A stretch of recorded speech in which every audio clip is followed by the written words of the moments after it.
Distinguished guest, His Excellency Mr. President Lai Ching-te has arrived. Please join me in welcoming His Excellency with a big round of applause. Welcome. Mr. President Lai is accompanied by the Chairman of the Prospect Foundation, Dr. Chen Tangshan, and the Minister of Foreign Affairs, Dr. Lin Jialong. Welcome. Thank you all for joining us today at the Ketagalan Forum 2025 Indo-Pacific Security Dialogue. Welcome. Once again, thank you all for joining us today in the Ketagalan Forum 2025 Indo-Pacific Security Dialogue. Please take a seat. Welcome.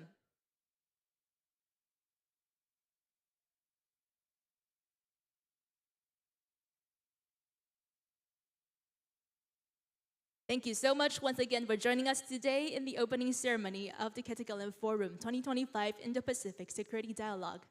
Welcome.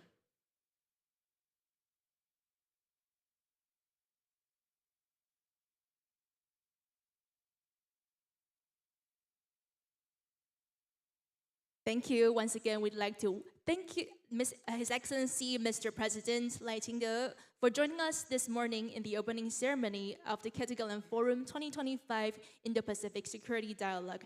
Joining us today, we also have the Chairman of the Prospect Foundation, Dr. Chen Tangshan, and Minister of Foreign Affairs, Dr. Lin Jialong. Thank you all for joining us. Please take a seat. Welcome.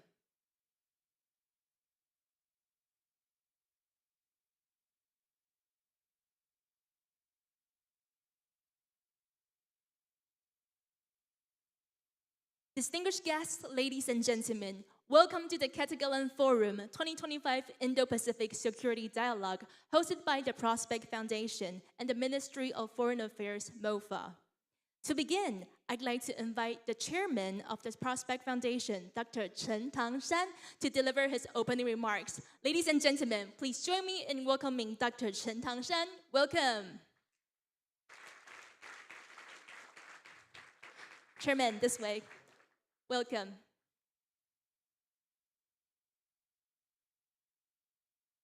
Welcome, Dr. Chen, for your opening remarks.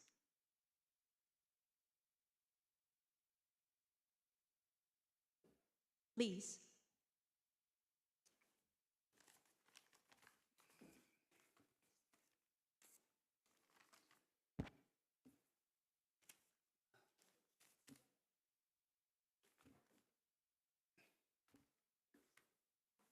Good morning, Honorable President Lai Ching-te,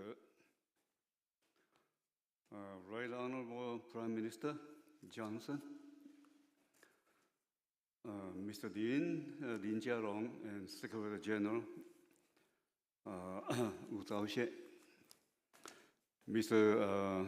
Upe Raju Kanaso, President of the National Assembly, the Rui, Ukrainian parliamentary delegations, Premier Kennedy, and all distinguished guests, good morning. We are very, very happy to welcome all of you to this year's Ketagalan Forum. As we have done over the year, we gather here today in Taiwan's capital, Taipei here, to address some of the greatest challenges of our time. As wars old and new, ranging across continents, and as new iterations of threats increase the risks to our security, I'm sure it's very essential that we take stock of this state of opportunity of our world, and just as important, that we look for solutions. This is crucial to ensuring a prosperous and secure future for humanity and for the preservation of the values that define us and the countries that we represent here today or in this hall. It warrants repeating that as the global security environment becomes increasingly complex, Taiwan is a frontline nation. In all the issues that we will be discussed today, Taiwan is a target. This is very important that we keep in our mind. It is a target. I say Taiwan is a target because of its geographical location and because of its the significance of its geopolitical importance. And also it is a great target because I believe it's a democracy, because Taiwan is a democracy, so it's a target. Consequently, Taiwan can also and must also play a role in finding the solutions that we need collectively to meet the challenges head on. But none of this one can be accomplished by one state alone. However, and that is why we have here today with us a great number of distinguished guests and leaders in their respective fields. Three key topics will be featured in today's discussions. Number one, the geopolitical security landscape in the Indo-Pacific. And number two, countering hybrid warfare and strengthening whole of society defense resilience. And number three, the impacts of economic, technological, and industrial diplomacy on international politics. So those are three important topics we'll be discussing today. We understand our is a really rapid changing world, and the vagaries of time and politics compels us to be on the lookout for new threats new responses, and of course, new opportunities. In order to do this, we need to clearly identify our opponents, the means by which they seek to undermine and defeat us, and the ways by which we can respond, we can mitigate and counter these threats. So from the threat, we understand from this threat of traditional warfare to the use of new technologies, and from the threshold of conventional war to the dislocations of rapid economic transformation and technological advances. So this is a world that faces us today. If we put our minds together, I believe, as we are doing today here, and with a shared sense of mission, I'm quite confident that we can learn important lessons from all this and come up with a series of best practices that will allow us to prevail in what to many may seem like to say that impossible task. And maybe like in dark times, but I believe we can penetrate through and we can do it. So I want to, on behalf of the Prospect Foundations and all our staff members and the friends from Ministry of Foreign Affairs, everybody here, to thank you again for being with us today. And I wish you all a day of enlightenment, constructive exchanges of ideas, and most importantly, renewed friendships. So once again, thank you very much for coming to this very important, meaningful meeting. Thank you again. Thank you. Thank you very much for the remarks, Chairman Dr. Chen Tangshan. Thank you. Please return to your seat. Thank you very much. Once again, we'd like to thank Dr. Chen Tangshan for his opening remarks, such powerful and inspiring speech. Thank you very much. Please return to your seat. And now, ladies and gentlemen, it's our great privilege and distinct honor to have His Excellency Mr. President Lai Ching-te to address the opening ceremony of Ketagalan Forum 2025 Indo-Pacific Security Dialogue.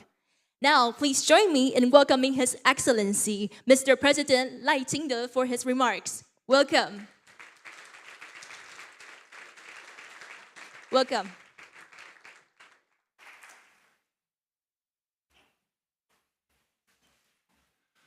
Prospect Foundation Chairman Chen Tangshan, former UK Prime Minister Boris Johnson, Minister of Foreign Affairs Lin Jialong, former French National Assembly President François de Rugy, experts and scholars from around the world, all the distinguished guests here today, good morning. Good morning. This year marks the 9th year of the Ketagalan Forum. Over the years, this key platform has brought together government leaders, experts, and scholars from around the world for dialogue on all aspects of Indo-Pacific security. On behalf of the people of Taiwan, I sincerely welcome you all and thank you for joining us. This year's forum centers on three major themes: Indo-Pacific regional security, whole of society defense strategies in democratic countries, and the strategic integration of economic, technological, and industrial diplomacy. These themes are all closely linked with Taiwan's national development. I'm confident that this year's forum will enable Taiwan and democratic partners from around the world to achieve even greater consensus on ways we can work together for a more secure Indo-Pacific and more prosperous world. Over the past year, the international landscape has become more and more volatile. The Russia-Ukraine war is still ongoing, and conflict in the Middle East has only intensified. Meanwhile, China's military activities in the Taiwan Straits and East and South China Seas pose unprecedented challenges to rules-based international order. As authoritarianism continues to expand, democratic nations must join even closer in solidarity to defend our values. Taiwan holds a key position on the fourth iron chain, making us a keystone of Indo-Pacific peace and stability. In view of this, we have been moving forward with the 4 pillars of Peace Action Plan since I took office. This includes boosting our national defense, building economic security, demonstrating stable and principled close-strait leadership, and promoting values-based diplomacy. Our government remains committed to maintaining the status quo and ensuring peace and stability across Taiwan Straits. At the same time, we will deepen partnerships with other democratic nations to advance global prosperity and development. Taiwan is also taking the initiative to enhance our whole of society defense and resilience. This July, we introduced National Solidarity Month. This combines our yearly Hanguang military exercises with new urban resilience drills. The initiative expanded civil participation, and through military-civilian cooperation, helped verify the resilience of government agencies and people throughout the nation to address extreme situations. Alongside these efforts, we are continuing to reform and invest even more resources in our national defense. Next year's defense budget will reach a target of over 3% of GDP to boost Taiwan's self-defense capabilities. Taiwan will also continue to enhance its economic resilience and steadily advance its economic security. While we further deepen our economic and trade cooperation with other countries, we will keep upgrading our 5 trusted industry sectors of semiconductors, artificial intelligence, military, security and surveillance, and next-gen communications.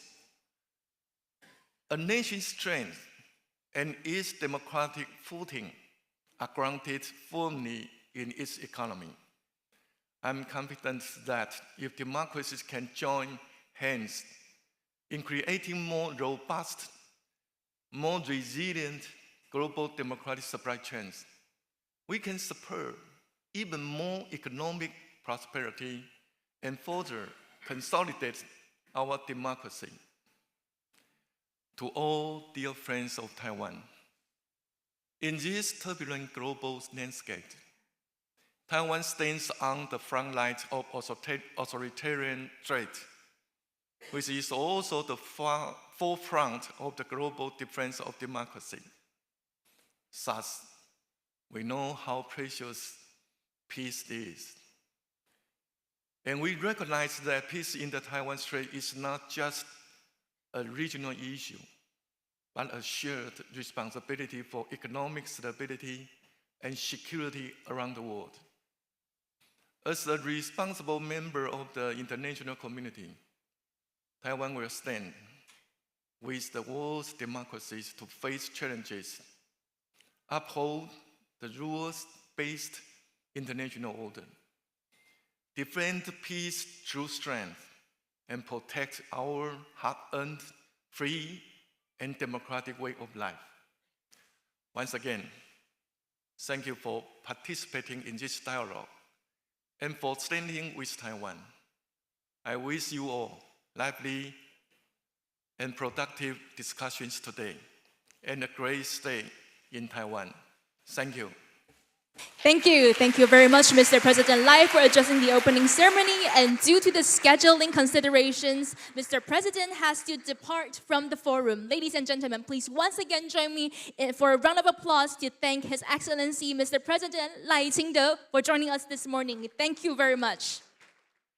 Many thanks to Mr. President Lai Ching-te and all our distinguished guests for gracing the opening ceremony of the Ketagalan Forum 2025 Indo-Pacific Security Dialogue with all of your presence. Thank you so much for joining us today. And now, ladies and gentlemen, please thank all our guests here today. Thank you very much, Mr. President, for joining us and giving us an opening speech. Thank you very much. Please once again thank Mr. President and all our guests here today. Thank you. Thank you very much for joining us. Thank you. And now, ladies and gentlemen, our first keynote speech will begin shortly in about 10 minutes, and we will now take a short break. And in 10 minutes, we will resume our forum, so please remain seated during this time. If you need to step out, please be sure to return to your seat by 9:40 a.m. as we will begin promptly. Thank you very much. Thank you.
Don't regress, 'cause you're blessed.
Distinguished guests, ladies and gentlemen, our next session will begin in about 5 minutes. I'd like to invite you to please take your seats and silence your mobile devices. Our next session will begin in about 5 minutes. Thank you.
Ladies and gentlemen, our next session is about to begin shortly. I'd like to invite all of you to please take a seat immediately. Thank you very much for your cooperation. Our next session is about to begin shortly. Thank you.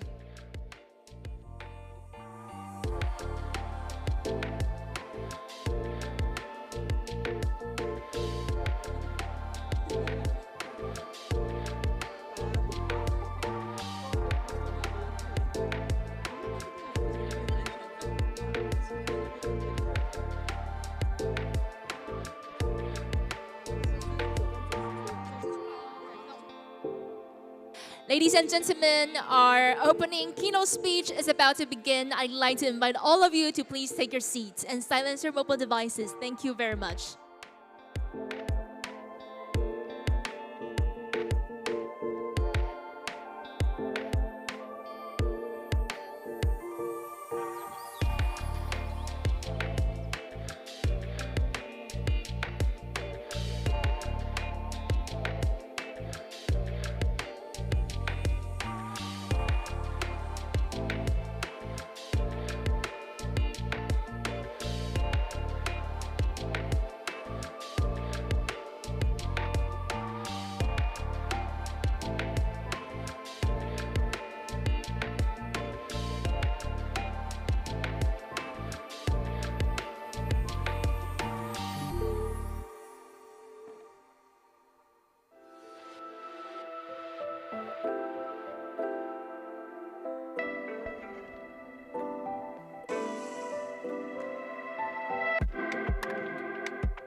Ladies and gentlemen, once again, I'd like to invite all of you to please take your seats as our next session is about to begin. Thank you.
Ladies and gentlemen, I'd like to invite all of you once again to please take your seat as our next session is about to begin. Thank you very much for your cooperation. Thank you.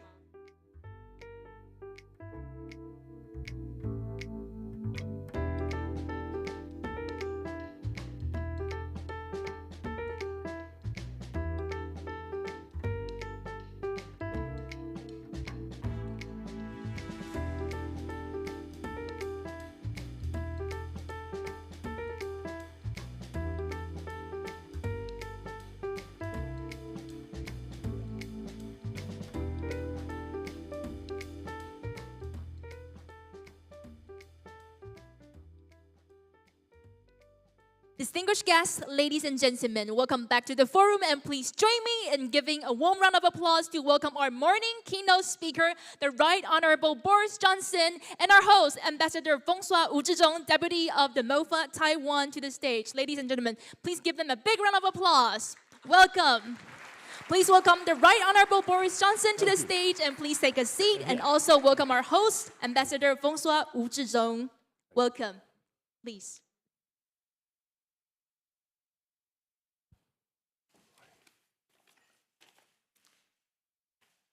Distinguished guests, ladies and gentlemen, mesdames et messieurs, 各位女士先生 ，Good morning, bonjour, 大家早安。On behalf of the Ministry of Foreign Affairs of Taiwan, it is an honor and a privilege to welcome you all this year's Ketagalan Forum, Indo-Pacific Security Dialogue. Today, we are especially proud to host a figure whose presence speaks volumes about the importance of shared democratic value and the deepening bonds between free societies. It is my distinct pleasure to introduce our keynote speaker, the Right Honorable Boris Johnson, former Prime Minister of the United Kingdom. This occasion marks Monsieur Johnson's first visit to Taiwan. We are delighted to welcome him in a spirit of friendship and sincere respect. Mr. Johnson served as a UK Prime Minister from 2019 to 2022, a time of extraordinary global turbulence and transformation. His premiership was characterized by an unwavering conviction in the power of democracy to stand united in the face of threat, be they political, economic, or military. Under Mr. Johnson's leadership, the United Kingdom took whole steps to reposition itself globally, most notably through the 2021 Integrated Review, which heralded Britain's strategic tilt toward the Indo-Pacific. This reorientation acknowledged the region's growing importance to worldwide peace and prosperity, and it paved the way for deeper cooperation with like-minded democracies, including Taiwan. in particular when the United Kingdom held the G7 presidency during Mr. Johnson's term in 2021. The G7 leaders' communique for the first time explicitly underscore the importance of peace and stability across the Taiwan Strait. This marked a collective sharpening of the G7 focus on Indo-Pacific affairs and represented a meaningful expression of support for Taiwan's security and international presence.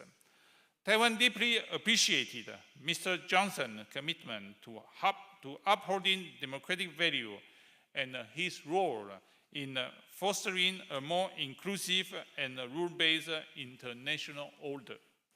Mr. Johnson has never shied away from speaking truth to power. He has been one of the clearest and the most consistent voices in Europe in support of Taiwan's democracy and in calling attention to rising tension across the Taiwan Strait.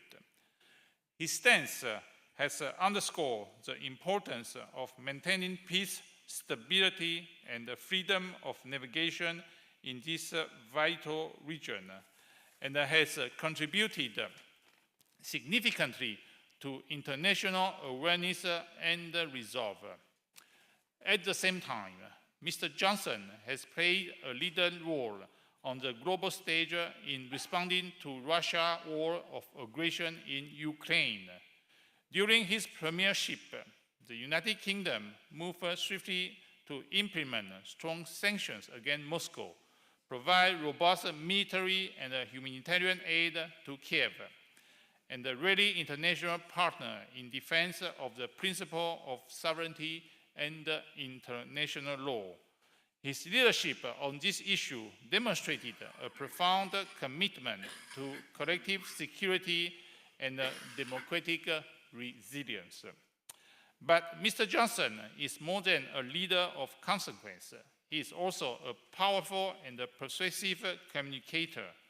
His ability to link strategic vision with human values and to speak candidly in defense of liberty makes his voice a particularly vital one in today's increasingly contested world. As Taiwan continues to work with a global partner to safeguard peace in the Indo-Pacific and uphold the rules-based international order, we are honored to count Mr. Johnson as a friend and a supporter of Taiwan cause. Ladies and gentlemen, mesdames et messieurs, 各位女士先生, please join me in extending a very, very warm welcome to our distinguished keynote speaker, the Right Honorable Boris Johnson. Thank you, Deputy Minister Wu. And ladies and gentlemen, please welcome the Right Honorable Boris Johnson for his speech. Welcome. Well, Minister Wu, thank you very much for that wonderful introduction, the longest and most enthusiastic introduction I've had for a very long time. Li ho, everybody. Ni hao. Very, very good to see you. And Mr. Chairman of the Prospect Foundation, Monsieur le Président de l'Assemblée Nationale, ministers, colleagues, friends, Ukrainian friends who are here, thank you for this invitation. It's wonderful to be here in Taiwan at last, because until yesterday, I had only seen this country on my lockdown Peloton machine, which had a screen on the handlebars, giving me the illusion that I was cycling on the coastal path of Taiwan. So for day after day, I was up on the top floor of number 10 Downing Street, puffing away on my exercise bike and watching the rain-slicked tarmac of Taiwan spool away in front of me. And I believed I was on this magic island. And I noticed how beautiful it is. And I also noticed, by the way, how sheer, how vertical the cliffs are, and how difficult to attack, which is a point I think that deserves to be more widely noted. But I couldn't see any people, and I couldn't see the culture, and there were no clues as to Taiwanese society, except it all seemed very clean and very well organized. And it was irritating, because I wanted to find out about the incredible Taiwanese triumph, which I believe will be in the key technology of the 21st century. And so I've come here really as a pilgrim and as an admirer from a distance of Taiwan, and as a total believer in AI and an addict of ChatGPT. And look, I don't mind if ChatGPT occasionally makes things up or gets things wrong, because it's so polite and so good for my ego. And imagine having a little friend who tells you every day, you had a brilliant and original idea. You're so clever, says ChatGPT. Me love you long time, says ChatGPT. And it's all free. It's absolutely fantastic. And far from fearing the future, I look forward to the day when artificial intelligence goes through the protected bourgeois professions like a whirlwind of fire, torching the ridiculous, time-consuming, and don't you agree? Time-consuming, expensive nonsense conveyancing, planning applications, way leaves, all this legal stuff. All this stuff that's been used to hold people like me to ransom for generations. And look, I mean, don't worry, all the people who do these jobs, you know, the accountants, lawyers and so forth, they're going to get other jobs. It's going to be fine, because great technological change always ends up creating more well-paid jobs than it destroys. And we will solve the problem of social care workers, the shortage of social care workers, which we have in our country. Not with more immigrants, but with, I think, eventually ChatGPT. ChatGPT androids, reminding the elderly to take their pills in a tirelessly polite and deferential manner. AI is going to help humanity in millions of ways that we can only guess at right now. It's the biggest advance in cognitive power I've seen in my lifetime. It has the potential to be bigger than the internet, bigger than Gutenberg, bigger than print itself. And all of it is made possible by Taiwan, isn't it? It's true. As I'm sure you all know, about 95%, perhaps even 100% now, of the sophisticated microprocessors that are necessary for AI are made here through the genius of Taiwanese manufacturers' atomic-level precision in lithography and etching. I remember when I first became Prime Minister of the UK in 2019, I said, look, you know, I was aware of this thing. I said, look, we've got to catch up with Taiwan. We can't lag behind. I said to my officials, how much would it cost for us to build a fabrication plant here in the UK? And they said £9 billion to begin with. I thought, that seemed quite a lot. But I said, okay, right. And then they said, but even if we could do it on a reasonable timescale, we could not guarantee that our chips would be as good as Taiwan's, because year after year, the Taiwanese are getting better and better. And year after year, these Taiwanese chips put new distance between themselves and their competitors. And so, of course, I gave up the idea of the UK government trying to compete with you. And I've come here because I know that there is a fundamental reason why this miracle is taking place on this island and nowhere else in the world, or at any rate, a unique combination of factors. There's a strategic vision of the Taiwanese government. We just heard just now from President Lai, the companies themselves who are driven by constant desire to improve. But then there's the whole commercial environment of Taiwan, the spirit that you notice as soon as you get here, which you can't detect on your number 10 peloton, as I say. And it seems to me that there is a zing and an energy and an optimism here because this is a free country where everyone has the equal protection of the law, where you don't have to worry that someone is going to steal your intellectual property because you have security of IP, and where you don't have to bribe some party apparatchik to get a contract because, on the whole, corruption here is very low. And that freedom, under the law, gives people tremendous confidence to invest and to take risks, commercial risks, that they might not otherwise take and therefore to innovate. And I think that is why Taiwan leads the world in what is currently the world's most important technology. And so, of course, it follows that it's vital, not just for Taiwan, but for the West, for my country, for the whole world, that we protect that freedom here in Taiwan. Because I think I can safely say after 24 hours that we have a miracle here in this country. A Chinese country of 24 million people where the population feels free, feels different, and feels a strong sense of Taiwanese identity. And as far as I understand things, the majority of people do not, on the whole, want to declare that they are immediately a sovereign state independent of Beijing. Have I got that right? That seems to be the general, or a view of a large number of people, because they're aware of the sensitivities on the mainland. All they want, as we've heard from the President earlier on, all they want is to protect the status quo, to protect democratic self-government and the freedom that is at least partly responsible, I believe, for your success. And the sad thing about what is happening now is that it is not the people of Taiwan who are demanding unilateral constitutional change, is it? On the contrary, it's Beijing that is insisting without the slightest evidence that the current arrangements are somehow unsatisfactory. And every day, we see it on our TV screens. The People's Republic of China is trying to bully Taiwan into submission.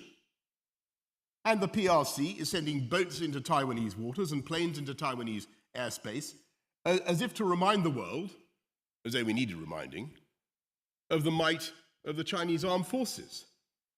And thereby signaling their intention by 2027, we're told, which is not very far away at all, to impose Chinese communist rule on this island, to eradicate democracy, to impose unification, and basically to run the place from Beijing.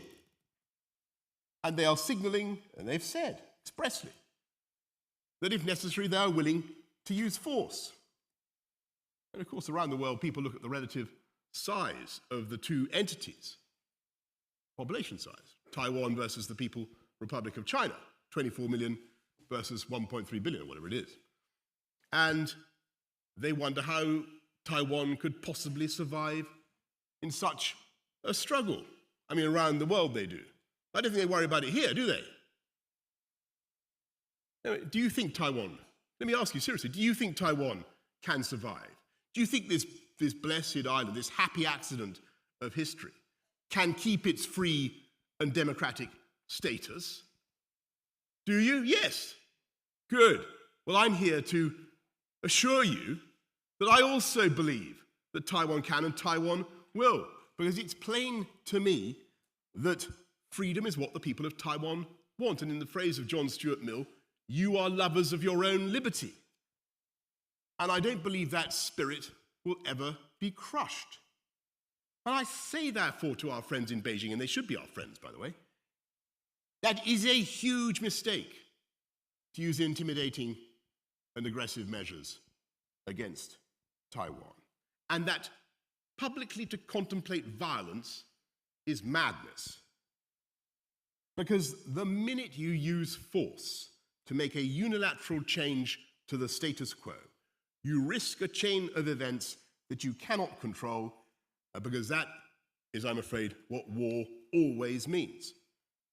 And we know, of course, that there are currently ambiguities in the official US position, the official British position, about what we would all do in the event of an attack on Taiwan. And that is for the very good reason that no one wants to get drawn into a discussion about a set of circumstances that we all passionately hope to avoid. But you also know, because you've seen it at this conference and previous versions of this conference, that there are already powerful, distinguished American politicians who are willing to speak up for the defense of Taiwan. And you know that there are many in Washington who are absolutely determined to prevent what America fears would be a major change in the balance of power in the Asia-Pacific region and in the configuration of the political configuration of the first island chain. Washington is passionately against that. And by the way, we all know that the United States has the ability, the sheer kinetic power, to change the course of any war on the planet. And I know, we know, in my country, that if America did get engaged in some operation, then the chances are that they would ask for assistance from their closest partners, their AUKUS partners, for instance, France too, I have no doubt, Britain, Australia, and others. And you'll have heard the other day what our Defence Secretary, our Labour Defence Secretary, John Healey, said about the natural instinct of Britain to help its friends and allies. Now, I don't think he was talking about any particular scenario or how in particular Britain or any other European country would react. Because the truth is, right now, we don't know how it would look, how it would feel, what the occasion would demand from the Western powers. We're uncertain. And that is the whole point. That is how disasters begin.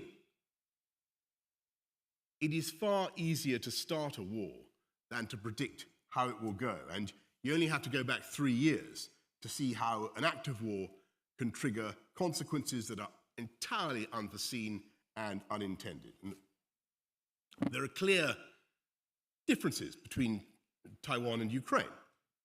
Analogies are not always accurate. But there are some lessons that can certainly be drawn. And when Putin invaded Ukraine in February 2022, he did not expect that by now Russia would have sustained 1 million casualties with 250,000 dead, did he?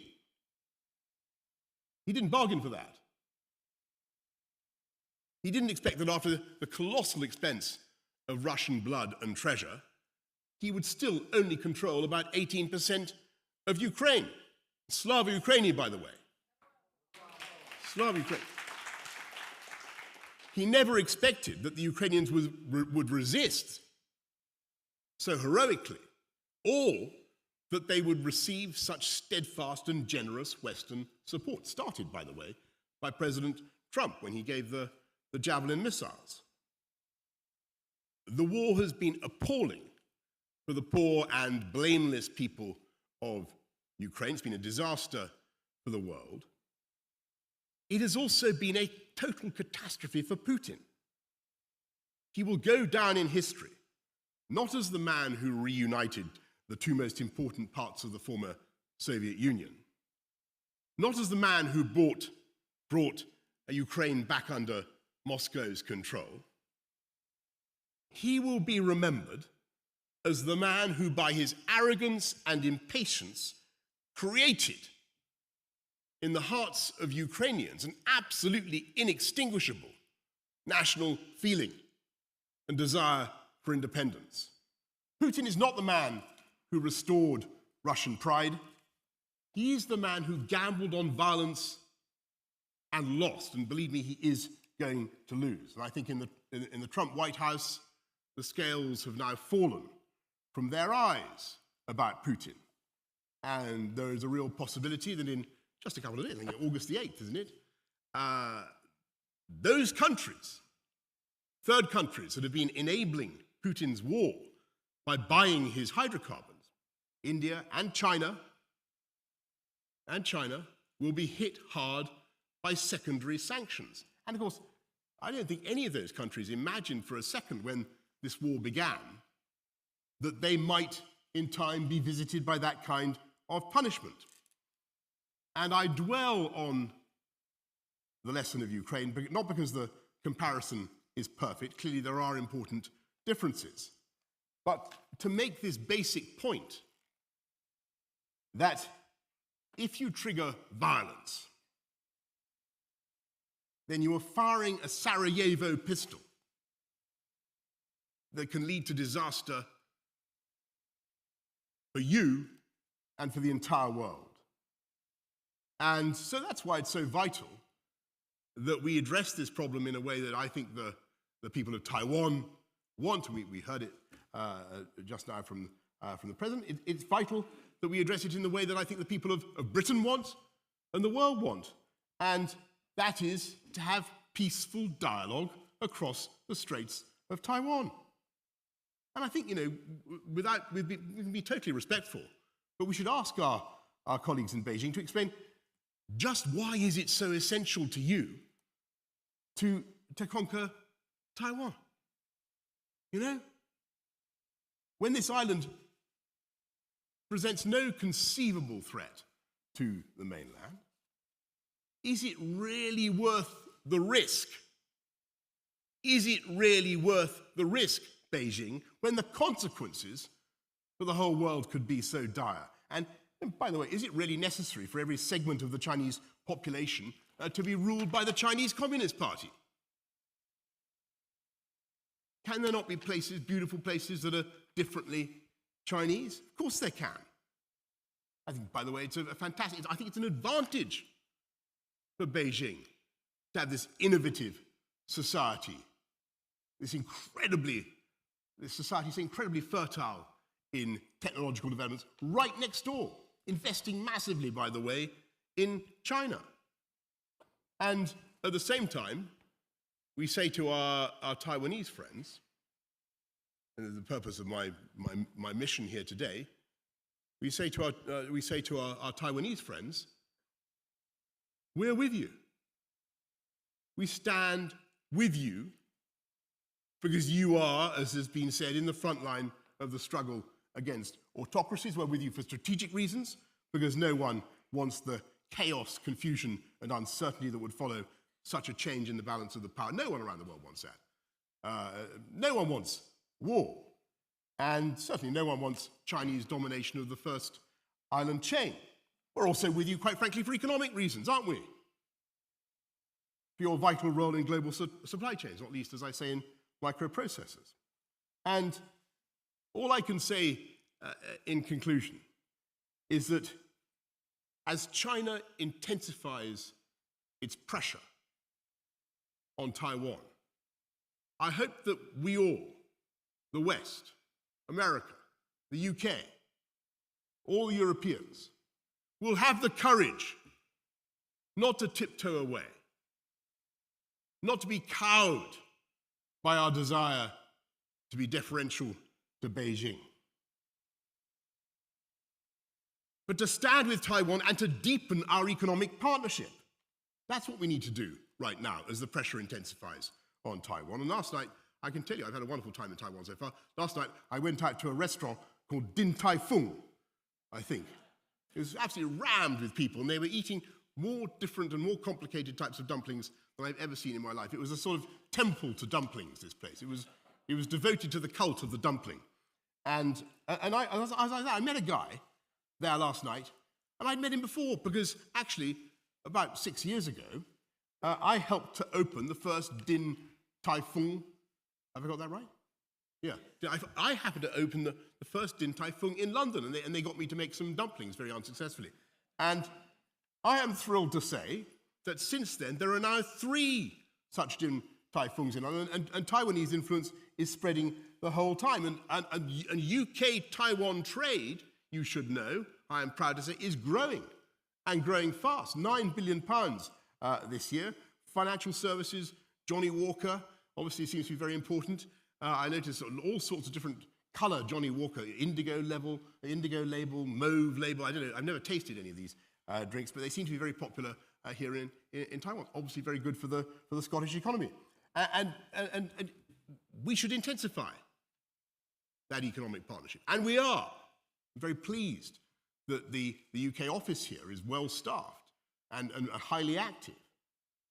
And in the end, folks, we're with you for the best reason of all, which is that we share your values.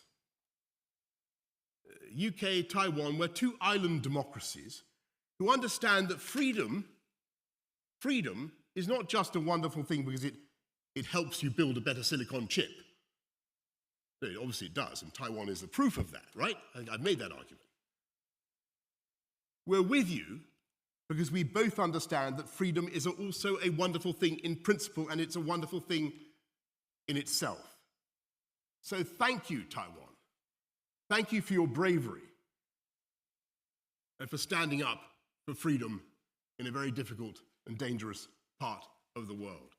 You will have our support, and let us stand up for freedom together. Thank you all very, very much for having me at your conference today. Thank you. Thank you. Many thanks to the Right Honorable Boris Johnson for his inspiring and powerful speech. Mr. Johnson, please depart from your right-hand side. Thank you very much. Let us give him a round of applause once again as we thank him for his steadfast support and bid him farewell for his departure. Thank you.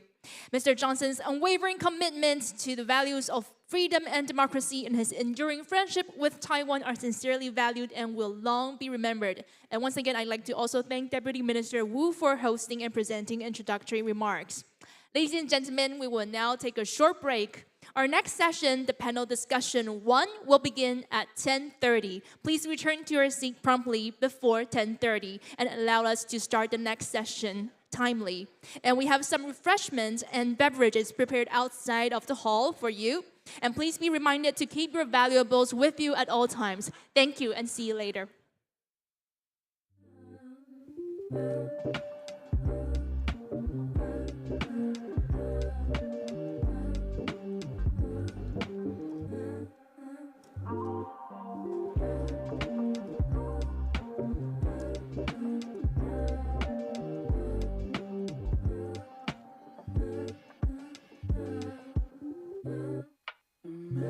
Hard it gets, don't regress, 'cause you're blessed.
Ladies and gentlemen, our next session will begin in 3 minutes. May I invite all of you to please take your seats. Thank you. Our next session will begin shortly.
Ladies and gentlemen, our next session is about to begin shortly. I'd like to invite all of you to please take your seats. Thank you.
Ladies and gentlemen, panel discussion 1 will begin shortly. I'd like to invite all of you to please take your seats. Thank you.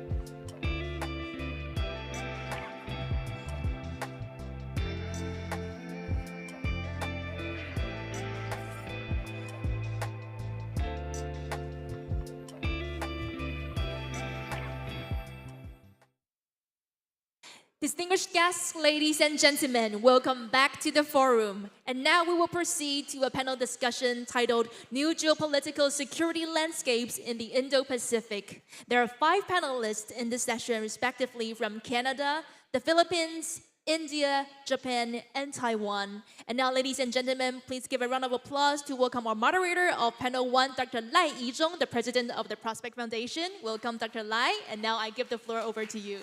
Welcome. Thank you, and welcome all of you to the first session of this year's Ketagalan Forum. After hearing the exciting speech by our president and also the former Prime Minister of the United Kingdom, Boris Johnson, I believe that all of you will be excited about what will come out in this session. This session is about the new geopolitical security landscape in the Indo-Pacific. Of course, we know that the Indo-Pacific is about 3/5 of the world population and 2/3 of world trade. But in addition to that, the war in Ukraine 3 years ago integrates the European theater and Indo-Pacific security environment altogether. But in addition to those integrations, in the past years, the Chinese aggressiveness, as well as U.S. policy changes since year 2017, also fundamentally changed the security development and environment for the Indo-Pacific as well. But I think that this is not just about the U.S.-China competition in the Indo-Pacific. What the country in this region react would also play a very significant role. So you can see that in these first sessions, for the first time, usually when we talk about security, we always have a United American here at the podium. But this time, probably for the first time that we do not have any Americans here. But that is intended because we want to highlight the agency of the country in these regions, so that we have 5 distinguished panelists. They all have a very distinguished career in their belt. The first one to speak will be Dr. Gloria Jumanmel Mercado. She's a chairperson and chief executive officer of the Asian Center for Excellence in Development and Security in Philippines. Of course, she also is a seasoned career bureaucrat, have a very extensive experience working at the Philippine National Security Councils as a senior undersecretary for the education, among other positions. And then she'll be followed by Dr. Raya Mohan, Distinguished Fellow, Council for Strategic and Defense Research, Delhi, India. And Dr. Raya Mohan is a very well security and strategic writer in his field, not only in India, but also in Indo-Pacific. I'm a big fan of his writing. Every month, he publishes a ISAS in the Singapore think tank. I'm a heavy reader for that publications. So tip my hat to him. And then the third one will be Dr. Tomohiko Taniguchi. Especially he's specifically appointed as professor of University of Tsukuba, Japan. But I think the other experience that the Dr. Tomohiko Taniguchi carried is that he's a special policy advisor to former Prime Minister Abe Shinzo. Various Abe Shinzo's, his very important speech, including the confluence of 2 Cs, and among others, for the Indo-Pacific strategy, is actually under Dr. Taniguchi Tomohiko's writings. And then the next, it will be very own from Taiwan, Dr. Chen Mumin. He's just appointed as ambassador of Taiwan to India, and actually he was about to depart today, but for this specific event, he delayed his arrival to India for 1 day, so that he will depart tomorrow. So we are really glad to have him. And then last one but not least is Honorable Jason Kenney from Canada, 18th Premier of the Alberta, and he is also former Canadian Defense Minister. So we'll speak in this order, and each one will have 10 minutes. So Dr. Gloria, please.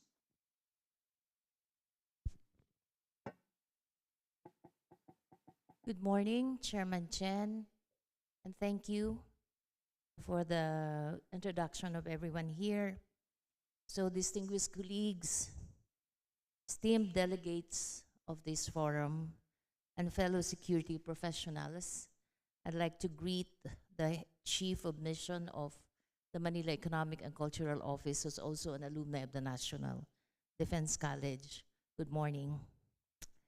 It is both an honor and a privilege to speak to you today on the theme of resilience and relevance, 2 words that capture not just a mindset, but a national imperative for the Philippines. The Indo-Pacific has emerged as the center of the 21st century geopolitics, an expansive and complex region where economic dynamism, military rivalry, and strategic uncertainty collide. As a frontline state, the Philippines finds increasingly at the heart of this contest. With its strategic location astride the South China Sea and the Western Pacific, its democratic credentials, and its security alliances, the Philippines is uniquely positioned to both contribute to and be impacted by the evolving geopolitical and security landscape of the Indo-Pacific. It is transitioning from a loose geographic label to a contested strategic construct. While the term has gained currency among like-minded states, it also highlights a deepening rivalry between the United States and China, alongside the growing assertiveness of middle powers. In the dynamic context, the country faces increasing pressure to define its position not merely in terms of alignment, but in terms of principle and strategic agency. The Philippines is an active participant, seeking a careful balance between deterrence and diplomacy, sovereignty and cooperation. Geographically, the Philippine maritime domain includes some of the most strategically significant waters in the world. The South China Sea, where the country asserts sovereign rights within its exclusive economic zone, remains an epicenter of regional tension. Our maritime geography, with over 7,600 islands, 36,000 kilometers of coastline, and rich archipelagic sea lanes, is our source of leverage. It sits at the vortex of Indo-Pacific, and our position in the first island chain, adjacent to key maritime choke points, makes us a pivotal actor in both strategic deterrence and regional stability. As a frontline state in the region defined by strategic contestation and emerging fault lines, the Philippines is inclined to lead and collaborate. Leadership must be anchored in principled pragmatism, informed foresight, and strategic empathy, values that recognizes the enduring power of geography, the volatility of geopolitics, and the promise of shared security. The Philippines must therefore develop its own comprehensive maritime strategy that integrates diplomacy, security, and blue economy, investing in a maritime infrastructure, enhancing our Coast Guard capabilities, and asserting our rights to sustained legal and diplomatic mechanism will define whether we remain active or proactive. Our security architecture is evolving. The Mutual Defense Treaty, Enhanced Defense Cooperation Agreement, and joint exercises in Balkatan with the United States and allied countries reflect enduring alliances. But what we are building now is not deeper than just interoperability and mutual preparedness, but also strategic resilience. Even with expanded EDCA, it should strengthen also other engagement with countries like Australia, Japan, and South Korea, as it demonstrates a new kind of strategic geometry, a flexible, layered deterrence ecosystem, and transcends binary alignments. We are witnessing emergence of multilateral architectures, the Quad, AUKUS, IPEF, in response to an eroding multilateral order. The evolution demands clarity of purpose and depth of partnership. Amidst this evolving defense architecture, our ASEAN centrality is being tested. The very principles of non-interference and consensus, once diplomatic strength, now risk becoming liabilities. The delayed code of conduct is symptomatic of deeper inertia. If ASEAN is to remain central, it must also be courageous, reforming not to appease, but to assert. In the shifting landscape, UNCLOS must remain our compass, a legal framework and strategic shield. The Philippines must push for regional UNCLOS 2.0 dialogue. This includes creating enforcement mechanism, shared surveillance, and a tribunal that can act on non-compliance. We must also embed UNCLOS education in our legal and diplomatic core, and national curriculum. Development is security, and security is development. The Philippines must be a bridge nation, principled, not neutral, sovereign, not submissive. Our foreign policy must be values-driven, issues-based, and unapologetically Filipino. To that end, we propose 5 key paths. Mutual defense agreement like Sea Vision, Indo-Pacific Partnership for Maritime Domain Awareness,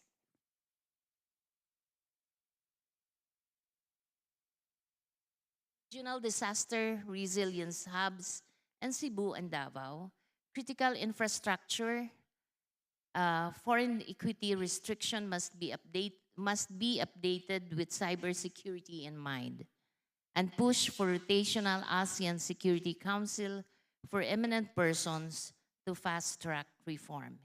In sum, security in the framework of Indo-Pacific is not just about survival. It is about who we are and what we choose to stand for. When history places us in the crossroad, let our people and this region find us as a source of principled strength and quiet courage. After all, in the age of uncertainty, as whether we are from small or big country, we must all be both a shield and a bridge. Therefore, for the Philippines, it should be resilient and relevance within the Indo-Pacific framework. Thank you and good morning. Thank you, Dr. Gloria Mercado, for your statement. I think at the end of your speech, we talk about the security is not just about survival, it's about who we are and what we choose to sign for. That's quite important. So with that in mind, next I'd like to invite Dr. Ramohan for your comment. Thank you. Thank you. I hope I can maintain the discipline of the speaker who finished on time. So let me begin by thanking Prospect Foundation for inviting me for this important meeting. And we gather at a time when most of the world's major contradictions are today converging in Taiwan. As President Lai and Prime Minister Johnson pointed out, the shifting great power relations, the contestation on technology, and the changing dynamics of alliances, all are going to be playing out in and around Taiwan. So it's really, for me, it's a privilege to be part of this debate. So let me just make three broad points in my presentation. First, I think all of us are trying to cope with a profound change in the US strategic orientation. For nearly 3 decades, at least since the Bush administration, the second Bush administration, there was a certain direction of US policy towards Asia, moving incrementally towards seeking more balance and more security in Asia, and a willingness to deal with China on the basis of reality that we've been used to, whether you called it pivot to Asia, whether you called it Indo-Pacific, but the direction was one of clarity in terms of how US was going to behave. But I think that has changed definitively in the last year or so, under the Trump administration. Now, Trump 1 actually was the one that reinvented the Indo-Pacific, invented the Quad, and set a foundation for actually dealing with the balance of power in Asia on a pragmatic terms. But at this point, we're not really clear how that is going to play out. So I think for this, we got to recognize that the US domestic politics on trade alliances has fundamentally changed. So it is not something we can control. It is something we have to deal with because there's no way we can alter the domestic dynamics within the US. And I think those of us out in Asia will have to find ways of managing the consequences rather than merely complaining or objecting to what the US is doing, which also means we need to pay a lot more attention to the US domestic politics and how on trade, alliances, and technology are going to play out in the coming years. The second, I think, is the idea that, look, all of us know as realists, there can be no balance of power in Asia without American military presence. The question is, that is, how do we keep America in order to ensure that the Asian balance of power remains reasonably stable?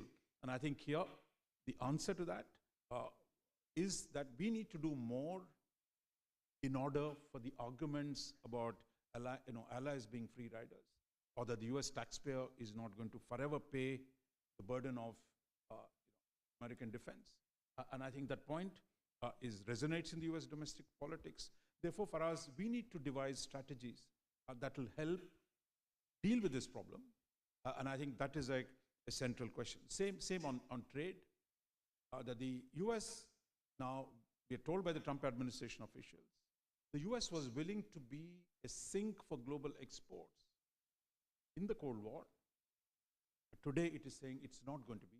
And in fact, it's using its dependence, the rest of the world's dependence on American market, to force the changing the terms of trade. That again is a reality. And I think the challenge for us is how do we adapt to this new dynamic that has emerged in the United States.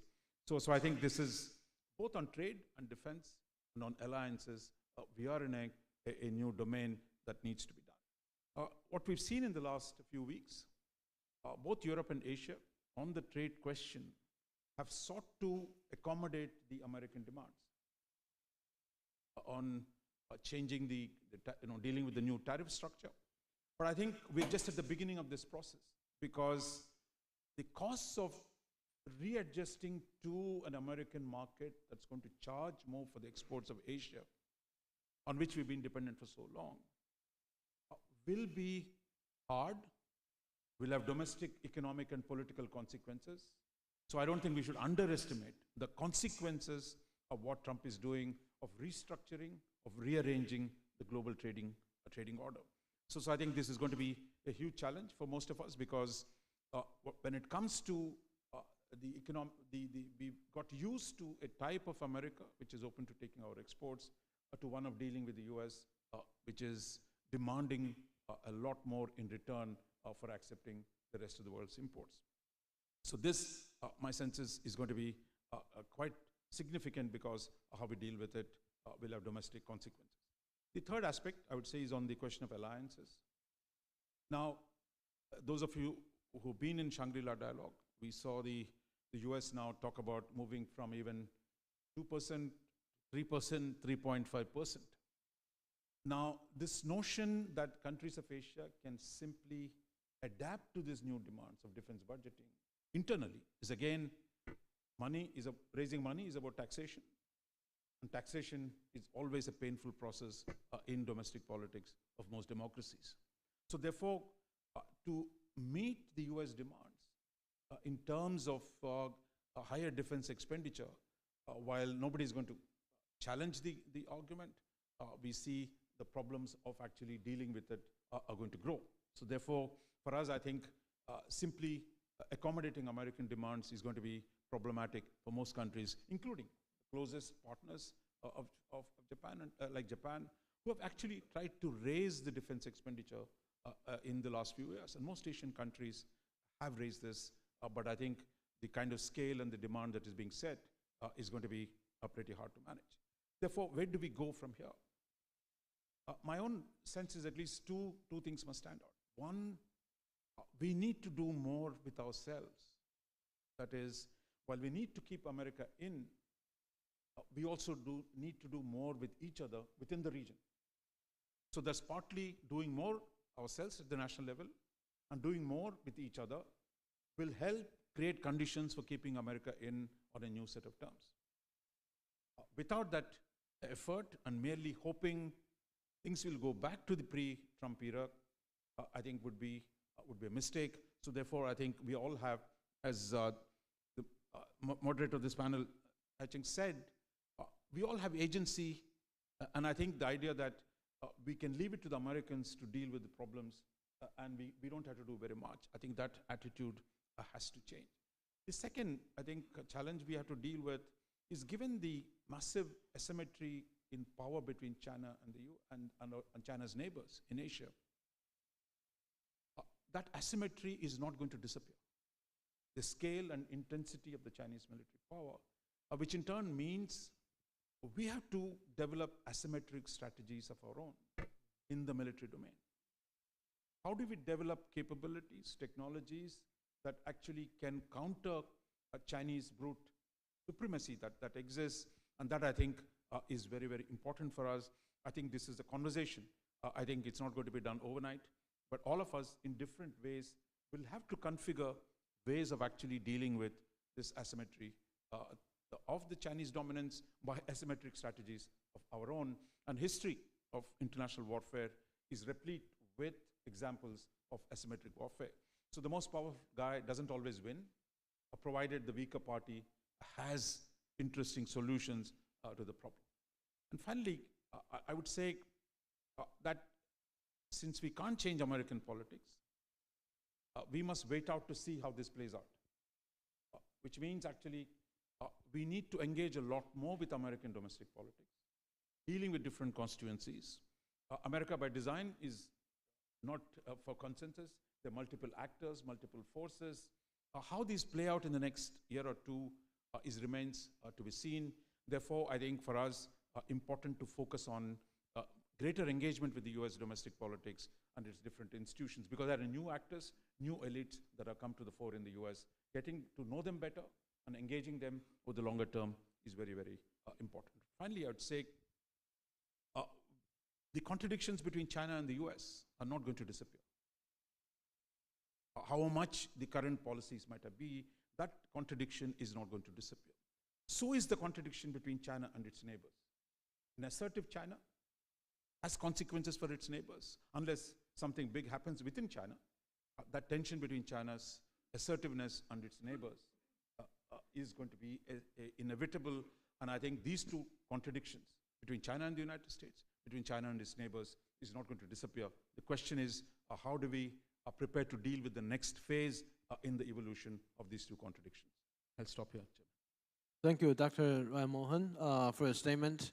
I think that you particularly highlight about the reason why the current U.S. policy toward other nations in terms of tariff, because there are the fundamental economic readjustment that needs to be made. So we appreciate for that important highlights. So next, I'd like to invite Dr. Taniguchi, Tomiko Taniguchi, for your comments. Yeah.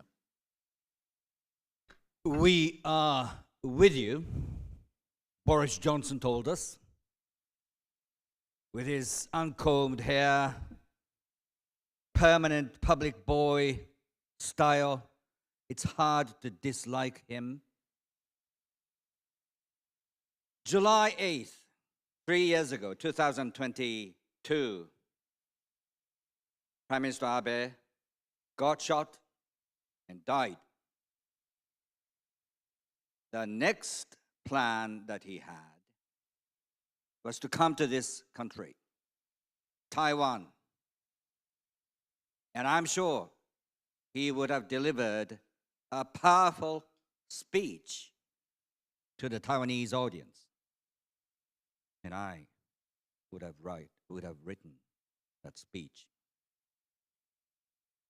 Had he delivered a speech, he would have said very much similar to what Boris Johnson just told us a moment ago, that we are with you, the Japanese are with you. But he would have said it differently. We must be with you. We will have to be with you. The Japanese will continue to have to be with you. It is inevitable. Why? Because never before has the security of Taiwan so closely linked to that of Japan. Never before have the waters in the South China Sea, East China Sea, around Japan, been this much contested. And the next 10, 15 years will be a very much important window space of time in which there must be heightened cooperation, collaboration among like-minded democratic nations. Three of us are very much important: the Philippines, India, and Japan. I echo Dr. Rajamohan has just said. There must be intensified coordinations among democratic maritime nations. I can share some of the positive developments that I see of late. One, Indo-Filipino naval collaboration. That's just hit today's newspaper headlines. Also today, I hear something very much positive. For the first time ever, the Japanese naval boat, I think, is going to be adopted by a Royal Australian Navy that is going to seal the quasi-alliance that's been taking place for some time between Canberra and Tokyo. To confront the behemoth next door hurts. It is painful, which is why there must be constant dialogues, constant collaborations, and even more military-to-military collaborations among those nations. Dr. Rajamohan also said that it is imperative for all of us to maintain the presence of the US military forces.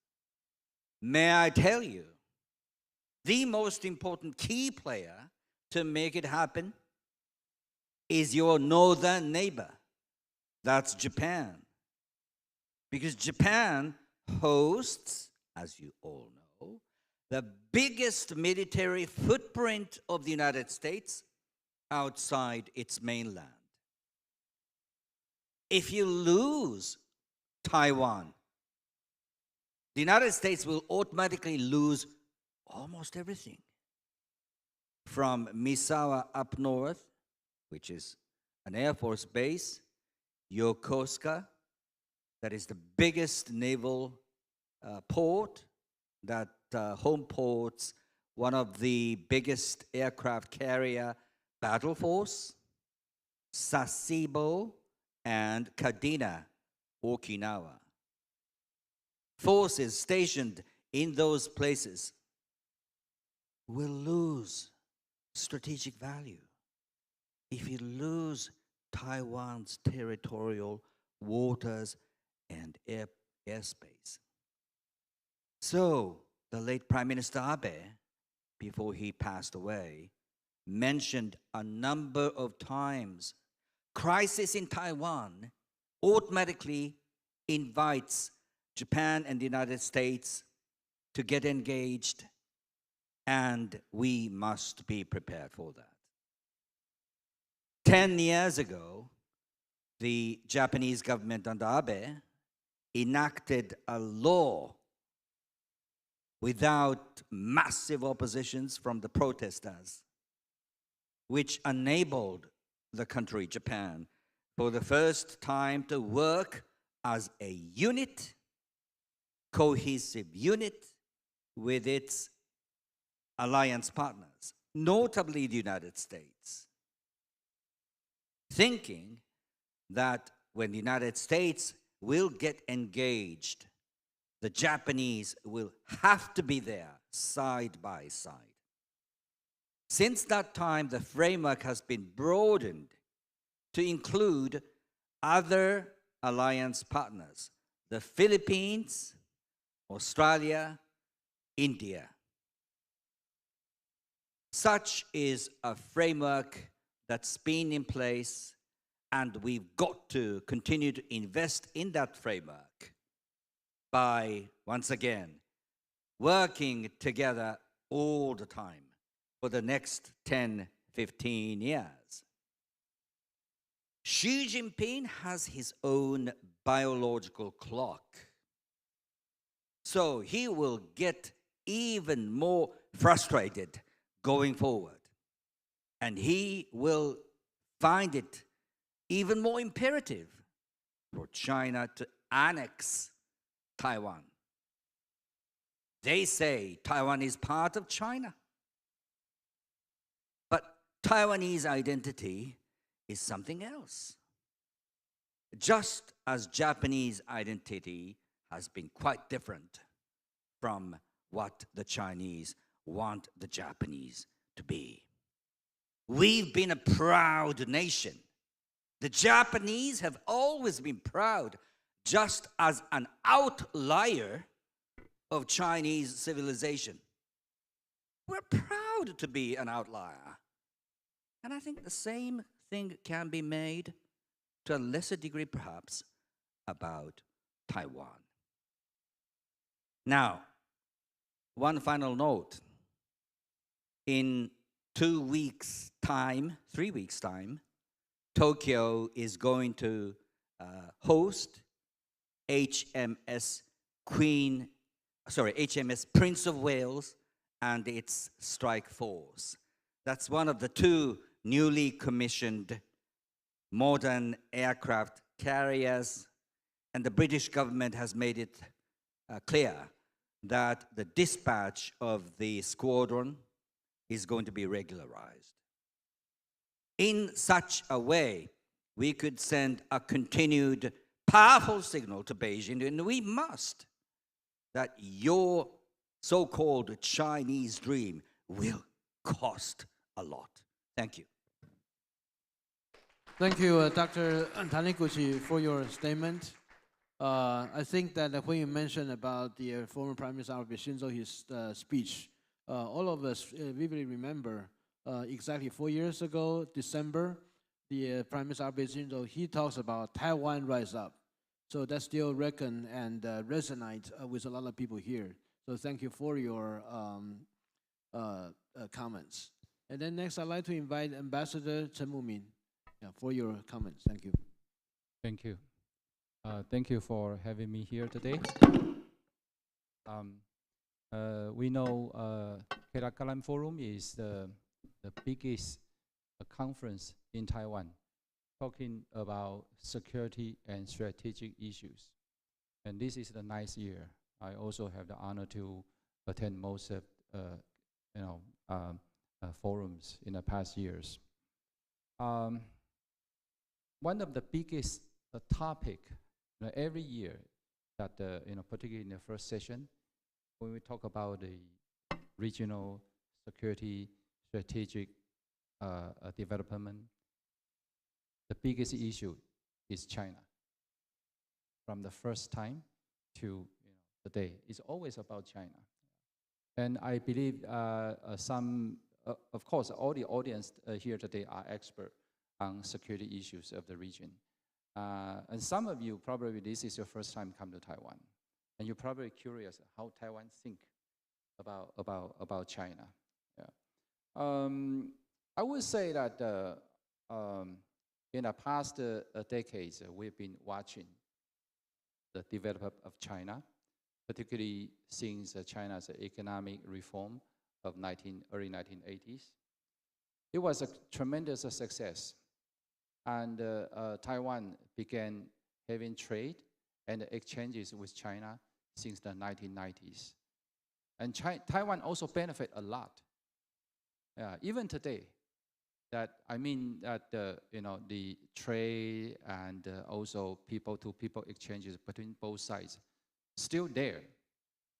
But the biggest change of China, I think, this is my personal view, is that when Xi Jinping came to power, 2012, and then in next few years, he shows more ambition and now become like a national goal that earlier, for Chinese leaders and also for the Chinese society, they think that unification, it is possible, but they can wait.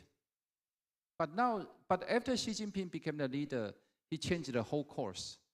And in Taiwan, we began to hear this term, forceful unification. So what we saw around Taiwan, this military exercise around Taiwan, and all these diplomatic or military pressure on Taiwan, is because of the whole idea that China right now is thinking they might force Taiwan into submission with the military, or in a more forceful ways. So this is what I call a Taiwan challenge. And of course, we know that Taiwan is a young democracy, and Taiwan is also a very successful technology island. We make great contribution to the world economy and also technology innovations. But because of this challenge, from our neighbor, so we always have to think about how to make Taiwan safe, how to protect our dignity, and how to by preserving the security of the Taiwan Strait, that we could make contribution to the region. But in Taiwan, we also have problems that probably make it difficult for us to make Taiwan a very strong and a solid entity. Because not everyone in Taiwan believes that we should have a very strong position on China. Even today, both sides, Taiwan and China, we still have a direct flight, 300 flights per week. And last year, we still have about 3 million of people between both sides visits. And so when the government of Taiwan, when the society of Taiwan was thinking that how to defend ourselves and how we can prevent that the penetration of these Chinese authoritarian ideas into Taiwanese society. And because of the intensive exchanges between both sides, make it extremely difficult. So for any government on Taiwan to protect our dignity, it's a big, big challenge. That how you can, convince the people that what we are doing right now is important, and what we could do to enhance our military capability, to improve our society resilience is critical. It's very, very important, but also difficult to convince all the people. But fortunately, I think that the external environment also changes in the past few years. The countries, some of our neighbors, including Japan, and also in the past 2-3 years, we could also see the Philippines. They also share more concerns about Taiwan security. So we could see that there are more exchanges and also cooperation between both sides. The purpose is to create and also to enhance a more security environment in the region. And on the other hand, I think that Taiwan also want to send a message to the whole world that what Taiwan can do to make our world safer. And the purpose for Taiwan, of course, is to defend ourselves, but also to try to find a way that how we could watch China closely.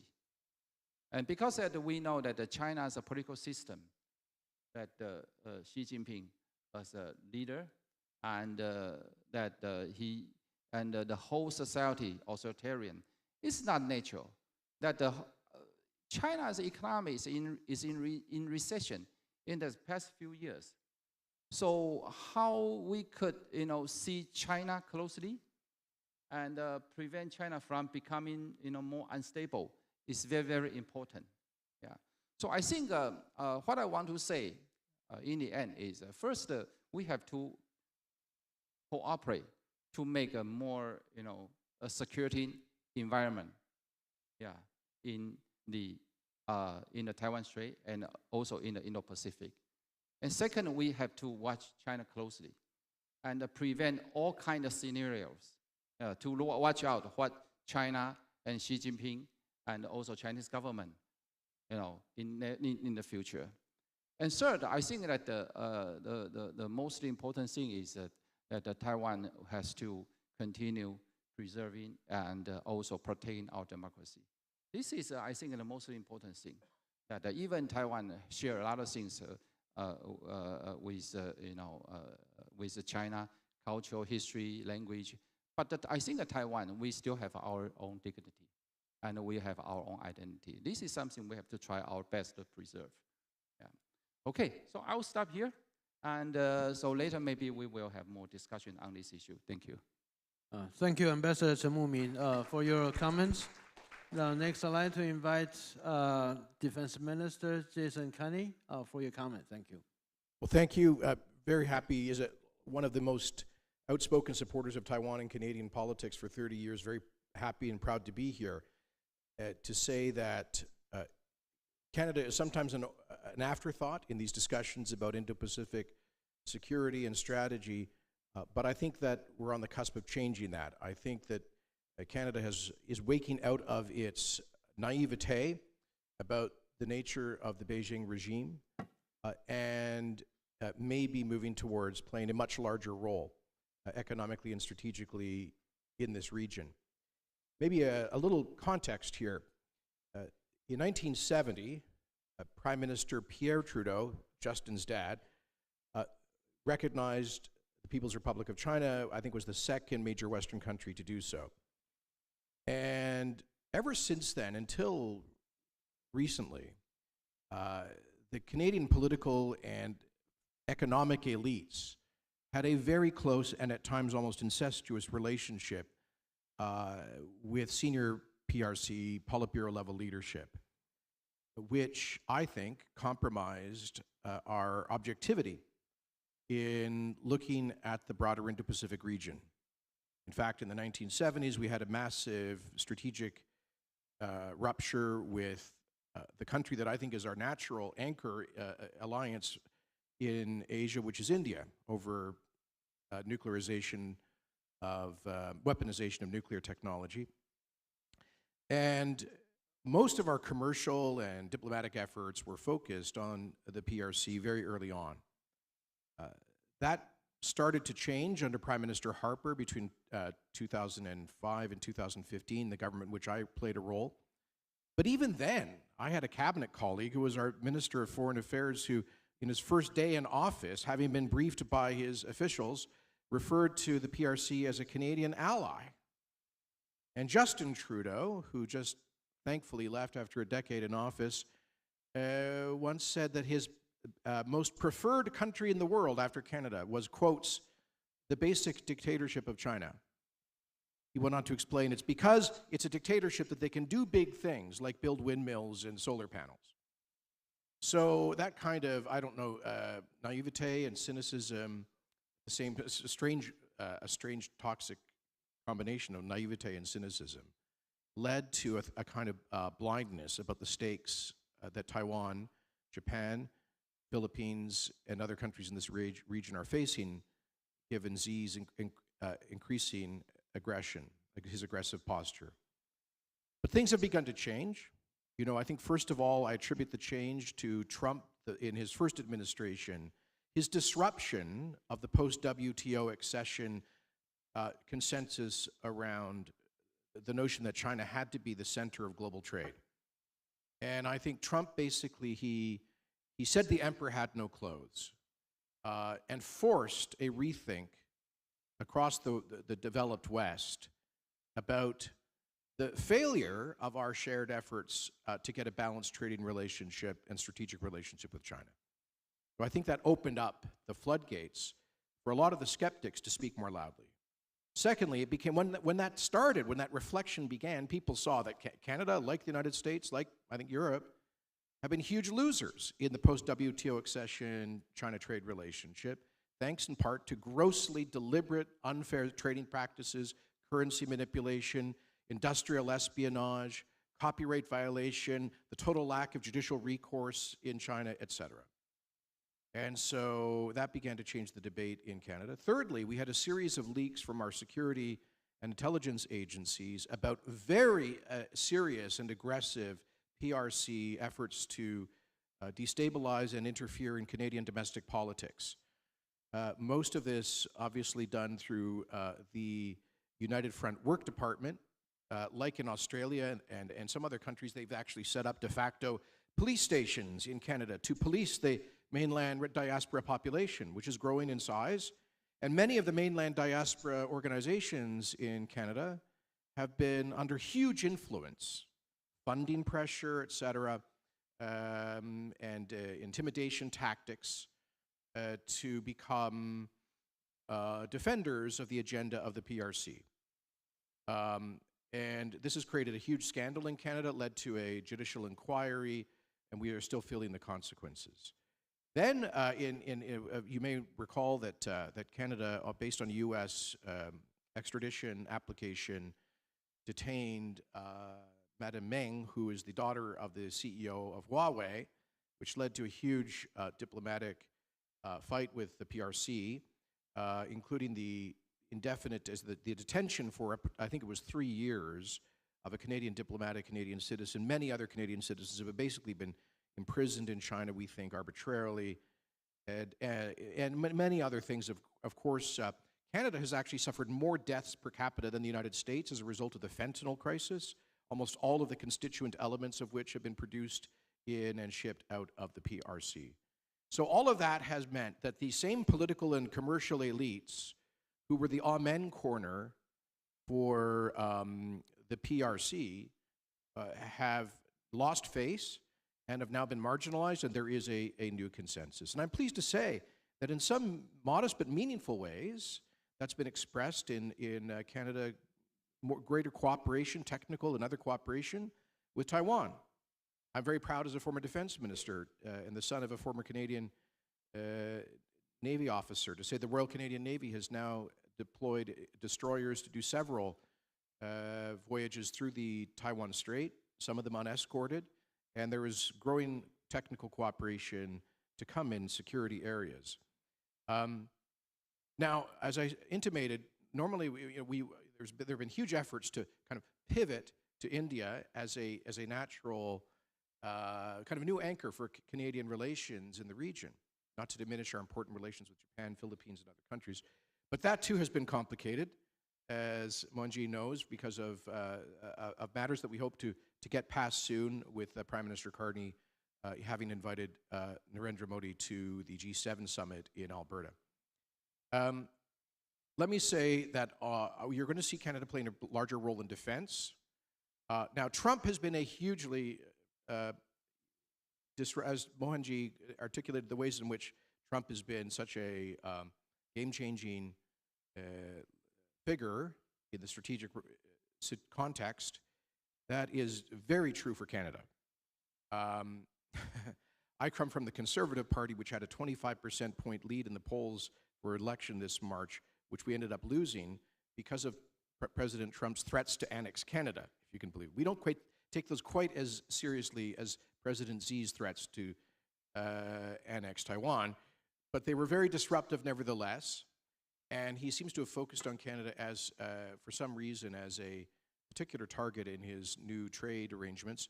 So for my friends here who are all facing, I think, 25% tariffs, don't feel too bad. We have a 35% tariff from the US.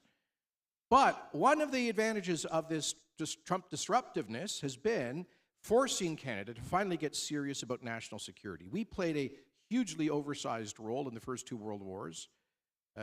We exited the Second War with one of the largest militaries in the world, and we carried 1/5 of the burden on D-Day.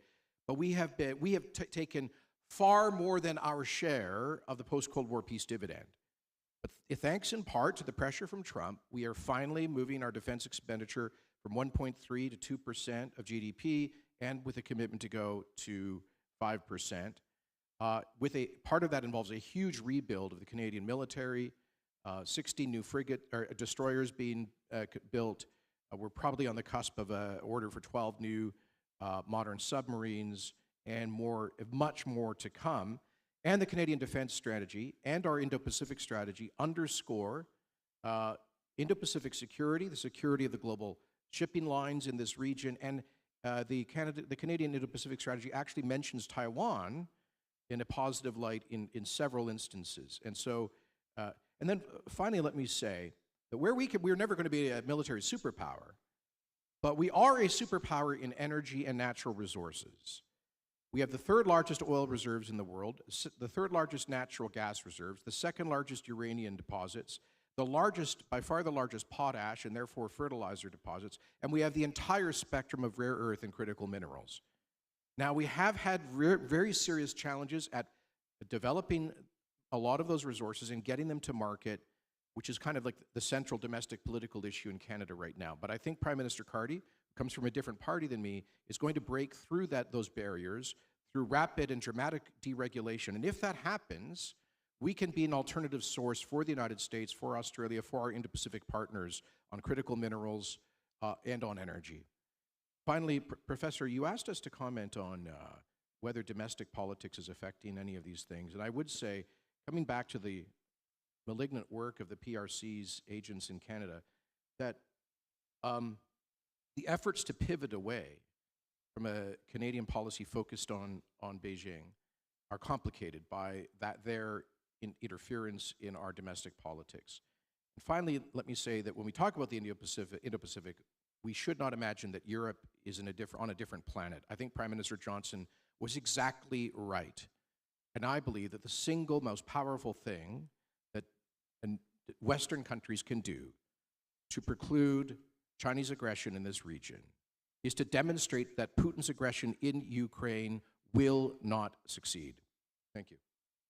Thank you very much for your comment, Honorable Jason Kenney. And then now we open to the Q&A. So if you have questions, please raise your hand so that I can identify you. And please, when you ask questions, please identify yourself as well as who you want them to answer. Okay? And before we begin, I'd like to lay out my question first. This issue is about how you're going to see your personal assessment about the Chinese actions. We do know that the Chinese economy in the past, after the COVID, is actually going down. And it's continued to decline. We do not see any sign of showing the vitalities coming back soon. But also, on top of that, is about the top leadership, political leadership, as well as military leadership, the continued purging of those. Some people suggest that probably something is coming within China. But let's talk about how each of your countries are feeling about the Chinese action toward yours, whether those developments has affected their action toward yours, and how your country reacts to the possible development within China. I do know that Ambassador Chen Muming already put your assessment regarding China. So I'm just laid out this question to an author of from the Philippines, India, Japan, and Canada. Yeah. Thank you. I'm not going to respond to the question focused on China alone, but I see three great things that are forthcoming in the horizon. One is the possible change in Chinese leadership. Second is, should there be an aggressive move for Taiwan? And third is the forthcoming election of the Philippines in 2028.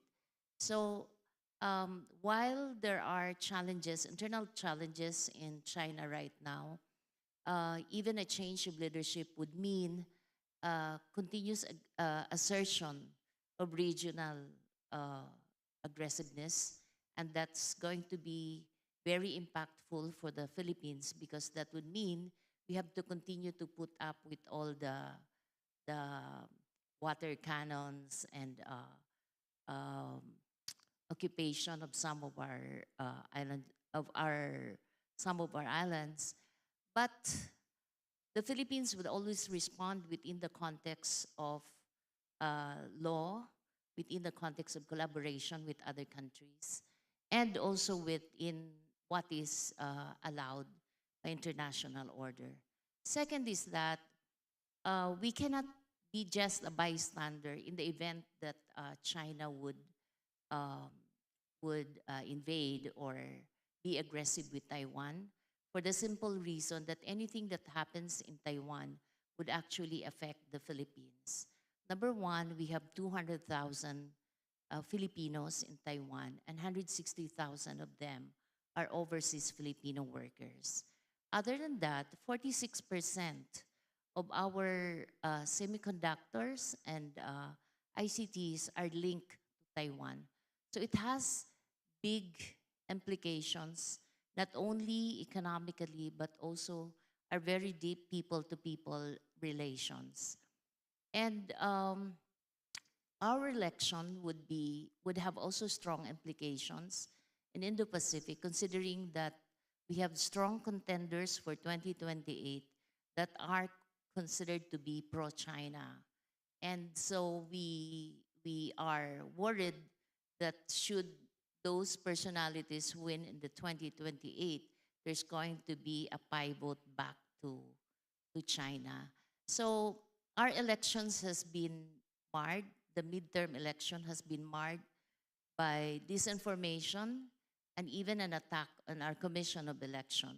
So we have seen that the digital space has been weaponized already. So there are so many things that we need to consider insofar as what our government and what our people should do in the forthcoming days. So with that, I would like to say that it's a lot of big work, not only for the Philippines, but for all other countries who believe that the Philippines can be a model of how it stand up to all the coercions through cooperations and rule of law. Thank you. Thank you. Roger? I agree with I think that, look, China's economy slowed down. But here is the problem. I mean, at close to $20 trillion, with the domination of the global manufacturing sector, I don't know, exactly 35% of what, and monopolies on critical tech sectors.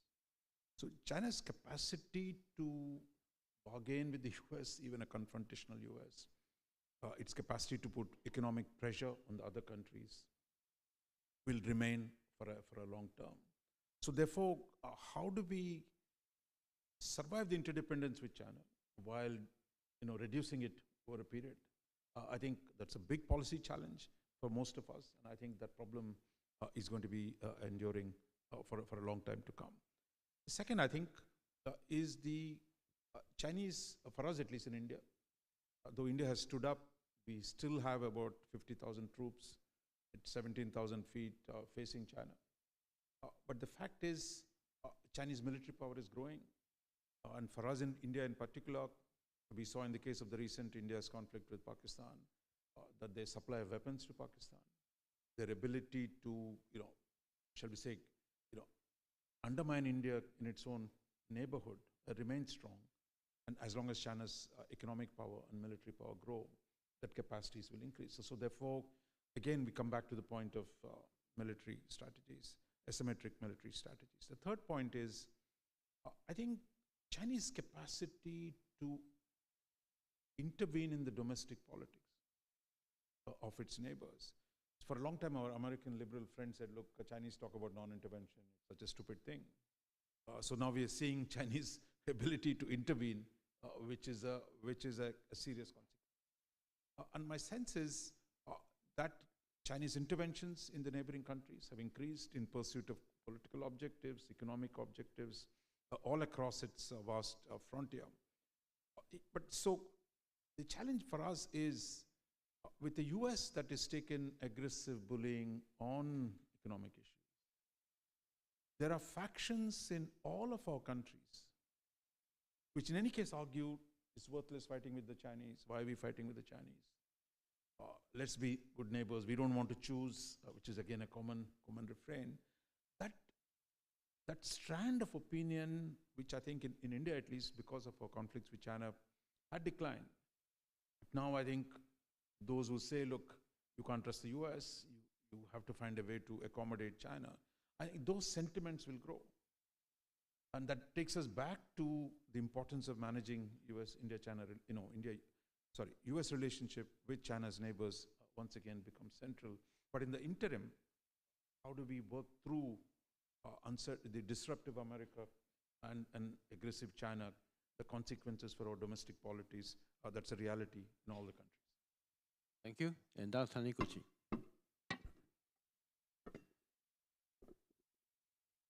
I will not say much.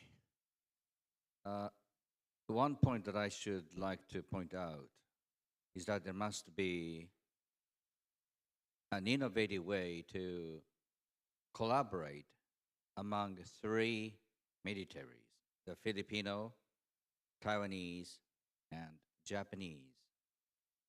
You may or may not be aware, there has been absolutely no interaction, no collaboration, no cooperation between the Taiwanese military and the Japanese. We must be more innovative. And to be innovative takes courage, boldness. And it is very much important for us, the Filipinos, the Taiwanese, and the Japanese, to have the kind of political leadership that can stand tall, no matter how intimidating and bullish the Chinese are. But pragmatically speaking, the fact that there's no dialogue, collaboration between the Taiwanese military and the Japanese concerns me very much. Okay, thank you. And Honorable Jason Kenney, you would like to say something? Give me a question again. About the Chinese, the Chinese economy, the problems they are facing right now, as well as the political and the military leadership bridging that's also going on. How would Canada assess those developments, and would those actions in China affect the Chinese action toward Canada? Well, they have. Look, they've been imposing all sorts of arbitrary sanctions on us for political reasons, and we've been sort of collateral damage, if you will, in the U.S.-China trade disputes. But my own view is that there is a fundamental weakness in the regime. We've all known this for a long time. I think it's coming to a head, and I'm by no means an unmitigated fan of President Trump, but I think he deserves great credit for having identified the strategic threat posed by Xi's leadership. And I hope the Americans in these trade negotiations with the PRC and the potential imposition of secondary tariffs for PRC's cooperation with Putin, I hope the Americans don't lose heart. I'm a little concerned that there are some of the kind of Wall Street types in the administration, Secretary Bessent, Secretary Lutnick, whose primary constituency is Wall Street and the bond markets, who desperately want economic peace with China. But I hope the president follows his instincts on this and keeps up the pressure. And I think that will accelerate the very deep internal economic problems that the PRC is facing. Thank you. You want to say something, Ambassador? Yeah, because I just spoke 8 minutes. I have 2 more minutes too. No, I think the one advantage of being Taiwanese is here in Taiwan, we could watch China closely and knowing the real situation. Recently, I talked to a company boss, a Taiwanese company who invests in China for decades, and I asked him the current situation. He said that he continue his company's operation in China, but he will not increase investment. He said he will stay in China as long as he could continue making profits, but he knows there's a risk if he get deeper in China, so he will not increase any investment. I think that that explains why in the past few years you see that Taiwanese investment in China decreased, but Taiwanese trade with China continue. Okay, and but in the long term, I think that China is still in recession. This is a very, very important signal, to us. But on the other hand, if you look at China's leadership, and whether Xi Jinping and the CCP is in a very strong and solid position, I think so far still yes. So this makes this regime extremely dangerous, because when they have domestic economic problem, but on the other hand, they try to maintain a very strong and a solid, a rule in the society. This will make them more aggressive. Yeah. But so far, I think that most of countries in this region, I mean in Asia, they consider the current strategic situation as a strategic rivalry between China and the US. And particularly for small countries, they don't want to take risk. As long as they can benefit from doing business with China and the US, they will continue to maintain relations with both sides. But Taiwan has no choice. Taiwan has no option. What Taiwan can do? Yeah, of course that we still do business with China, but China is never our friend. Yeah, and the US, we know that this current situation. That is why I didn't say earlier, but right now I want to say I hope that particular countries like India could play a more important role, in enhancing the security situation in the region. Of course, Japan already do. Yeah, but other big powers, particularly India, I think is more important. Yeah, thank you, Ambassador. And I think that with the Trump tariff that's about to impose on a lot of countries, the economic relationship with China definitely will be changed. So that is a new factor we have to factor in. That hasn't really hit anybody yet. So yes, I'm sorry for only left about the 22 minutes for people to ask questions, but please don't be shy that raise your hand so that I can see you. All right, I saw several hands. There are these hands here from the gentleman, also the hands there. So these two, please. Jason Chen of Formosa Republican Association. I have a question for Mr. Taniguchi. You mentioned your concern in your last comment.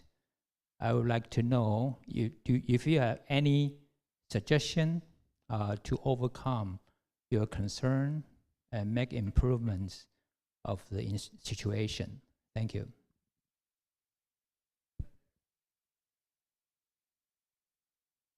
Thank you, moderator. This is Domingo Yang from INDSR. I have a question for Professor Taniguchi. Thank you, sir, for your wonderful remarks. I think it is reported that the US government, Bridge Kobe, has requested Japan and Australia to clarify their roles and responsibilities during Taiwan contingency. I wonder what is your observations about what are the more constructive ways for the middle powers in this region to really talk about this question of contingency planning and to really push forward this agenda by bringing Taiwan's participation. If military drills are too sensitive, what about defense industry? What about information sharing and the whole of society resilience so that we can work collaboratively about this contingency planning? Thank you. Thank you. We also have another gentleman, I think he's from Ukraine, right? Indeed. Sviatoslav Yurash, youngest member of parliament of Ukraine. My question is about different flashpoints in Indo-Pacific region. The whole world was watching with the Cambodia-Thailand border conflict in recent weeks, but I'm very keen to hear your opinions about other potential flashpoints. As we have seen, for example, the Korean question, and we've seen North Korean soldiers deployed in the Russian effort to take over our country. We know of countless civil wars that are spilling from Myanmar into different countries all around it. We are the situation with the Philippines and constant encroachment by China on the territories they claim in South China Sea. We are remembering the fact that China is claiming the whole region of India, Arunachal Pradesh. Not to mention the fact that these claims are yet to be relinquished by Republic of China in Taiwan itself. So I'm very keen to hear your opinions on other flashpoints in the Indo-Pacific region and what can be that trigger for the region as well as the Chinese invasion of Taiwan. Sorry, but do you have anyone you want them to answer your question? You have a fabulous panel full of different experts. So you ask and everyone? Basically, I'm sure each and every one of these experts can voice their opinion, these conflicts which in Indo-Pacific region sadly are plentiful. Okay, all right. Thank you. And also, by the way, welcome our Ukrainian friends here. Thank you very much. We are most honored to be here. All right now we have 3 questions. 2 directly has been directed to our very own Dr. Taniguchi. And the last one, I think that invite everyone on the podium to speak. So first, the 2 questions to Dr. Taniguchi, and then everyone, if you want to speak about Ukrainian friends questions. I think it will be a tall order for the Royal Australian Navy to come to rescue Taiwan in times of real contingency.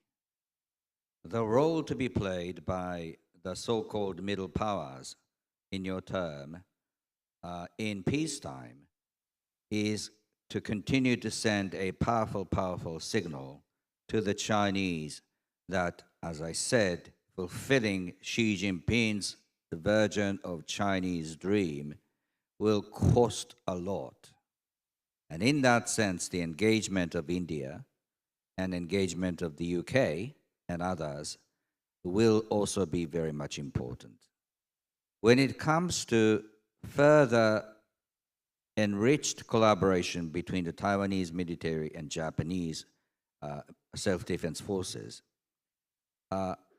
one thing that Taiwanese and Japanese share together is this US military presence. And when it comes to US military presence, the host nation's role, that is to say Japan's role, will be very much important. So together with the United States, I think Japan must start the kind of collaboration needed between the Taiwanese and Japanese, perhaps in a low-profile way. Be aware that in Japan, political landscape discourse daily has been under the increasing influence of the Chinese. An increasing number of business leaders voice that we must be more careful in dealing with the Chinese. So it takes a lot of political courage. Nonetheless, the Japanese must start thinking about that by taking advantage of the fact that the Japanese and Americans have been very close. Now, let me say a little bit about the flashpoints.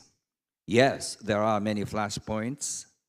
The fact that the hurdle for using military force has been lowered tremendously, I think has ignited such exchanges of hostilities that you see between Cambodia and Thailand. But for the entire world, the most important flashpoint is here. Don't just forget that Taiwan is the most important element when you think about the international order and the vast stretch of the Indo-Pacific region.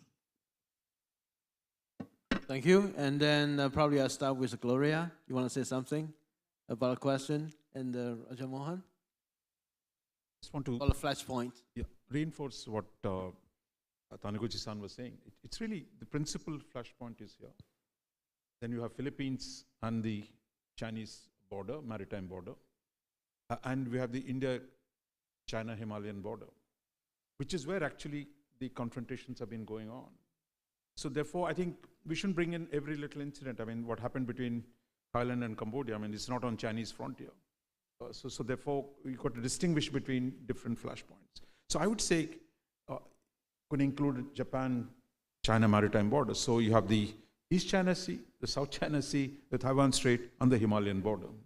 These are the 4 theaters where it's not just being a flashpoint draws attention, but the Chinese salami tactics of constantly changing ground reality, even as recently in the last few weeks, a situation has changed in Philippines. So I think that is the real danger for those of us on China's periphery, and not just one single flashpoint. But for Taiwan, it's an existential question. But for others, there is a constant Chinese assertiveness that keeps altering the territorial status quo in violation of every single norm of international affairs.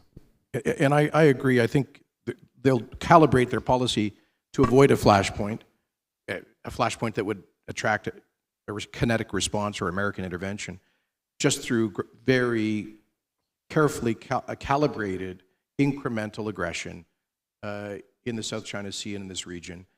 And it's what we call the frog in the pot syndrome, that people, we won't notice strategically that they're increasing aggression year after year, month after month and year after year. But if I just wanted to pick up on what our Ukrainian colleague has reminded us of, that what's going on in Ukraine is not just an abstract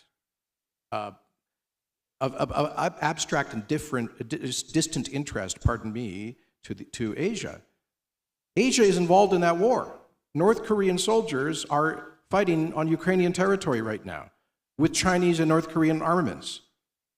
The Russian military has essentially totally expended its post-Soviet deposits of weapons. And yes, they've stood up a new war economy that's producing a lot of equipment, but they could not sustain the war in Ukraine without the logistical and munitions support that they're getting, enormous support from 2 Asian countries. So I think that it's time for NATO and Western countries to realize that Asia is involved, 2 Asian countries are involved in invading a peaceful European country right now, and that demands an appropriate response. Thank you. My view is that actually 3 Asian countries involved. China provides everything, including the military hardware in Ukraine, on the war in Ukraine. So yes, China is not a single specters there. And then we have another round of questions. Please raise your hand if you like. Yeah, the first one here, and also there will be another one. Okay, yeah. Hello, everyone. I'm Dominic Yang from the University of Missouri in the United States. I work in the history department. Great panel. I have a question for all the panelists. Now, maybe this issue will be discussed in the afternoon, but I would like to hear from every one of you if it's possible. Now, you guys talk about that there needs to be more collaboration amongst the maritime democracies. Now, the issue I'm talking about is actually domestic issue, social media, Chinese infiltration, because I think for me, that's the most important, because we're all democracies, and in comparison to an authoritarian regime, we have our particular vulnerability is really the power of that authoritarian regime to shape our public opinion. And for us to actually work together militarily and strategically on military front, we need the support of majority of our citizens. So my question is that, is there any talk about collaboration in terms of experience of how each and every country actually deal with this threat? I know, we all have different history, we all have different culture, and language-wise, the Chinese will influence us differently. I just want to hear from the panelists about this. So that's my question. Thank you very much. All right, thank you. And then with the dignitaries here. Thank you. I'm Anjanette. I'm the ambassador of the Republic of the Marshall Islands. It is truly a pleasure to be here this morning. And my question is to Dr. Tomahiko. And I want to get your thoughts on what you think the role, what your thoughts are on the trend that we're seeing in the Pacific with the increased influence of China and what that means in terms of security for the Indo-Pacific region. And perhaps the second question would be to everyone on the panel, what do you feel is the role of Pacific Island countries in this evolving security architecture in the Indo-Pacific region? Thank you very much. Thank you, Ambassador. I think that's also the question Taiwan would like to pose to our audience and the panelists. So who would like to go first? Gloria, do you like to? I think it's about the social media, interference campaign by China and how you're going to deal with it. If I do not understand it, okay, I understand correctly. So, countries that has been barraged by all the disinformation. It's actually starting to be very, very daunting for the Filipinos to be reading through all the disinformation about our president, the first family, or even some in the legislature and the bureaucracy as well.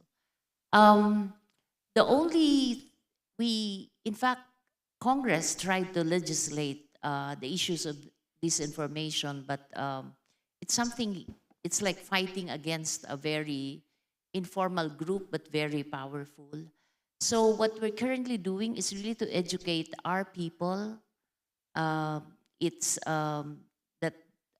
disinformation is something that is in our midst already.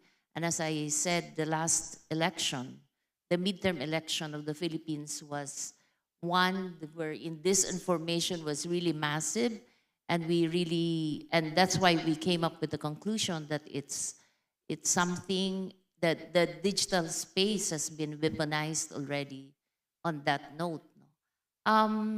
We are doing a lot in terms of education in our country on how news should be carried in the airspace, but social media is one of the area that is so difficult to control.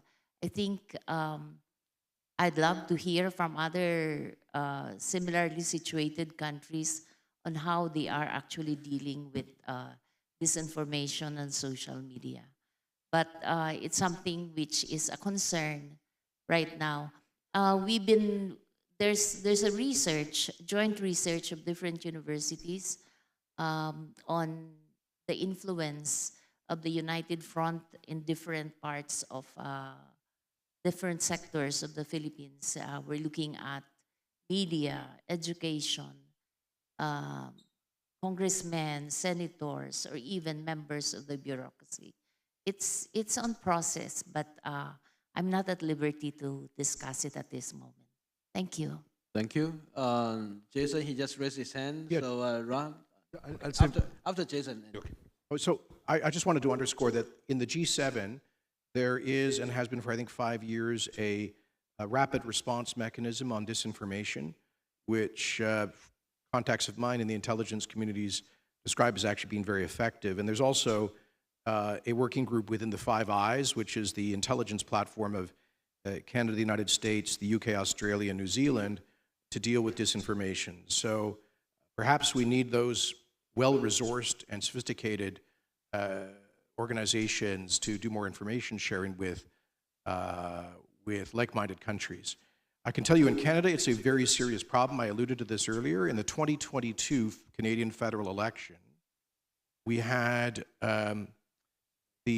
there were probably something like 8 or 10 federal constituencies, districts, where the outcome was with very large ethnic Chinese, largely mainland Chinese populations, where the result was probably changed from one party to another because of massive PRC disinformation efforts.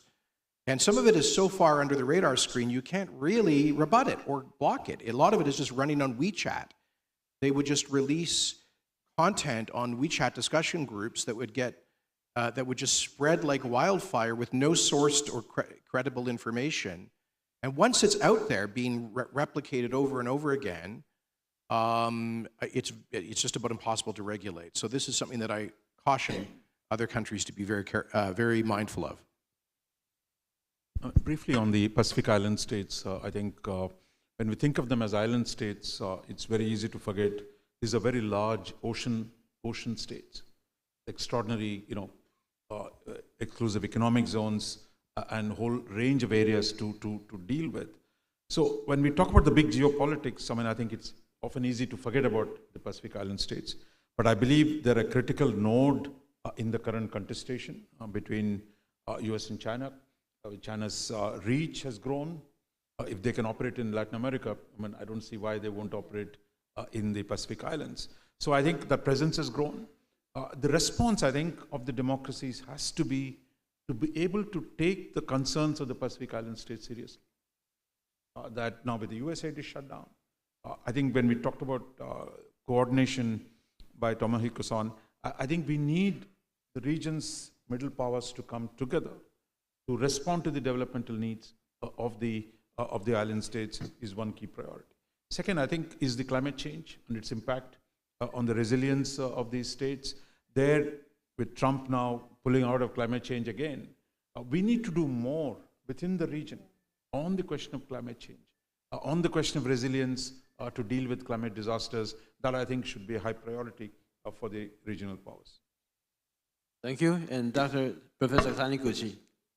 I think there must be a reward structure that would benefit those countries that maintain diplomatic relations with Taiwan, in the Pacific, in the Caribbean, and so on. And that structure must be built by not only the United States, but also Japan and others, by the collaboration of those nations. And that reminds me of what the Japanese government has long done to put together, to invite all island nations, Pacific Island nations, to come to Japan for a regularized summit meeting. But I think now is the time for Japan to be more selective, distinguishing those nations that maintain ties with Taiwan from others. And this is the time when the all-encompassing ideas are being questioned. For instance, ASEAN centrality. That's an important mantra we still cherish. However, the reality is there are two ASEAN nations, one very much democratic and another very much falling under the influence of China. So it's a challenge for diplomats and political leaders as well, but let's just face it. Thank you. Ambassador Chen, you'd like to say something? Let me remind you, you're between us and lunch. Okay, well, yeah, regarding the disinformation campaign, actually Taiwan, we are the biggest victim of China's disinformation campaign. And in the past few years, one very important progress we have is that we are now conducting a program called GCTF, Global Cooperation and Training Framework. It was the first sponsored by US, but right now I think Canada, Japan, and many other countries also get involved. And so we have different programs and invite other countries to come to Taiwan and to study and try to find appropriate strategies to fight against the disinformation campaign by China. Thank you. Now we are just on time that about to conclude these sessions. So please join me, give a big applause of hands to the panelists on the audience for giving us a very insightful conversation. Thank you very much. Thank you. Many thanks to Dr. Lai for moderating this session. And I'd like to, on behalf of the host, express our sincere appreciation for all our panelists. Thank you very much. Thank you. Ladies and gentlemen, now it's time for lunch and special address. Please note that the next session, panel 2, will start at 2 p.m. this afternoon. For participants with a round sticker on your badge, please follow the staff in the back to the luncheon ballroom. And please remember to always keep your personal belongings and valuables with you. Thank you and see you later. Thank you.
how hard it gets.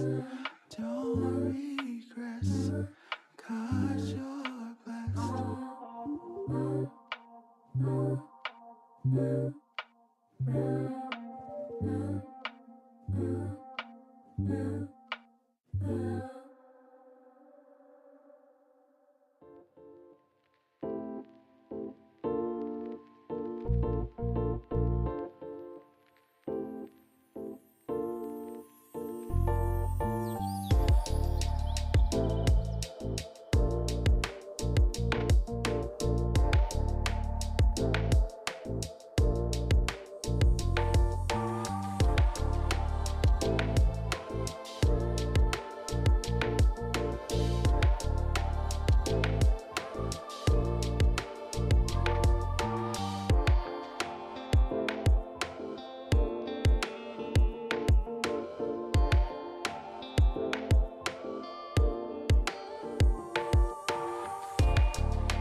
Don't regress, 'cause you're blessed.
Don't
Ladies and gentlemen, our next session will begin in 5 minutes. I'd like to invite all of you to please take a seat. Thank you very much. Thank you.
Ladies and gentlemen, the next session, panel discussion 2, will begin shortly in about 3 minutes. I'd like to invite you to please take your seats. Thank you.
Ladies and gentlemen, once again, I'd like to invite all of you to please take your seats as our next session is about to begin. Thank you very much.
Distinguished guests, ladies and gentlemen, welcome back to the forum. It's our afternoon session now, and we will now proceed to panel discussion 2 titled Countering Hybrid Warfare and Strengthening Whole of Society Defense Resilience. There are 5 panelists in this session, respectively from Denmark, the USA, and Taiwan. And now I'd like to introduce our moderator of panel 2, Ms. Ying Kvat, the host of Taiwan Talks. And now I give the floor to Ms. Kvat. Welcome. Thank you, thank you. So good afternoon, ladies and gentlemen, distinguished guests. Welcome to panel 2 of the 9th Ketagalan Forum. I'm Ying Kvat. I'm the host of Taiwan Talks, which is Taiwan's only English language geopolitical talk show. It is my great pleasure today to chair the discussion on countering hybrid warfare and strengthening whole of society defense resilience. Now, where we define hybrid warfare as a mix of conventional and unconventional warfare, or military and non-military warfare, and no doubt Kerry will talk in more detail about the definitions. Also, where unconventional covers tactics such as disinformation, cyber attacks, election interference, territorial salami, slicing, and so on. So we can say that the CCP has spent roughly 100 years slowly and patiently perfecting its hybrid warfare capabilities. It has had a single aim, avenging its humiliation, its century of humiliation carried out by Western powers by becoming the preeminent global superpower. And then there is the defeat and absorption of Taiwan. And so for Taiwan and the United States and others, the China threat hasn't just been military for many decades, but also in that space between war and peace. And the more China has advanced its military and economic power, the closer that goal appears, and therefore the faster its hybrid warfare campaign has intensified. But China is not only targeting the US and Taiwan. The Philippines is increasingly targeted in the South China Sea, or West Philippine Sea, in cyber attacks and social media. Japan and South Korea increasingly targeted in the East China Sea and West Sea in cyber attacks and social media. India continues to be targeted in the Himalayas and Indian Ocean region, and Australia also in the seas around its country, as well as in cyber attacks and social media. So those are just a few examples. The question is how we recognize hybrid and gray zone warfare in all its forms, and when we decide to take action against it. In what ways can we defend against it and crucially deter this threat, and whether we can come together collectively to do that, as European countries and NATO have tried to do against the Russian hybrid warfare to build greater resilience in this region. So to debate this and more, we have an incredibly distinguished panel of experts, and I'm joined, starting from my right, by Dan Blumenthal, Senior Fellow at American Enterprise Institute. Dan focuses on East Asian security issues and Sino-American relations. He served in and advised the US government on China issues for more than a decade, and this includes being Senior Director for China, Taiwan, and Mongolia at the US Department of Defense in 2002 to 2004. Next to Dan is Elizabeth Braw, Senior Fellow at the Transatlantic Security Initiative in the Stowcroft Center for Strategy and Security of the Atlantic Council. Welcome. Elizabeth is one of the world's leading experts on gray zone and hybrid threats. Next is Christian Brugger, Professor of International Relations, University of Copenhagen in Denmark. Welcome. Christian specializes in maritime security and has held previously several high-level positions in UK universities. Next is Kerry Gashanek, Senior Fellow at Global Risk Mitigation Foundation based in Honolulu and Professor Visiting Scholar at National Juncture University. I'm holding up now Kerry's book. This is the Mandarin version, translated into Mandarin, of political warfare, which I think that many of you will be familiar with. It's become an important book for many a nation targeted by China.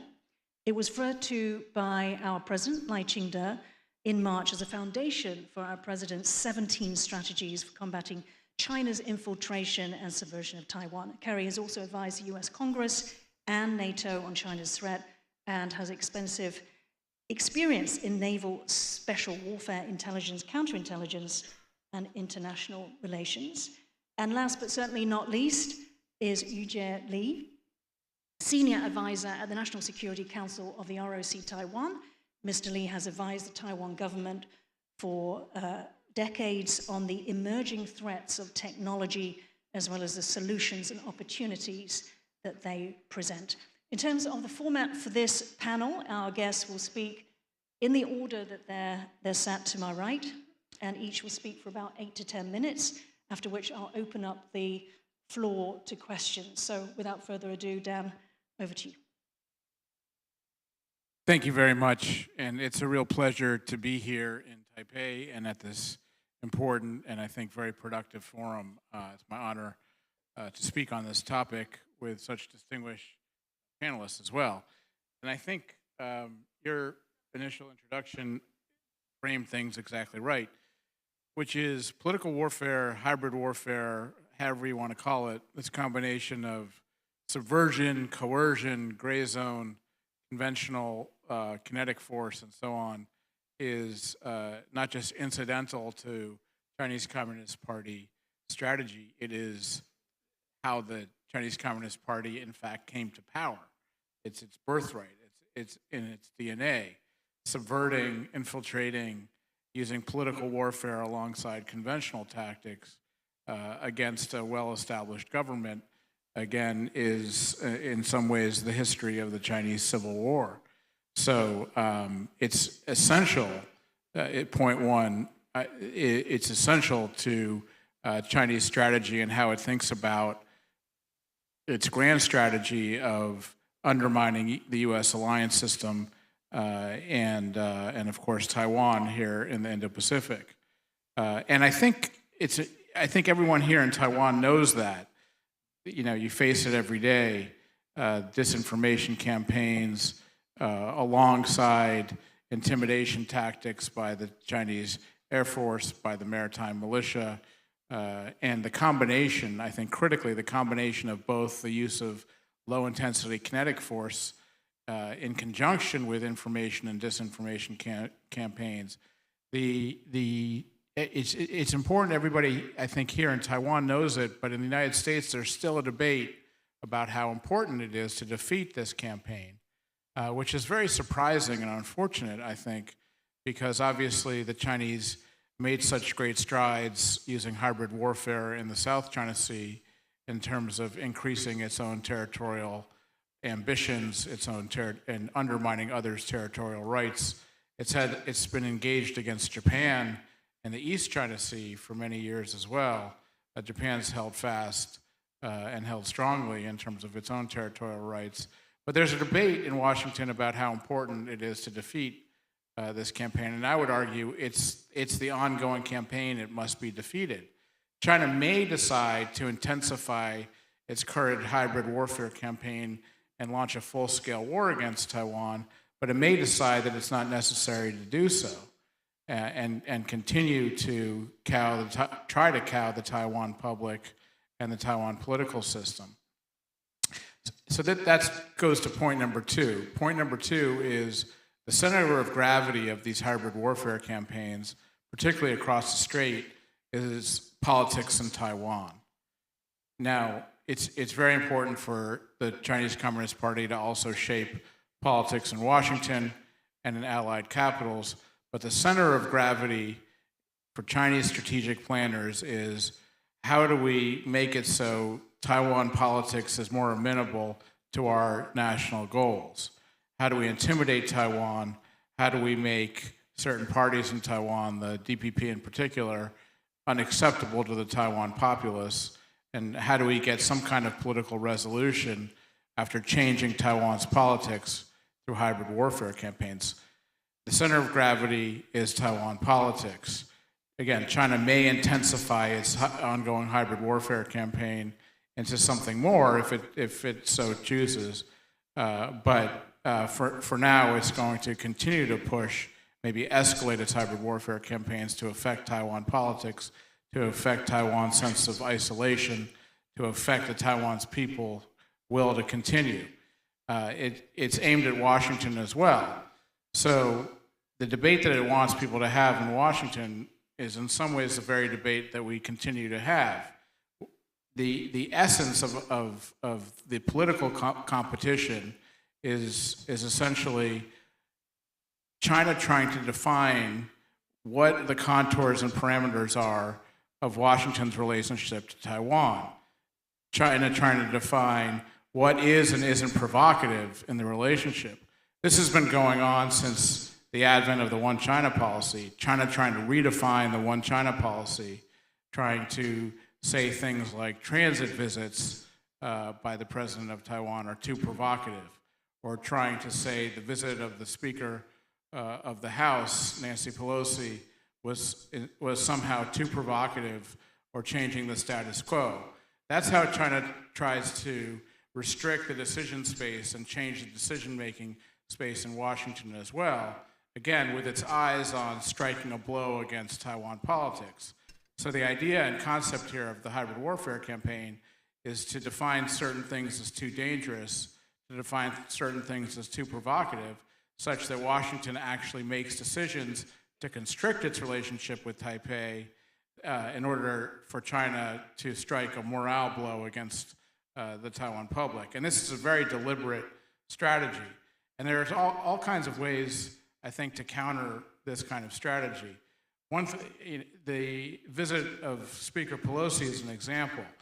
If, for example, the United States has acted more decisively and said, I'm sorry, but you don't get to define who we send to Taiwan. Part of this unofficial relationship we have with Taiwan is the right to have just about anybody we want go to Taiwan on unofficial visits. The only thing that we owe you, China, is that we promise not to confer diplomatic recognition on Taiwan, but anything below that is up to us to define. So ultimately, this is a political struggle over what kind of relationship Taiwan is going to have with the rest of the world, what kind of relationship Washington is going to have with Taiwan. And we ought to be very aware that China is trying to redefine that for us all the time, again, with its eyes on striking a blow against Taiwan and Taiwan's resilience and so forth.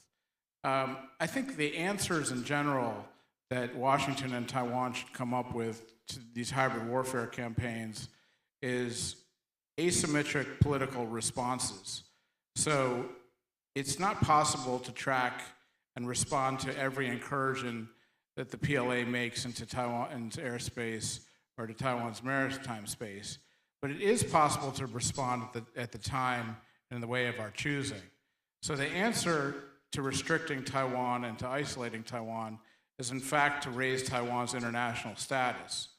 So one good response, for example, to things like cable cutting or things like interference in the air defense identification zone of Taiwan would be to increase Taiwan's status multilaterally and exercise to make sure that civil aviation is safe going into Taiwan. This is an asymmetric political cost, and China actually cares about it quite a bit. So if China is actually embarrassed on the world stage, or if Taiwan's status is actually enhanced in response to China's attempt to restrict it and isolate it, that is one way in which China tends to back off. Again, so a response to military intimidation combined with disinformation would be raise Taiwan's profile specifically and functionally in the international system. I just want to wrap up by saying it's very important to defeat these hybrid warfare campaigns and to make sure that Taiwan's public knows that its system is able to operate despite the pressure that China puts it under. I think that the idea that ignoring these gray zone campaigns in order to focus on a possible larger kinetic conflict is a big mistake. I think you have to deter in the gray zone, deter in the space you're being challenged, which has a much better chance to show China that you have the will, both Washington and Taiwan have the will to defeat them should they decide to escalate to conventional means as well. Thank you. Thank you, Dan. Okay. So, Dan, they're arguing for greater decisive action by the US and also raising Taiwan's international profile. Elizabeth Brawl. Testing. I was thinking, hearing all these alarming reports this morning, and at lunchtime, I was thinking back to happier days in around 2016, 2017, when Twitter was down. I didn't notice that until afterwards, but when I logged on, I saw somebody had written this, posted this on Twitter. Chatted with my wife while Twitter was down. She seems nice. So those were the happy days back then when we could entertain ourselves by reading Twitter. Now things are much more serious, and as you said, I focus on grey zone aggression, and in the past decade it has grown enormously. It used to be essentially, as I think everybody in this room knows, it used to be cyber, it used to be disinformation, it used to be election interference, it used to be systematic IP theft, which I think is often overlooked, but it is another aspect of grey zone aggression that aims to weaken our countries and strengthen whoever it is that is systematically taking our IP. In the past 2-3 years, the forms of grey zone aggression with which our countries are targeted have grown exponentially, and not just in number of incidents, but also number of categories. And why not? If you're the aggressor in the grey zone, you can continue to innovate because nothing will happen. You are not going to be punished for engaging in grey zone aggression. Why are you not going to be punished? Because you are exploiting the space between war and peace. You're staying below the threshold of war, and our countries, democratic countries, are not going to respond with military means against you because it's risky, it's escalatory, but we are also not going to respond with the same means because we are liberal democracies. If a country, let's say, interferes in our elections, we are not going to say, well, in that case, we'll interfere in your elections. Or if a country engages in systematic cyber intrusion of our critical national infrastructure, we are not going to say, well, if you intrude in our infrastructure, we will intrude back. And that is one of the fundamental weaknesses of a liberal democracy.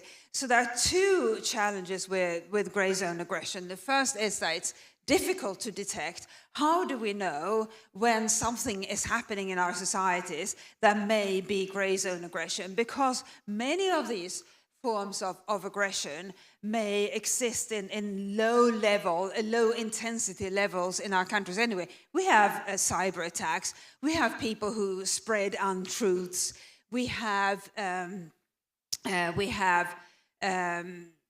election malfunctions within our electoral processes. How do we know when something is systematic and when the instigator behind it is a hostile state? We may not know until it reaches a very high level of intensity, and by then it may be too late.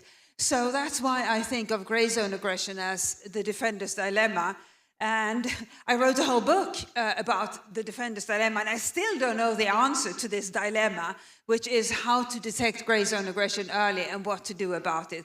But I do have some partial answers. And one of the first ones is we have to do what Taiwan and some other countries already do, which is to involve the wider public as much as we can. Not just the wider public as in the citizenry, but also the private sector. And I know you do it here increasingly, for example, by through public awareness campaigns, by working with the private sector. And a fantastic example of that is the collaboration between the government and Chunghwa Telecom on cables. And I remember vividly the 2 cable cuts off the Matsu Islands on the 2nd and 8th of February 2022, or was it 23? The years blur now. 23 was.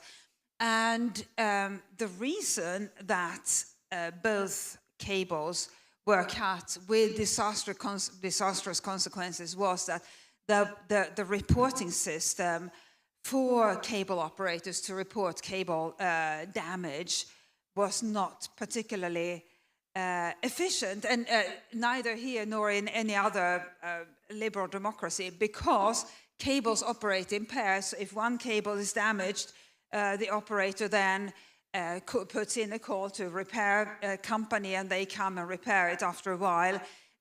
But what should happen, and now has begun to happen, is that the operator should also report it to the government, so the government knows that a cable has been damaged and is aware. But that didn't happen then, and when people found out that there was a problem was when the second cable was cut. They had been taking the traffic for the 2 cables.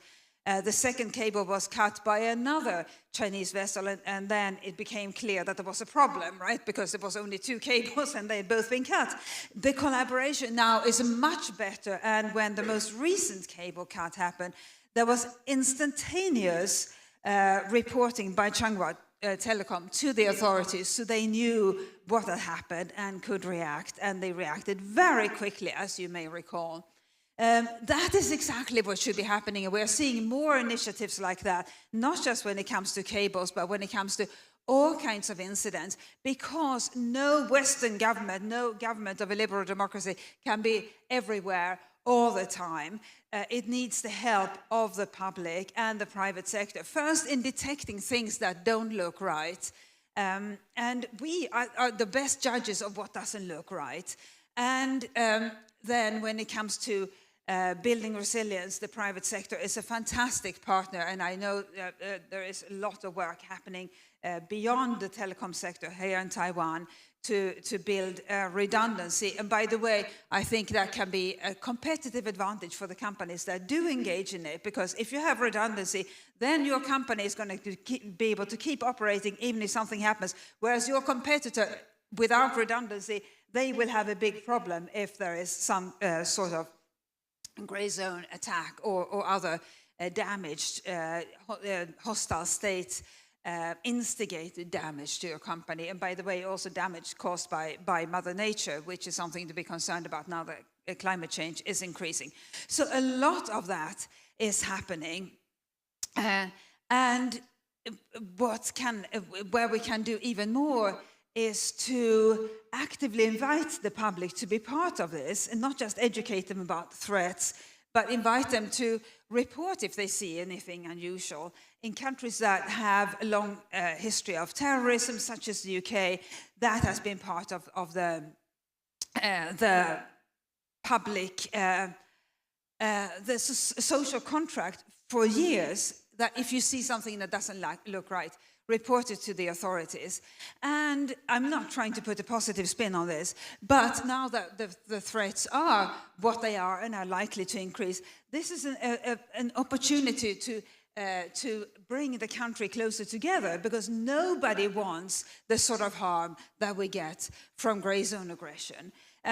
So in an era that has been defined by societal fragmentation, loneliness, and so forth, I'm not saying that it's good that we have grey zone aggression, but now that we have it, being part of the solution is a fantastic opportunity for people to get involved. And it's interesting to see which countries are the most active. Taiwan, but also the Nordic Baltic countries, the UK, the Czech Republic, a wide variety of countries that have few other similarities other than wanting to keep their countries going in case something were to happen. And something will happen. And so this is also, by the way, an opportunity to show your country off to international markets, to FDI investors, to show we will be able to keep going even if there are countries and other actors that wish us ill. And on that note, something I want to flag up, because Russia is good at innovating in the grey zone,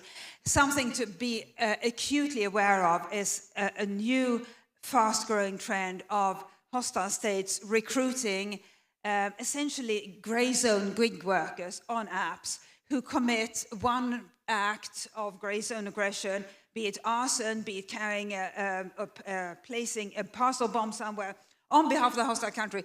They take a picture of whatever they've done, send it to the agent who commissioned them, they get paid, and then they fade back into obscurity. That's another reason for all of us to keep our eyes open and be part of that solution. Over. Time's up. Thank you, Elizabeth. It's okay if we go a bit over 10 minutes. I heard Elizabeth speeding up there at the end. So Elizabeth spoke about, at the end there, very interesting development, gig workers. This increases the plausible deniability of these states. Also, because there's been no cost against the hybrid warfare, essentially we've seen a proliferation, innovation, also the limitations of our liberal democracies, and finally, how this is actually an opportunity for unity, so that coming together that we mentioned. Christian, over to you. Thank you so much. First of all, a big thank you to the Prospect Foundation and the Ministry of Foreign Affairs for the hospitality and convening this important forum. I'd like to bring us towards maritime security and also the question of how grey zone/warfare strategies actually have an impact on maritime security more broadly. And I'm going to draw on two pieces of research. One is our book, Understanding Maritime Security, came out last year. And the other one, a big assessment that we have done together with the United Nations Institute for Disarmament Research.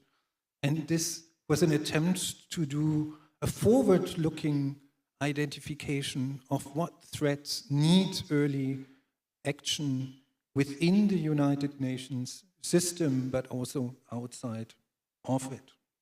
Now, just to set up the context, I think it's quite important why we need to care about maritime security more general, and the scientific research is pretty surprising and straightforward, and it shows us that at no other point in human history have we been as dependent on the sea as we are today. And that is literally a development that has been unfolding since the 1990s.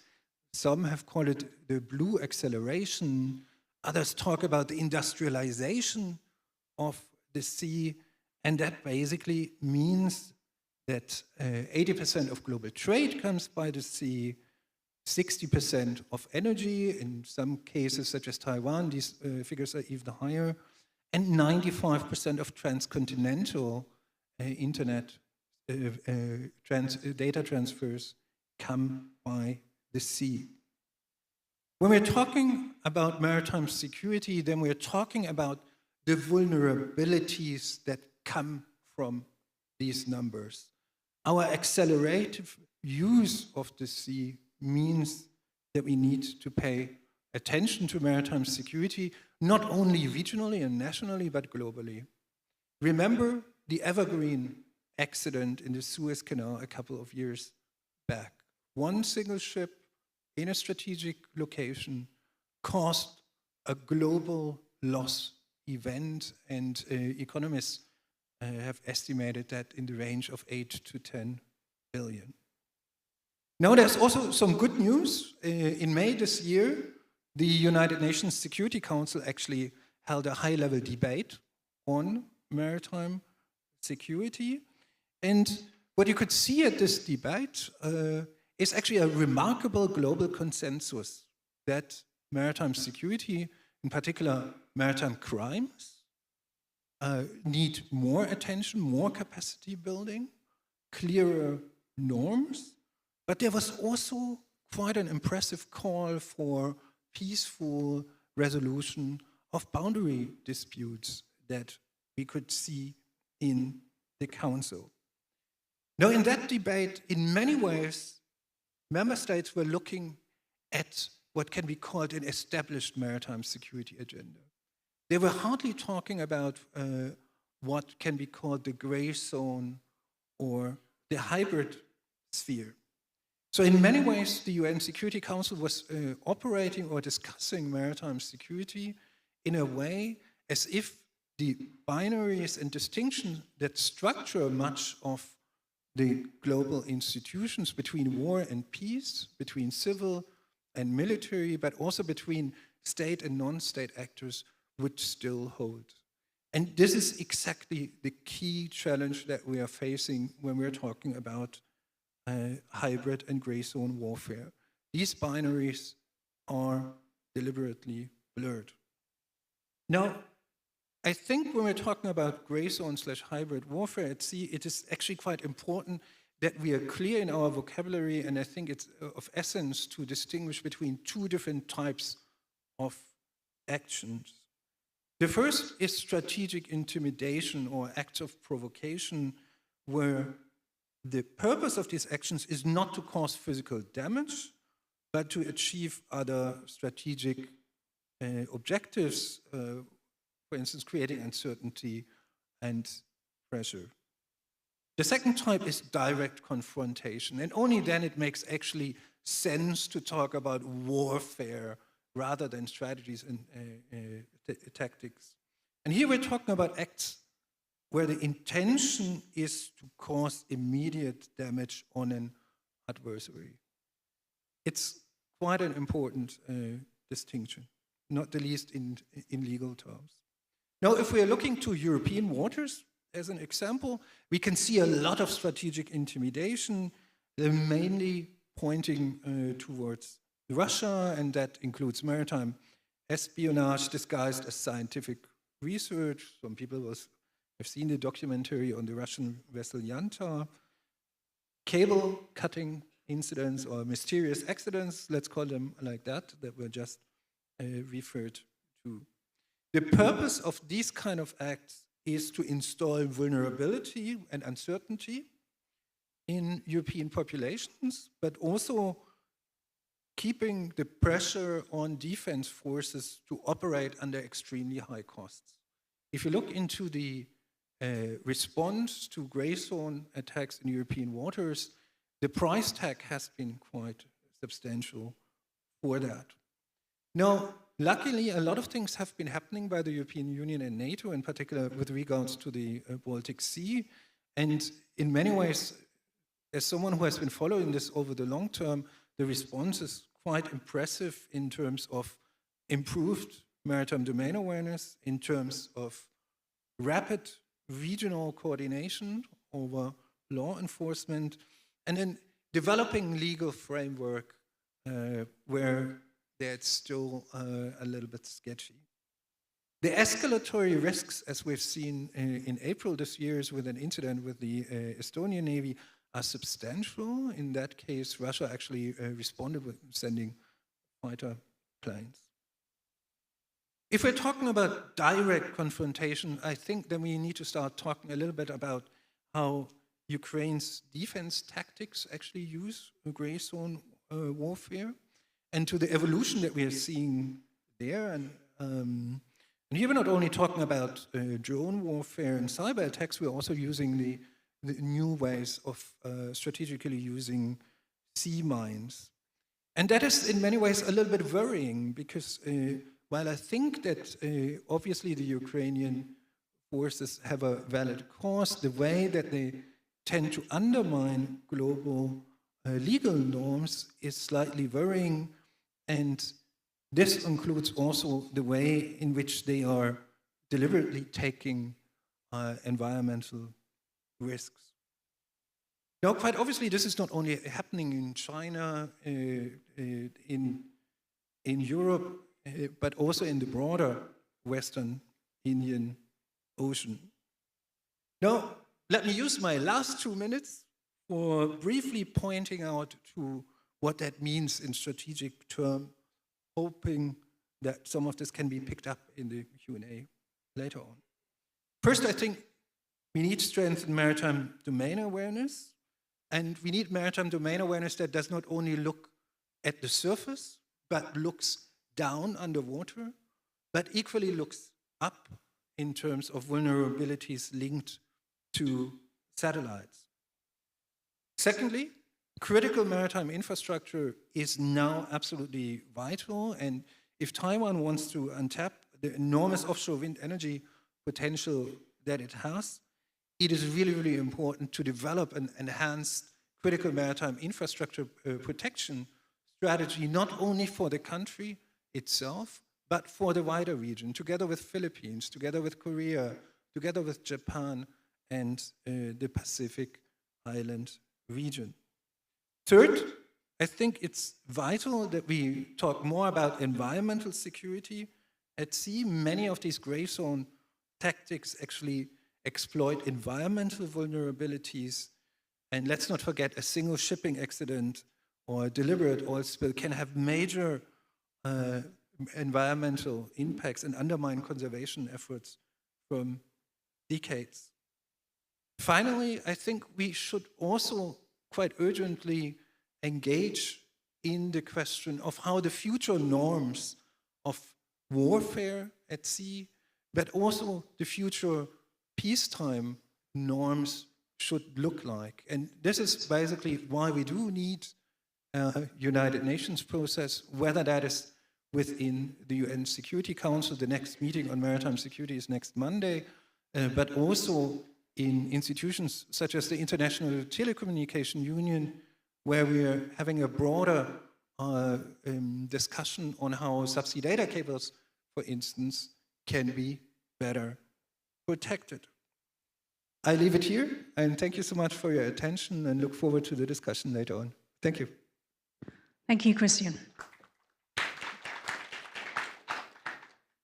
So Christian there mentioned how these actors attack our vulnerability and create uncertainty. He also talked about us being never more dependent on the sea as we are today. It's called the blue acceleration.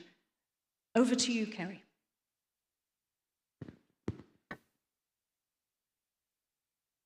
Hybrid warfare is a component of political warfare.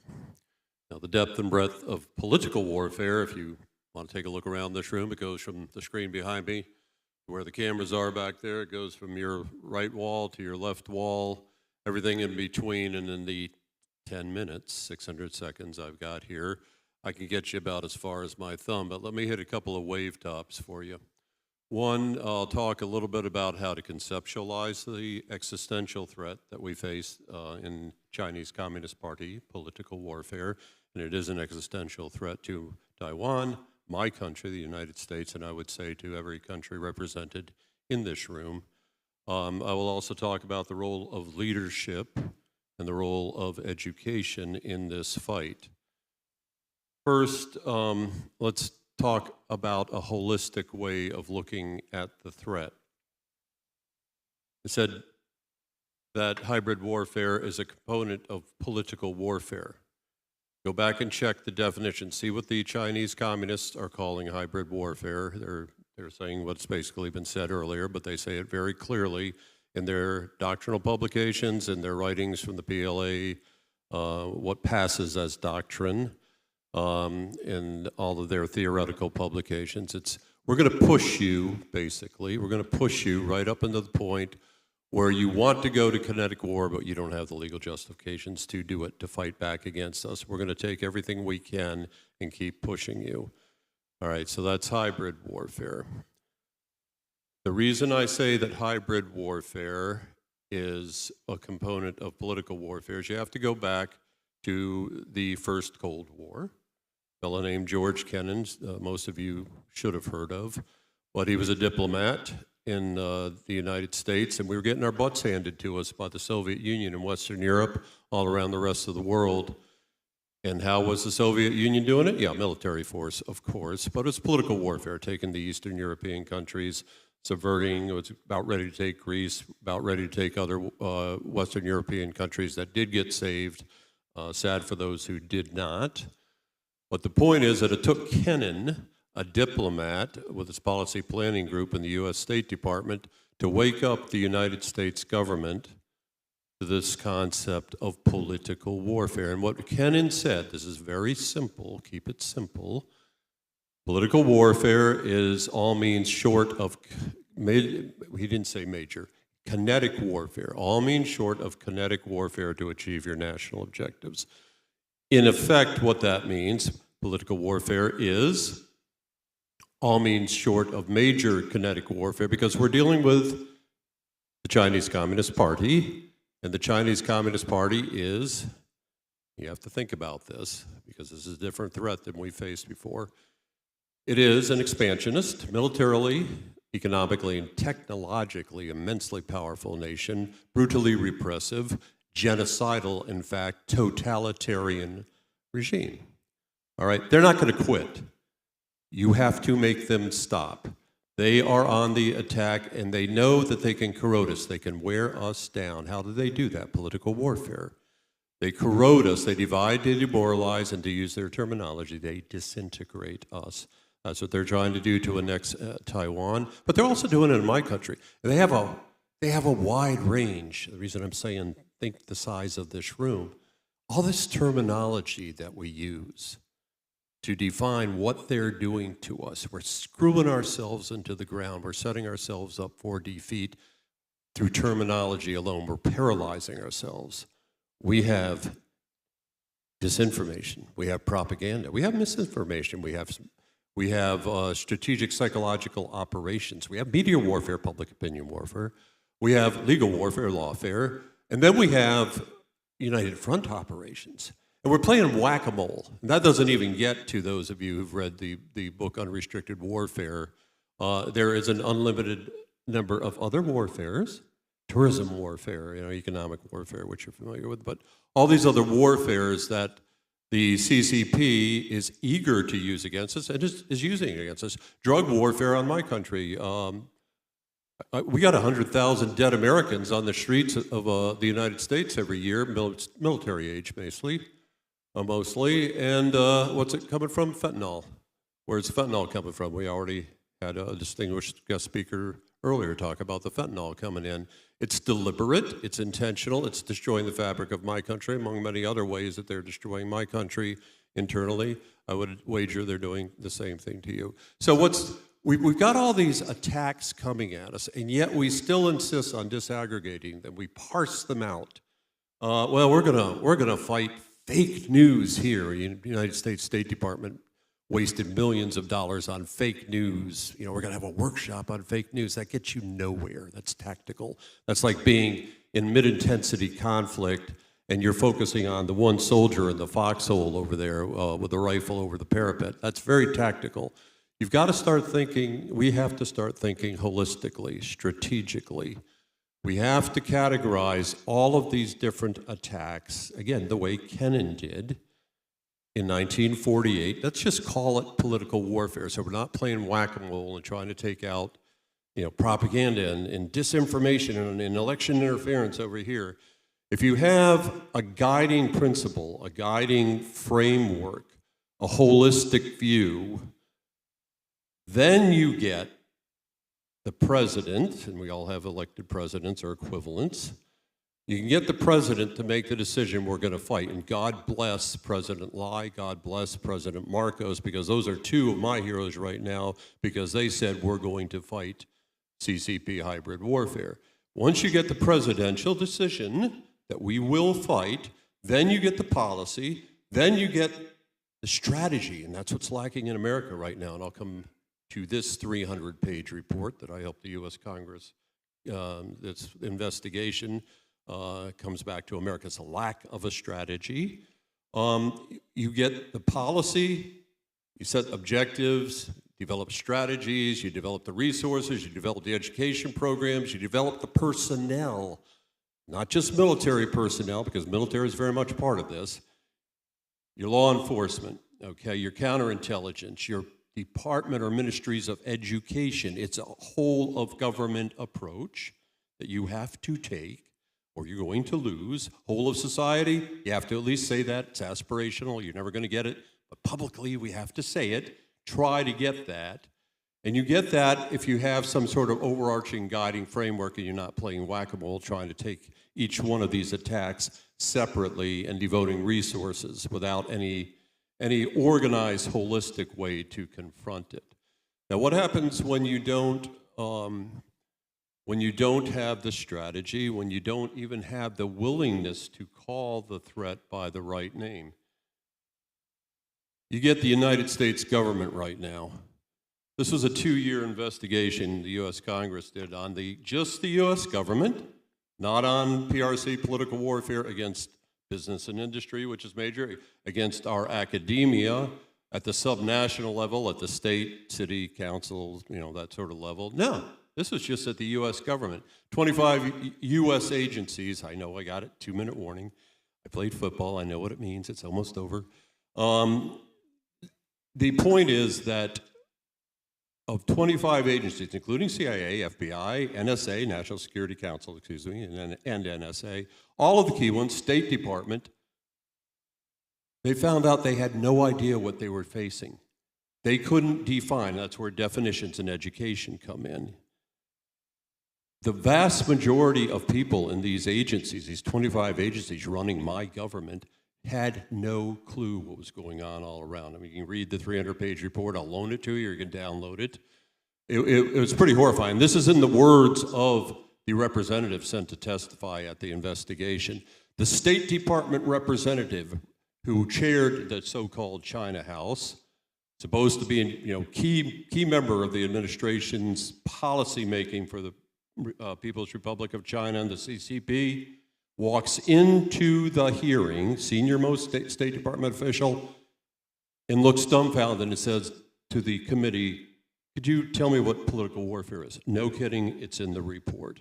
This is how ignorant my government has been. I would wager if you go in, college professor hat on here, and you go into any one of your bureaucrats or your senior elected officials and you said, take out 5 sheets of paper, 1 pen, define political warfare, give 3 examples how it's being waged against your country, Canada, Marshall Islands, etc., and then go down the list. What's United Front? What are they doing? I would wager that 99% would get an F, okay?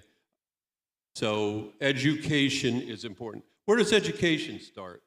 Yeah, it starts at the macro level. We wiped out our political warfare education in 1991 when we thought we'd won the first Cold War. My time is up. Let me just give a shout out to 2 organizations doing good I got time? Yes, I do. Thank you. A shout out to 2 organizations doing some good, clever education. All right? You're looking at this coffee carafe and you're saying, my gosh, that is beautiful. Is that Starbucks? Is it Yves Saint Laurent? Is it Gucci? No, that's the Republic of the Philippines, the Armed Forces of the Philippines. It is a coffee carafe that they distribute in the Philippines that talks all about the West Philippine Sea. So that's one way you get past TikTok. That's one way you just come up with creative ways on the very low level, but mass level, to get out the word on the political warfare, in this case the hybrid warfare for the West Philippine Sea. Association of Taiwan Journalists.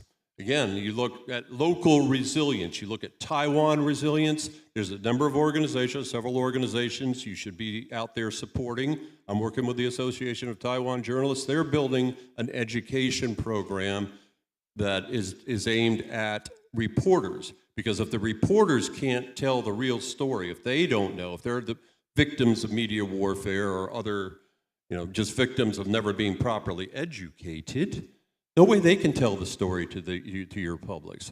So education on a mass level is absolutely essential, and with that, I give up my mic. Thank you, Kerry.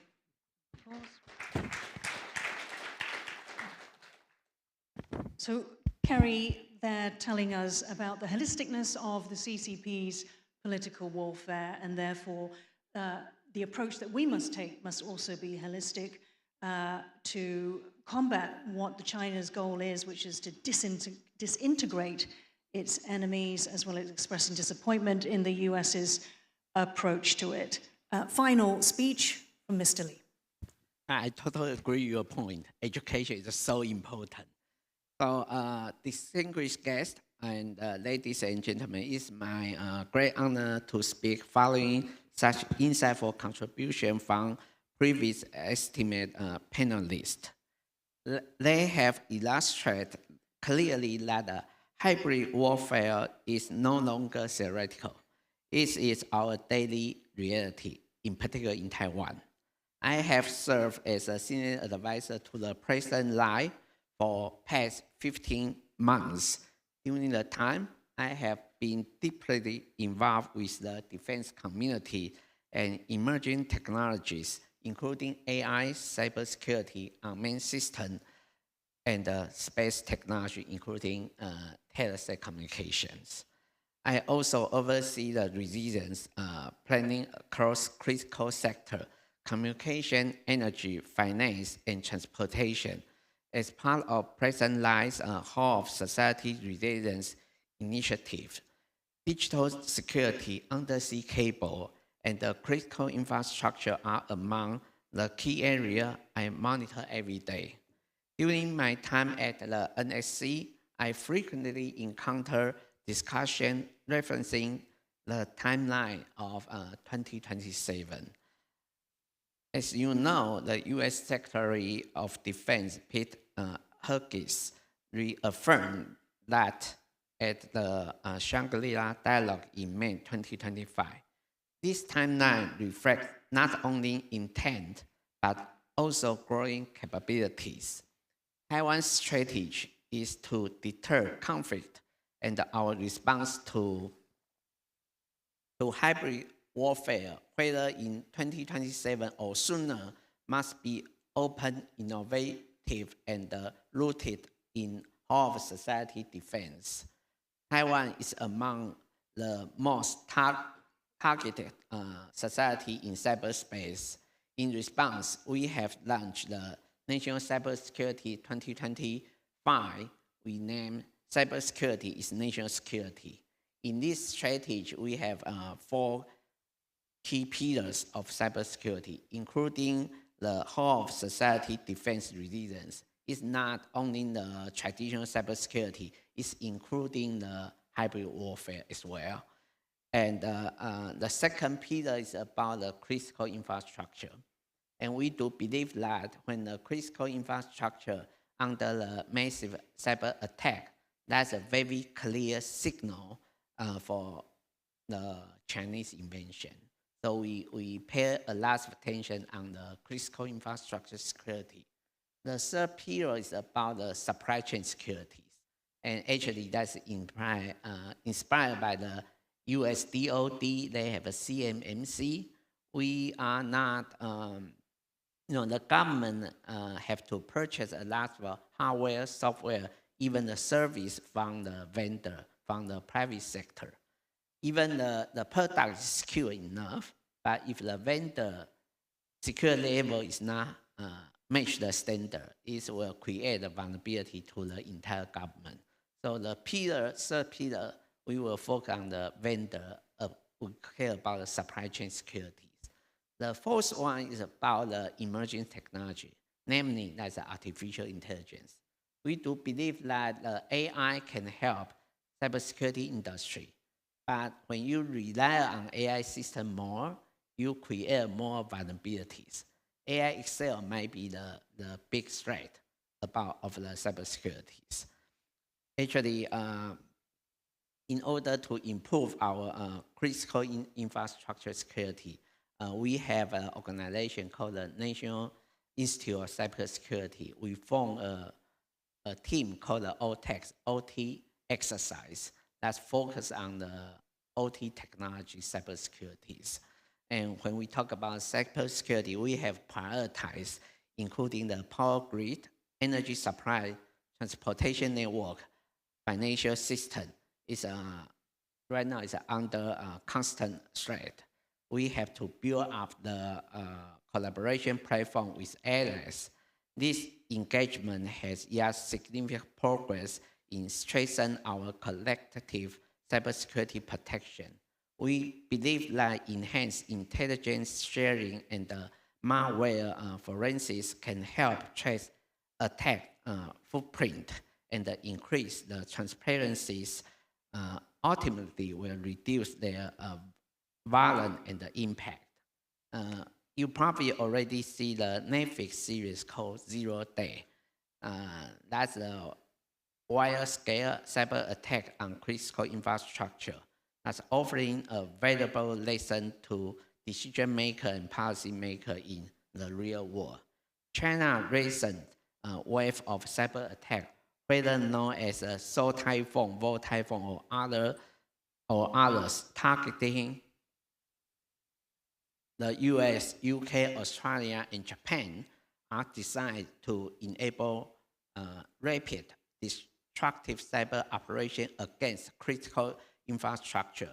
We believe this attack was deliberate experiment conducted by China, intended to test the ability to paralyze critical infrastructure during a potential Taiwan Strait conflict, thereby delaying or obstructing timely international assistance to Taiwan.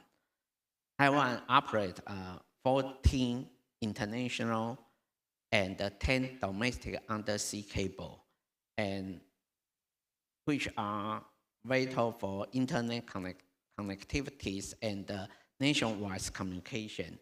In 2025 alone, we record at least 4 disruptions. This underscores the urgent need to enhance the communication resilience to ensure Taiwan remained connected to the rest of the world. Redundancies and decentralized are 2 fundamental principles of resilience. In response, we are pursuing a diversified approach that's including expanding undersea cable routes and the landing station, incorporating microwave transmission system, and integrating satellite communication as contingency option to ensure the connectivity.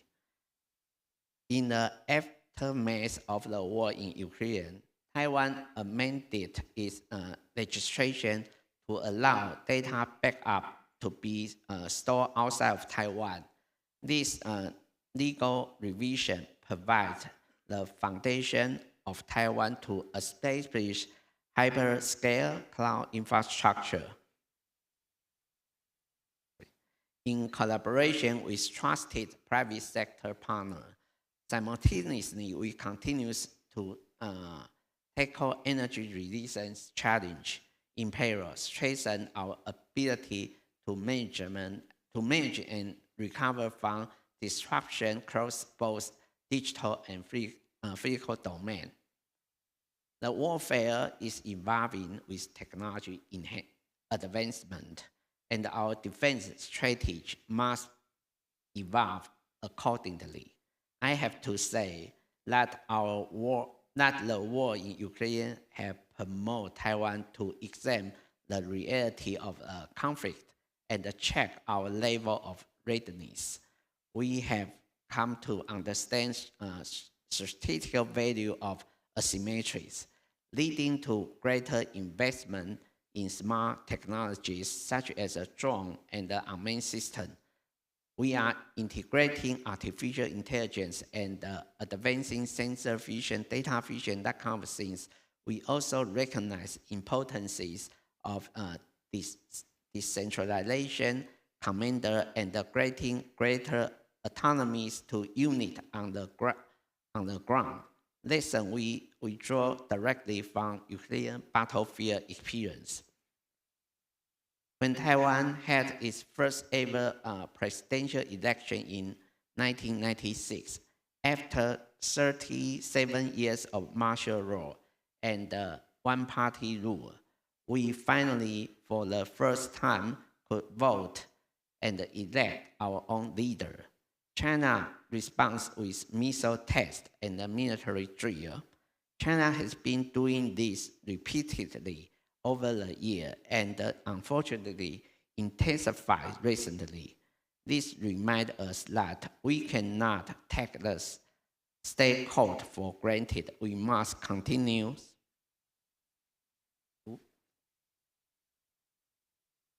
to invest in national defense to ensure our society remains resilient in the face of coercion. Taiwan remains committed to maintain the state code. We will not provoke or seek to disrupt the state code. We will not submit to coercion either. We must be clear about that. Chinese intention to coerce us and strengthen us, to push us into submission to their political system will not work. At the same time, we understand our responsibilities to fortify our public will to defend our way of life and our freedom.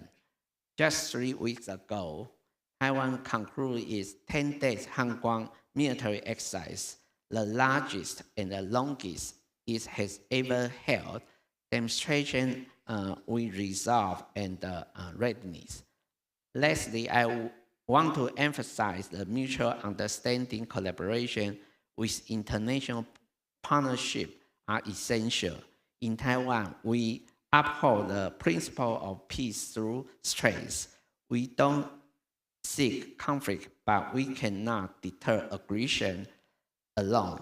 We must deepen partnership that help preserve peace, democracy, and stability. Thank you. Thank you, Mr. Lee.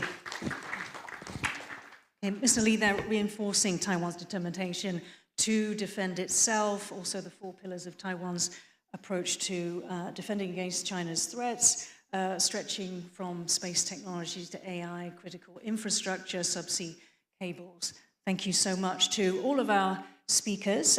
So now we will open up the floor to questions from our audience.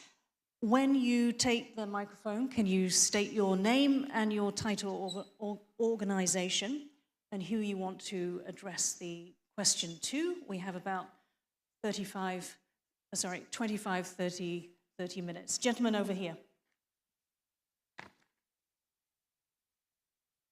Hello, once again, Dominic Yang from University of Missouri in the United States. I work in the history department. Now, I have one question, and this question is for Professor Carrie Gershanak. So my question is this: how do you? Because I think for your argument, right? I agree with your argument of calling the CCP aggression, this hybrid warfare, as a total political warfare that will take the state, the totality of the state effort to be able to basically correct it. But my question is this: because the United States is a democracy and Taiwan is a democracy, how does the government or the person doing this come up with effective strategy to persuade people? Because I think that we have all encountered this, right? In the United States, when you say to them about the CCP threat, they'll be like, there's no threat. The only threat that I see is the state violence or the state authoritarian way, or you're doing this because of certain political purpose. And so I can't feel the threat, but meanwhile, I can see that you're the party or you're the government that's being authoritarian. And I think another example is the recent recall elections in Taiwan. The recall was defeated because a large portion of Taiwanese people feel that way. They feel no threat at all from China. So sorry that I, over 30 seconds, that's the question. How do you persuade people? No problem. Okay. So how do we persuade people in a democracy, Kerry? We're not an autocracy where we can simply make people do things the way that we want them to. All right, I got the question. Look, just because we're democracies, we're under no obligation to commit national suicide. All right? We have 1 million PhDs amongst all the countries represented in this room. We have a lot of intelligent people. So they get paid to think. And oftentimes we paid for those PhDs with our tax dollars. Okay? How about some payback? You're getting all this education. Now turn it around and fight this totalitarian genocidal regime that is genuinely an existential threat to our way of life, our values, our faith, our families, all those things that we value. Get in the fight, okay? It's not that hard. We have done that. We won the first, what we thought we won, the first Cold War. We're in this, we can debate the terminology of what Cold War, what we're in right now. But the point is, we got complacent. Berlin Wall falls, Soviet Union collapses. Start throwing out all this education in our universities. Even National Defense University, not one U.S. military education institute teaches political warfare, okay? Doesn't teach the CCP. And those who taught about it until very recently were very soft. Oh, they're our partners. We need them. No kidding. And it was very intentional. We actually unearthed the spies and the other agents of influence who were deans in our defense institutions, et cetera, but they were actually agents of the CCP, deflating the threat, telling everybody that it's okay. The peaceful rise of China, although the MSS, that deception, 33-decade deception operation that Alex Joske, amongst others, but Joske did it the best, exposed that very, very effective strategic deception campaign for the past three, 4 decades. They were the ones propagating it within our walls, okay? So it just takes leadership. It takes the decision we're going to fight. And then it's putting people in place, people are policy, put people in place who will implement it, like Alex Gray and Dave Stilwell and Matt Pottinger in the first Trump administration, Mike Pompeo. They were on the track to a good counter-political warfare strategy, Kennan-esque. They ran out of time, and certainly the following administration. Blinken outlawed the term political warfare in State Department. If you can't name the threat, you can't conceptualize how to defeat it. He outlawed the term political warfare. Okay, so everything that was achieved up to that point largely washed away. You were forced out if you did not buy into the prevailing ideology. Okay, so a lot of people were purged in effect from senior leadership positions. But again, democracies have all kinds of capacity. We have the capacity to go into Hollywood. You say, what you're describing is absolutely correct, that the American public sees the spy next door. If you remember that Jackie Chan propaganda film, if it's a CCP spy living next door to you, that's cool, because he'll take care of you. He'll take care of your child, and he's a funny guy. CCP runs Hollywood. That's well documented, and they'll admit it. CCP gets final cut on the scripts there. Well, what molds the culture in the minds of America and the rest of the world? It's movies that come out of Hollywood more than, say, education in classrooms and what mom and dad teaches you, movies and songs and that sort of thing. So we have control over that. We can do it in a way that is consistent with democratic values. We would have lost World War II if we had not been able to do that and yet retain our democratic values. Hopefully that answers your question, because there's a bell ringing in my head saying I'm over 30 seconds. Thank you, Carrie. Just as a follow-up to that, I'd like to bring Elizabeth in, just on the same topic. So the question is pointing, obviously, to the limitations of liberal democracies, which you had also hinted on. Kerry has said that greater leadership and education is the answer. Do you believe that whole of society approach is possible against the hybrid warfare of totalitarian states as China? And are there examples? I mean, is Ukraine an example of that? Well, first of all, a shout out to our Ukrainian friends who have demonstrated and keep demonstrating what a resource the general public is, in their case, in time of war. But I firmly believe that it's possible, even in conflicts less intense than a full-scale war.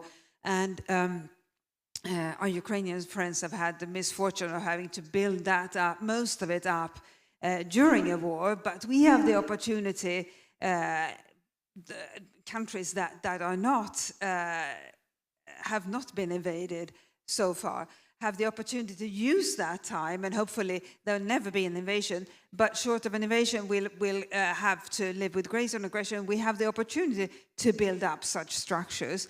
And the great thing is that people love living in our countries. They love the system, they love the freedom, they love the prosperity and so forth.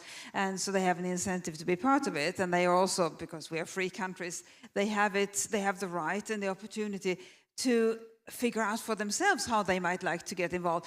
We don't have to have our governments instructing everybody what to do, and we have seen it in Ukraine with, for example, the Samaritans, which was a grassroots initiative. So the challenge, though, is that you can't have a sort of a hodgepodge of various initiatives that operate on their own. You have to have a command and control structure if it's going to work and be a comprehensive and compelling system that you can then use, that you can highlight in your signaling to the potential adversary.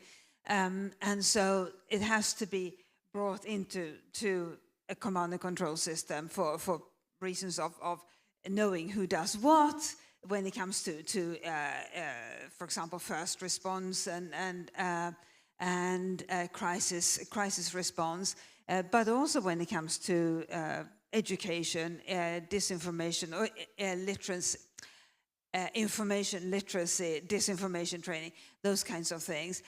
So who should be in charge of that? Who is the coordinator?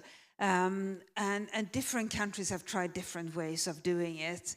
And no country has a perfect model so far. But the point is that it doesn't have to be all instructed by the government, all of it. It just, the government needs to coordinate it somehow. But people have it, I think, within themselves to come up with solutions. And by the way, I would love to see sort of an open call here in Taiwan or elsewhere, the government issuing an open call for ideas for what could be done. Who knows what people will come up with that you haven't thought of, that I haven't thought of, that President Lai hasn't thought of, and officials, members of parliament. Who knows what people would come up with? And I think even better than that, ask teenagers who are a constituency, they are the constituency that will carry our societies forward, what sort of ideas they have for what can be done. And I'm pretty sure many teenagers will have thought of something that I haven't thought of, simply because they have a different mindset and live their lives differently. So let's ask them.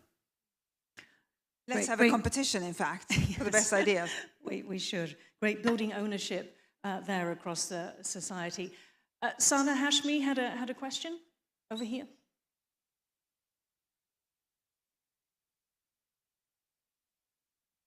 Thank you, Yin. I am Sana Hashmi. I'm from Taiwan Asia Exchange Foundation. My question is for Dan.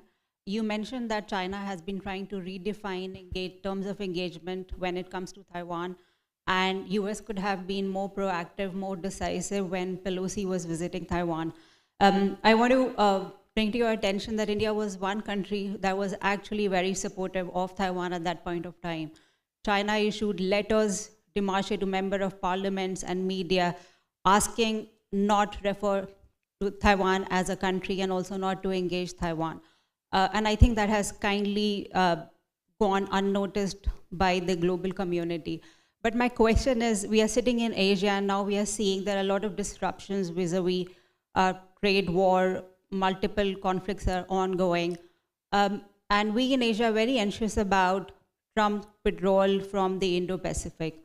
And specifically with Taiwan, I do believe that there are a lot of countries that might be able to resist that. They might be able to stand up to the challenge that they're facing right now. But the collateral damage will be Taiwan. There will be a lot of countries that are going to move towards normalizing ties with China. And that would mean that they have to maintain distance from Taiwan. So I want to ask you, how do you see Trump's approach towards the Indo-Pacific, and how do we have to see moving forward how the US is going to engage Taiwan and the countries in the Indo-Pacific? Thank you. Yeah, thank you. We have 30 seconds. Yeah, okay. Thank you for your question and comment. You know, back to my basic point, which is the political nature of the competition over Taiwan. I think China won the round over Nancy Pelosi because next time we wanted to send a speaker, we didn't. And I think that illustrates my point, which is this is a competition over who gets to define Taiwan's status. This is a competition over what kind of relationship the United States is going to have with Taiwan. This is a competition over what kind of status Taiwan is going to have.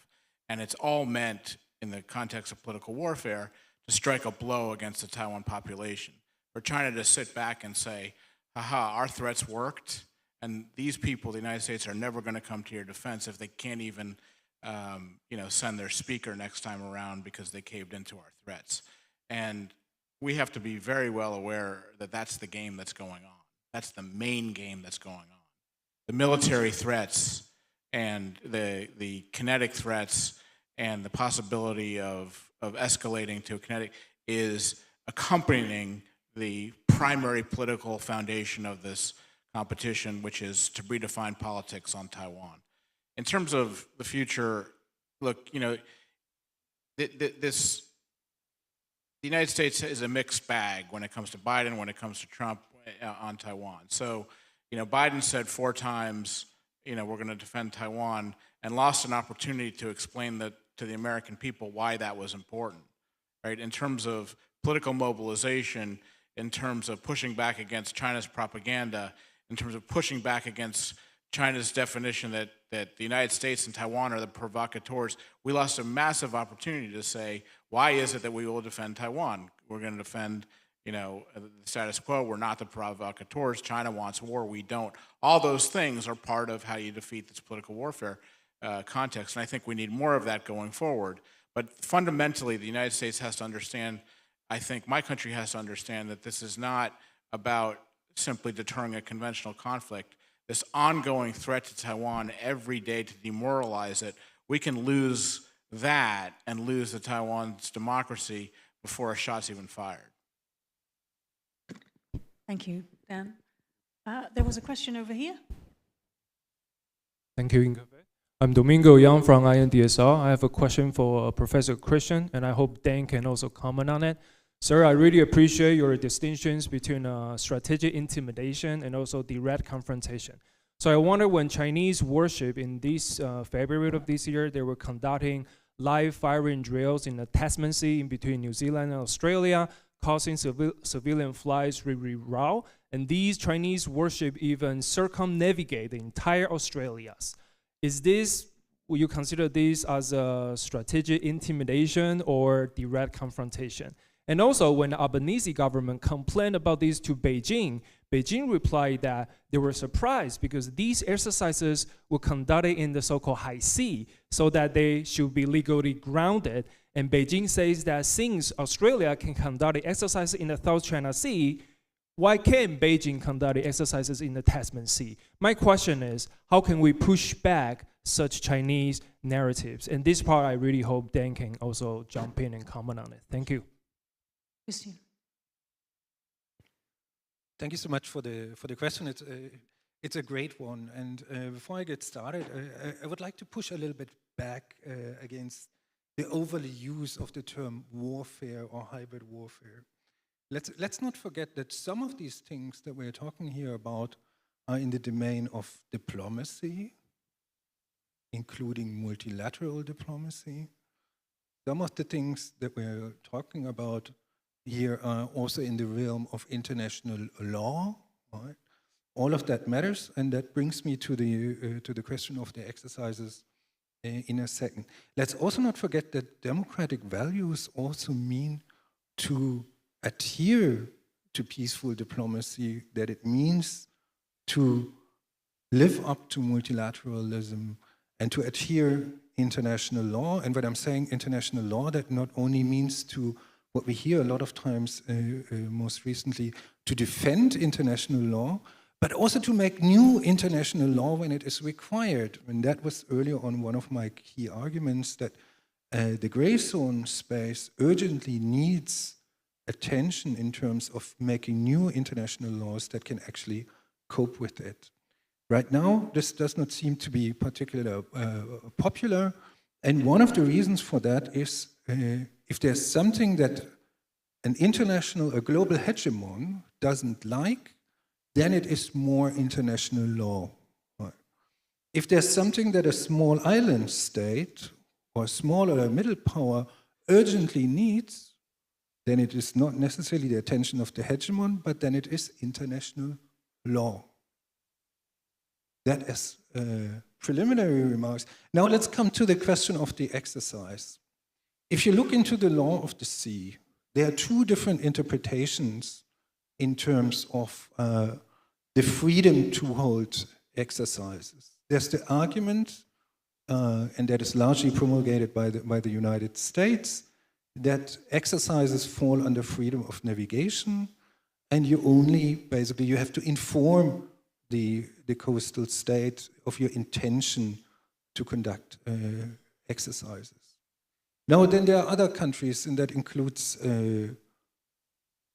Vietnam, that includes Ireland, for instance, that are not so keen on having exercises in their exclusive economic zones. In the Irish case, it was the Russian Navy that wanted to conduct a live fire exercise in the exclusive economic zone. And for the case of Vietnam, you can guess. Right? So if we're analyzing Chinese exercises, we always have to keep in mind, what version of the law of the sea do we want? Do we want to have the version where there's the freedom to conduct exercises promoted by the United States?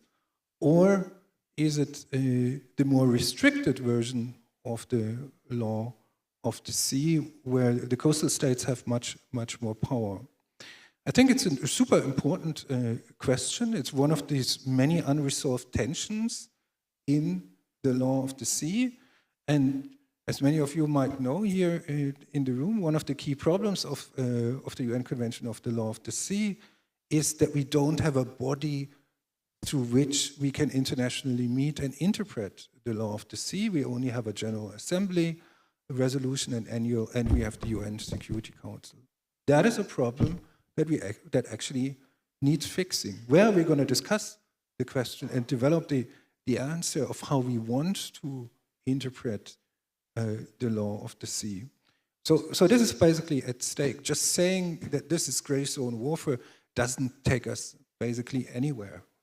We need to ask, how do we want to interpret this in terms of the law of the sea? And do we think it's illegal? But then, we have to move to the other interpretation, the non-American interpretation. So that is an answer, but I'm pretty sure there will be also other opinions on this. Yeah, thank you for the question. I mean, China weaponizes the law for political warfare purposes. No other way to put it. I mean, I've worked at Department of Defense when the United States was lawfully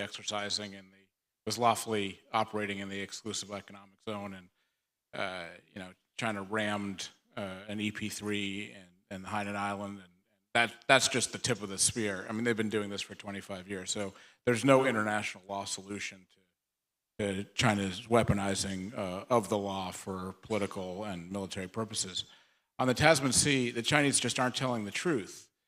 The idea that this is somehow tied to provocations in the South China Sea, where the Australians are lawfully operating freedom of navigation, is just simply not true. The Chinese were caught or wanted to be caught recently in their operations around Australia, but they've been operating around Australia for years now.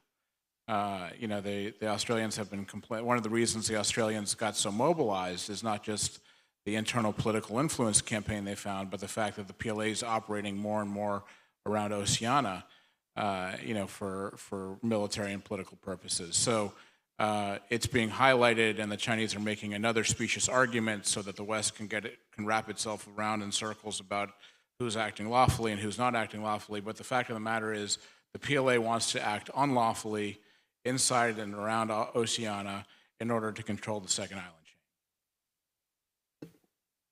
Yes, one thing regarding the exercise you mentioned in Irish waters. It had an interesting continuation, that case. So the Irish government didn't want the Russians to exercise and asked politely, please, can you not exercise in our economic zone? And the Russians said, well, we'll do as we like. We are not in the business of adhering to your polite requests or polite pleas.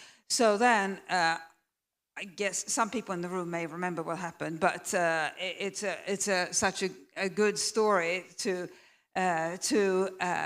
tell and to remember, because it illustrates the power of wider society.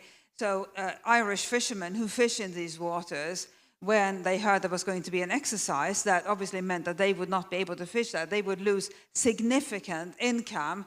So they said, we will not put up with the Russian exercise in our fishing waters. And they said, we're going to sail out and sail 24 hours a day. So essentially preventing the Russians from conducting their exercise. And that's precisely what happened.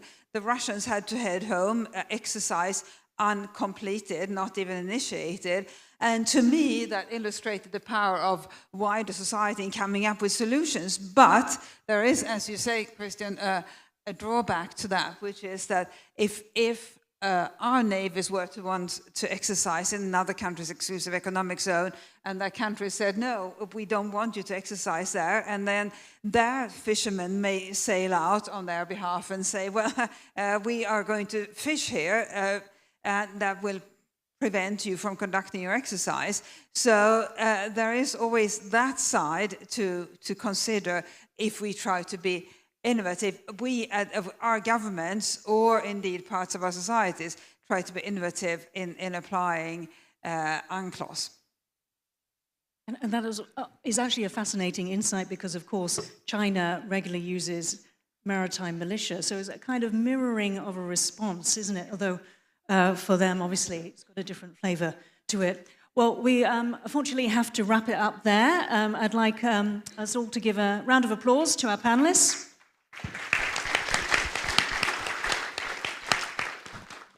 Thank you very much, and thank you for all your questions today. Thank you. Once again, let's thank Ms. Kavat and all our panelists for a wonderful session. Thank you very much. Thank you. And now, ladies and gentlemen, we will take a short break. The afternoon's keynote speech will begin at 3:50. 3:50. Please return to your seat by then and allow us to start the next session timely. We have prepared some refreshments and beverages out at the hallway, and please be advised to keep your valuables with you at all times. Thank you. No matter how hard it gets, don't regress, 'cause you're blessed.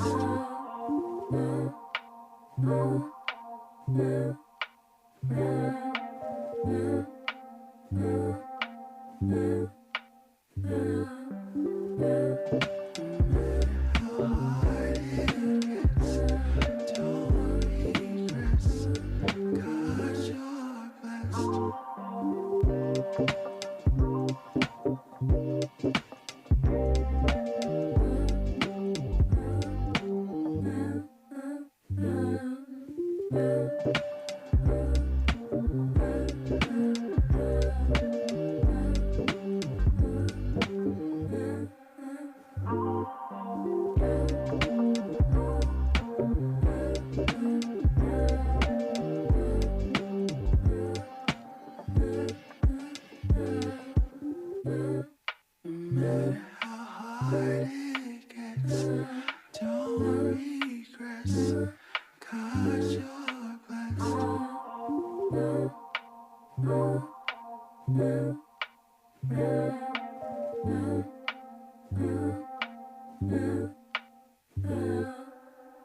Distinguished guests, ladies and gentlemen, our next session is about to begin shortly. I'd like to invite all of you to please take your seats. Thank you for your cooperation.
Ladies and gentlemen, our next session will begin shortly. I'd like to invite all of you to please take your seats so we can begin our next session timely. Thank you.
Distinguished guests, ladies and gentlemen, we are about to begin the afternoon's keynote speech.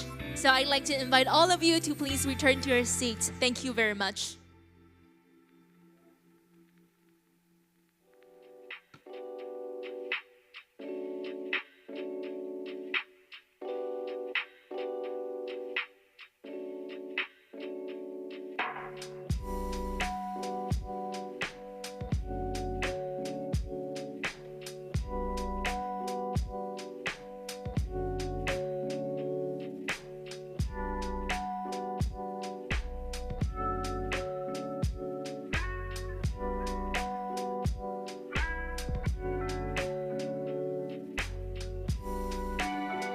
Ladies and gentlemen, welcome back to our forum. We will now begin the afternoon's keynote speech, and please join me in welcoming our keynote speaker, the Honorable François de Huji, and our host, Ambassador François Wu Zhizhong, the Deputy Minister of MOFA Taiwan, to the stage. Please give them a big round of applause. Welcome. Welcome. Please join us on stage. And now I'd like to invite Mr. de Huji to take a seat and Ambassador François Wu Zhizhong to give us an introduction. Welcome. Okay. Distinguished guests, ladies and gentlemen, mesdames et messieurs, 各位女士先生，大家午安 ，Bonjour, good afternoon. It is a great privilege to introduce our keynote speaker for this afternoon session, the Honorable François de Rugy. He is an exceptional leader, a dedicated advocate for Taiwan-France relations, and a personal friend, un ami auquel je tiens beaucoup. During my 6 years serving as Taiwan's ambassador to France, I had the honor of witnessing firsthand Francois' outstanding leadership and his unwavering support for democratic values. As Ministre d'État, Minister of State, number 2 in the French government, he received then Minister Gong Mingxin of Taiwan's National Development Council, the first time a French Minister of State welcomed a Taiwanese ministerial level official in his ministry in France. A gesture that spoke volumes about his friendship and support for democratic Taiwan. Francois has also served as president of the National Assembly and multiple terms as a member of parliament. This experience has made him a strong and respected voice for reform and progress, not only in France, but also around the world, and very much here in Taiwan. As a friend of Taiwan, Francois has played a vital role in strengthening the partnership between our two nations. He first visited Taiwan in 2016 during his tenure as Vice President of the National Assembly, marking the beginning of a deep and lasting engagement. In 2020, he became chairman of the National Assembly's France-Taiwan Parliamentary Friendship Group, working tirelessly to foster closer relations. Thanks to his leadership, in 2021, the French National Assembly overwhelmingly passed its first ever resolution supporting Taiwan's participation in international organizations. Later that year, Francois returned to Taiwan to further solidify our ties.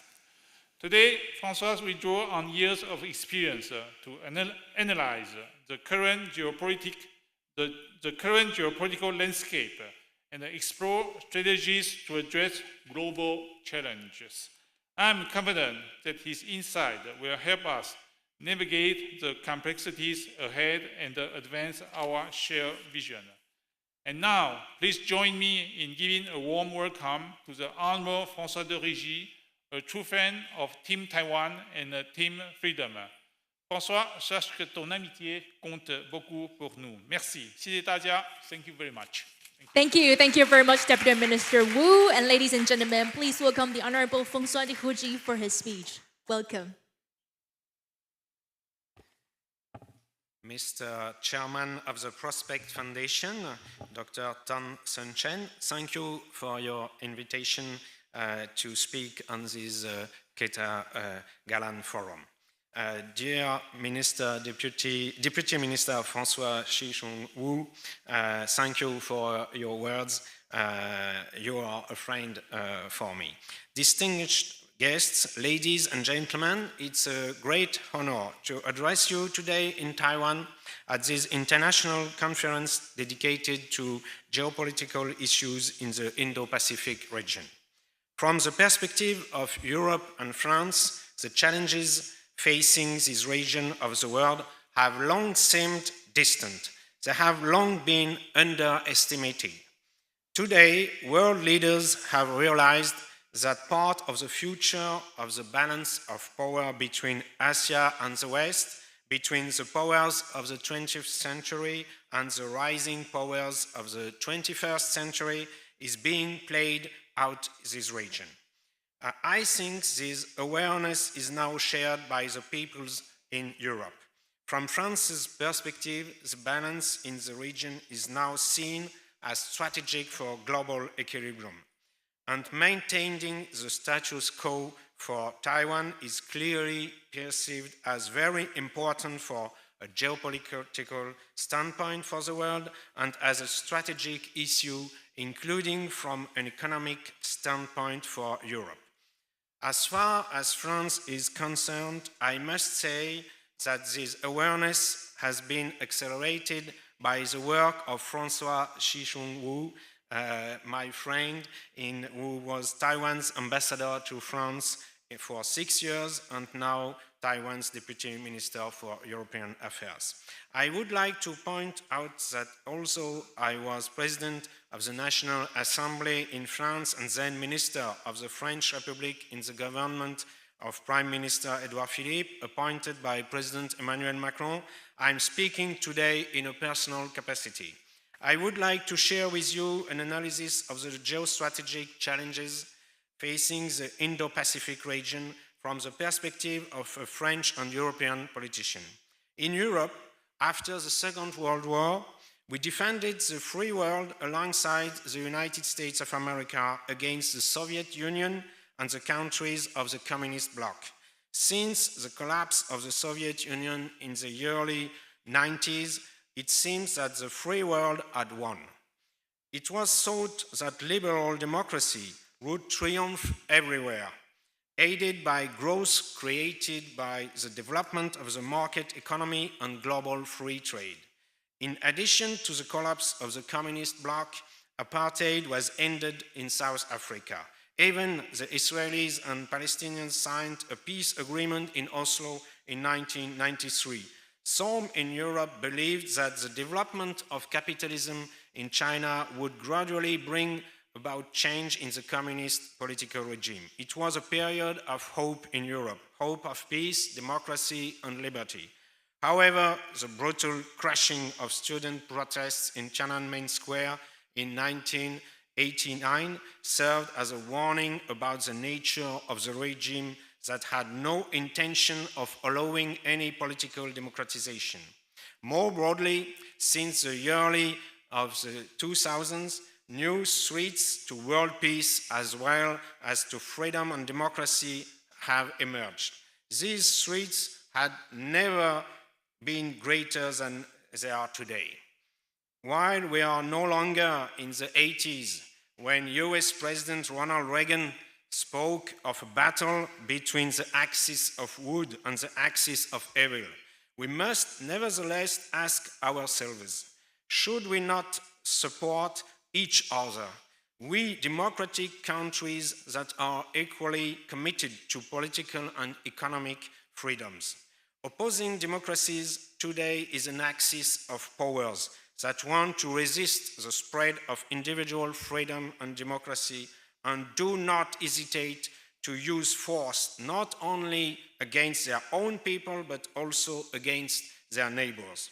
This is a hard lesson to be learned from Russia's military aggression against Ukraine in 2022. Ukraine has shown that it's possible to resist with international support, still insufficient today. But Russia is also demonstrating that it can wage a long war even with heavy economic and political sanctions. Russia can sustain this war because it has powerful allies such as China. The Ministry of Foreign Affairs of the People's Republic of China recently issued a statement in which it affirmed for the first time that for China, Russia cannot lose the war in Ukraine.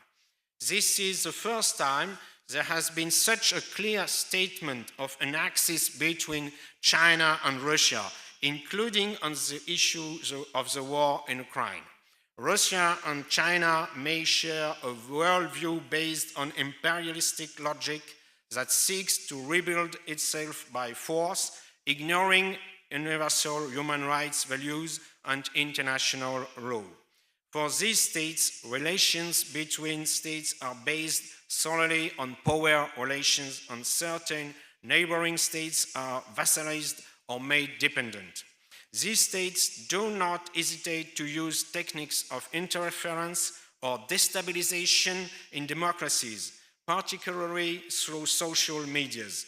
This is regularly the case in France on the part of Russia, including in election campaigns. This is also being carried out on a large scale in Africa, in countries that had security agreements with France. These agreements have often been broken and replaced by agreements with Russia. China is also exerting strong pressure or financing movements aimed at weakening France in New Caledonia, for example. Beyond its axis with China, Russia can also rely on the support of Iran and North Korea. The BRICS countries have not broken off political and economic relations either. This creates serious concern for the near future. The logic of state will imposed by military force is once again taking precedence over international rules. More open conflicts are resuming between Israel and Palestine since the Hamas attack on October the 7th, 2023, between India and Pakistan recently, between Thailand and Cambodia just a few days ago. Added to this threat from non-democratic powers is a threat of radical political Islam, which has been developing for more than 30 years. From Afghanistan to West Africa, a political vision of fundamentalist Islam is developing and gaining power. Many countries have been weakened or destabilized. Regional powers such as Turkey have grown stronger.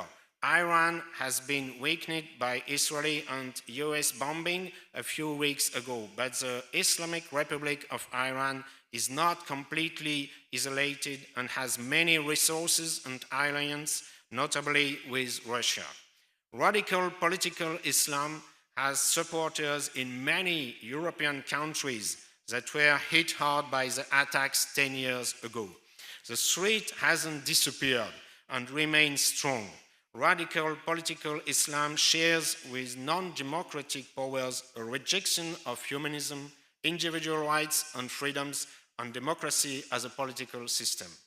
The threat of the effects of global warming is also growing. While it's still possible to slow down climate change, it's no longer possible to escape it. This may destabilize some countries more than others due to the effects on agricultural production or certain form of housings. It weakens economies around the world. It's fueling tensions over mineral resources such as rare earth metals or uranium. Finally, threats to progress in free trade have become more apparent since the election of Donald Trump as President of the United States of America. By refusing to reciprocate trade and subsidizing its industry to dominate certain markets, China had already contributed to the imbalance in global trade. The number and scale of these threats have begun to prompt a response from Western powers, particularly with regard to the importance of military power. This will represent a growing cost in governments' budgets in the coming years, particularly in Europe. It's inevitable. This is also particularly true in the Indo-Pacific region. The Indo-Pacific region is at the heart of these challenges.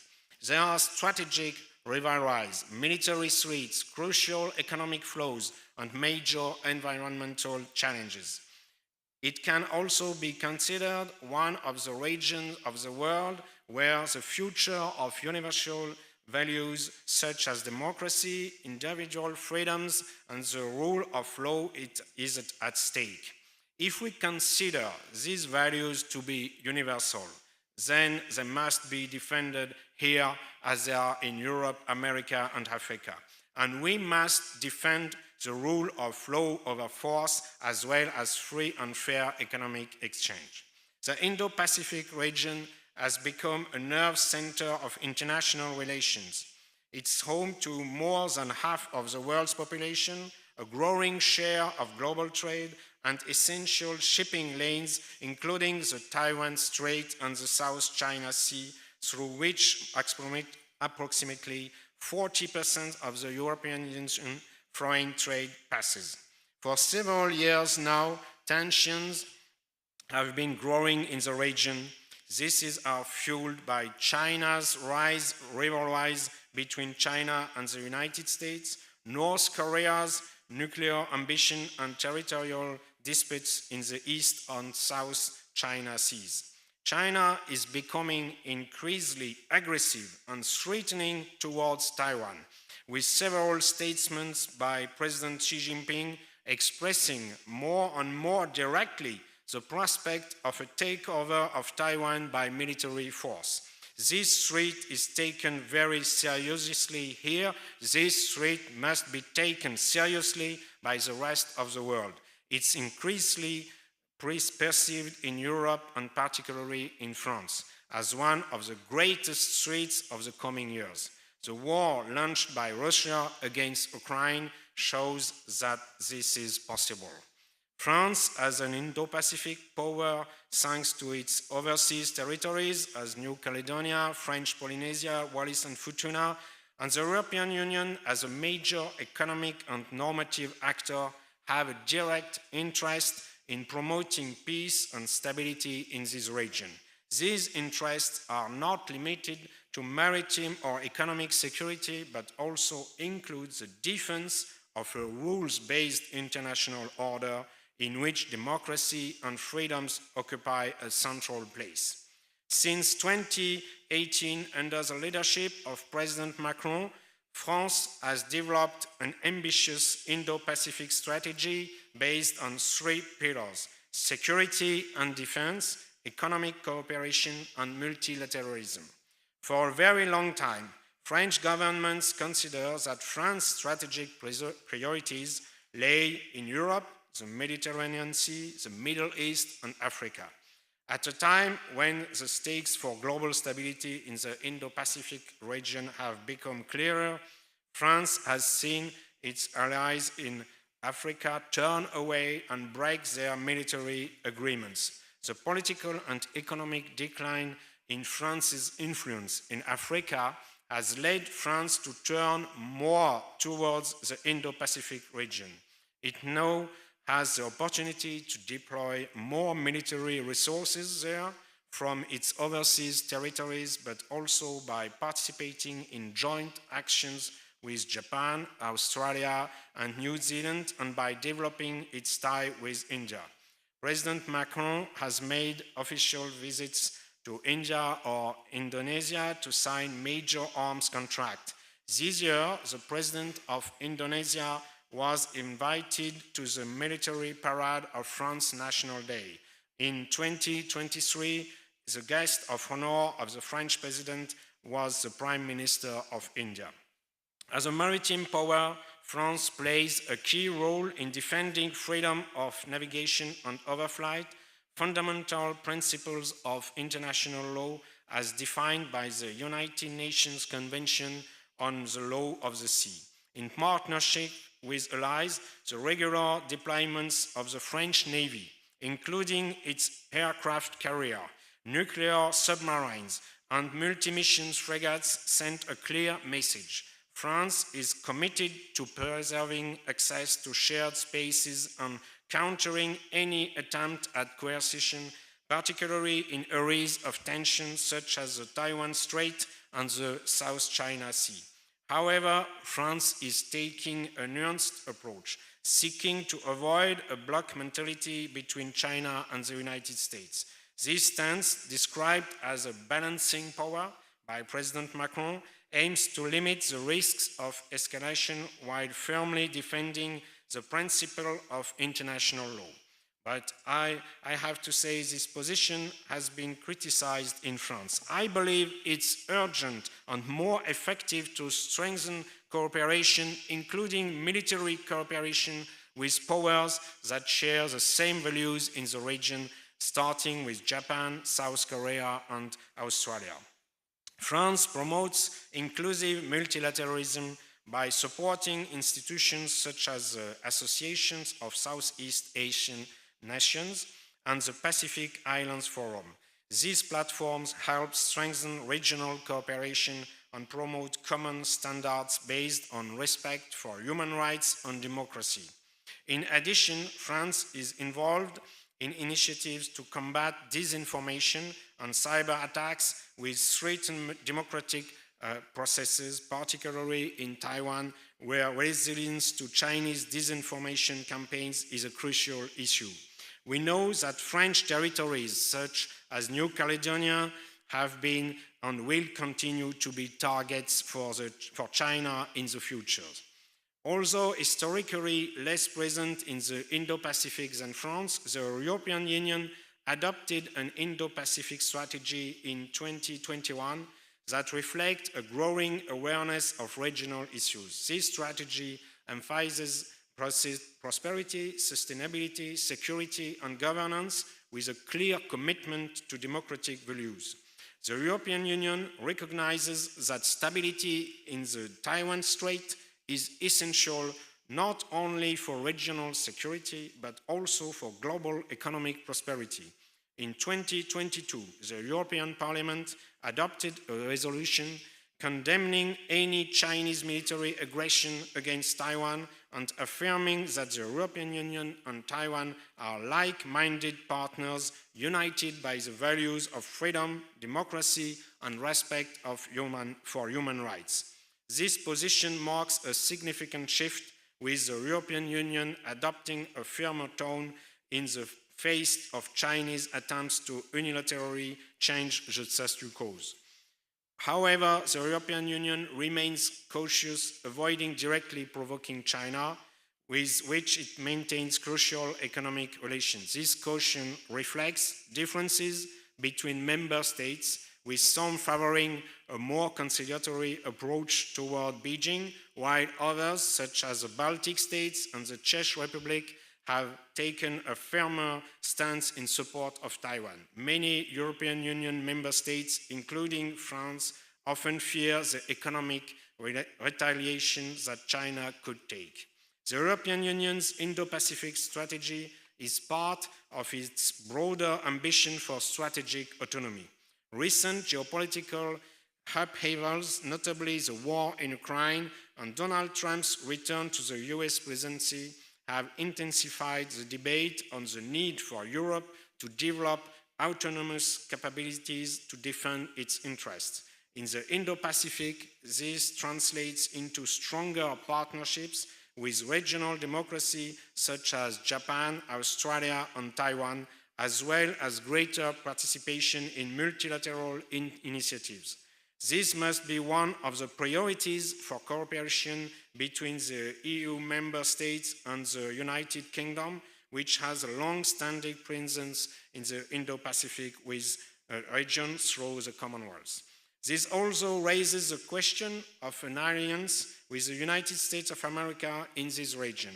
The bad memory for France of Australia's cancellation of its contract to purchase French submarines in favor of American submarines should not obscure the fact that our interests are linked and our vision are very similar.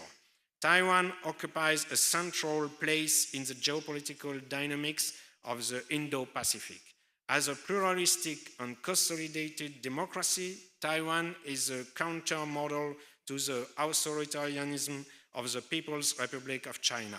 With an increasingly assertive national identity, 60% of Taiwanese consider themselves exclusively Taiwanese, according to a 2019 poll, and widespread rejection of the one country, two system model proposed by Beijing, Taiwan embodies the values of freedom and popular sovereignty. Taiwan is also a major economic and technological player, thanks in particular to its leaderships in the production of semiconductors, which are essential for the global economy. Its geostrategic position at the heart of the first island chain makes it a key point for restricting the People's Republic of China's access to the Pacific. The destabilization of Taiwan would have dramatic repercussions on global supply chains and regional security. This must be considered unacceptable by the countries of the European Union. This must be also affirmed jointly with the United Kingdom, the United States of America, and all countries in the region that share this vision. The People's Republic of China is stepping up its pressure on Taiwan through military means such as regular overflights of its airspace and invasion exercises, and through economic means such as trade and political restriction, seeking to maintain diplomatic isolation and deter any state from establishing political ties with Taiwan. Even in France, when we speak out on Taiwan or participate in high-level political meetings, such as during the visit to France of former President Tsai, or for participation in this conference today, we are pressured by Chinese authorities not to participate. The French Ministry of Foreign Affairs also comes under pressure every time a Taiwanese government official visits France.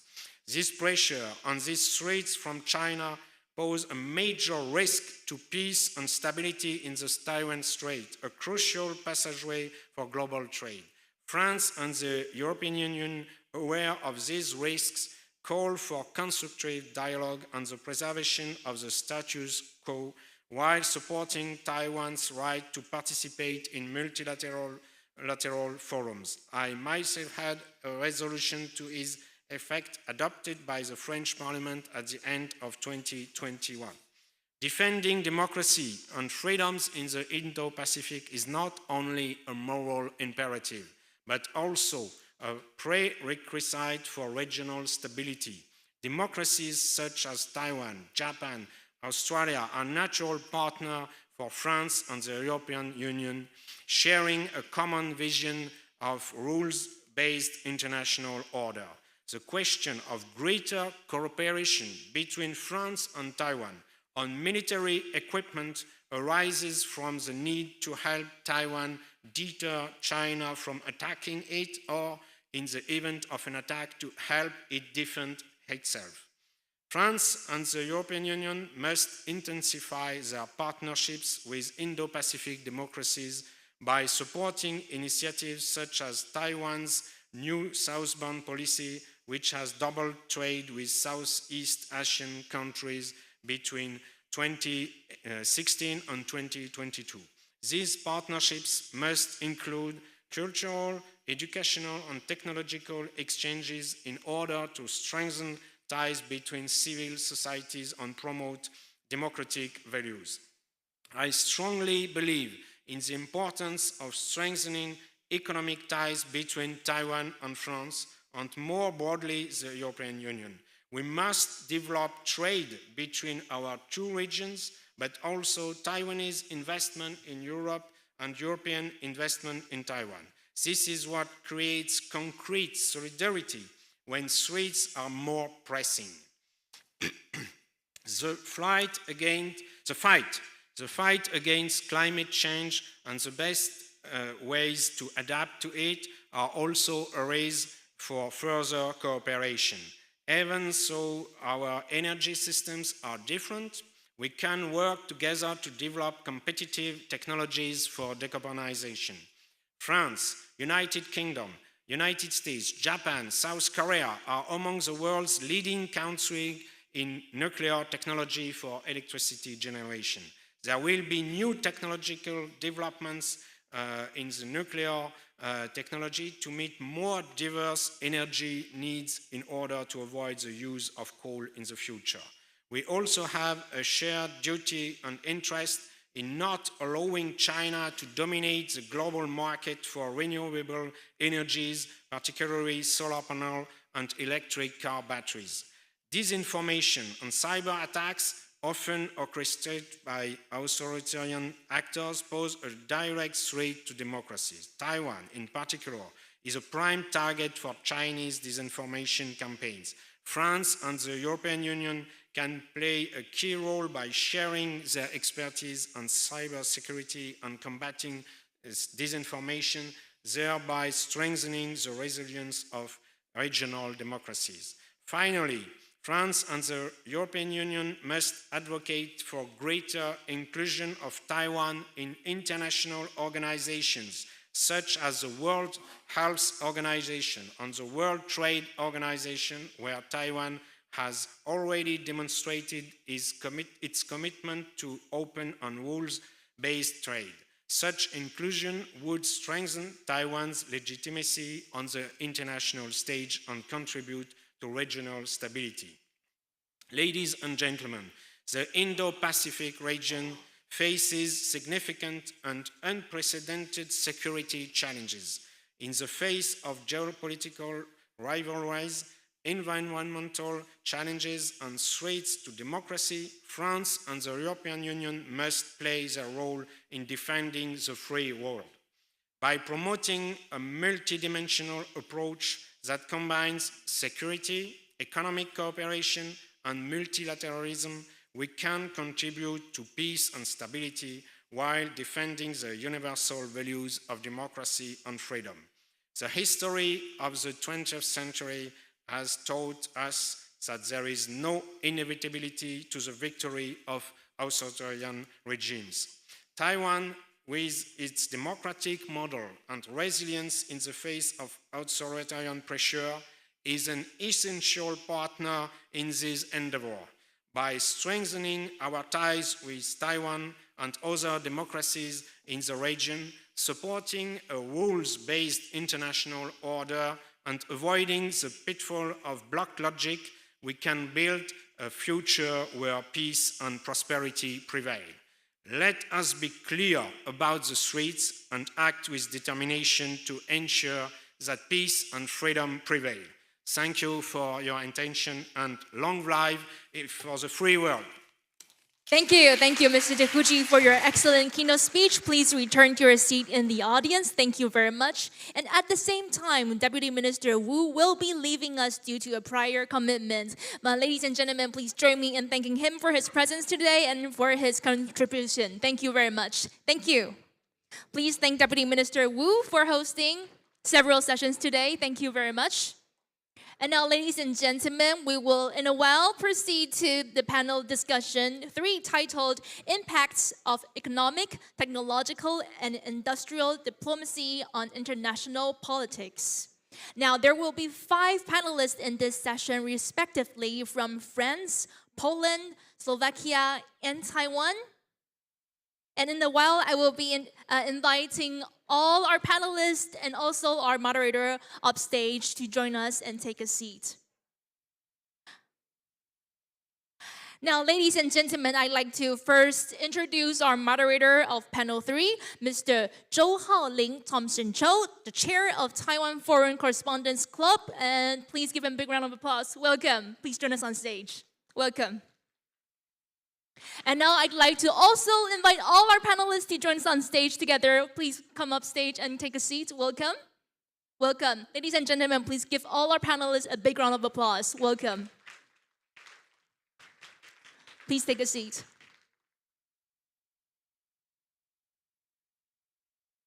And now I turn the floor over to Mr. Zhou. Welcome.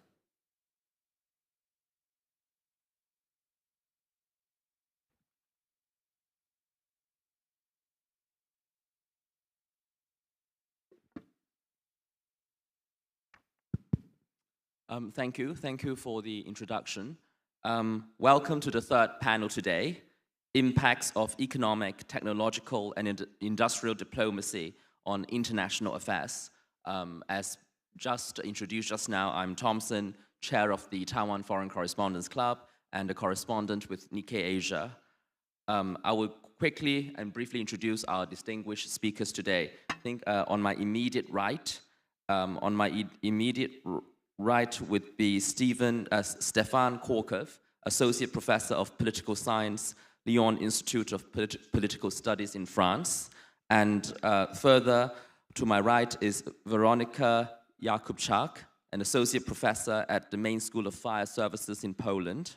Right to her is Matej Zimałczyk, Executive Director of the think tank Central European Institute of Asian Studies in Slovakia.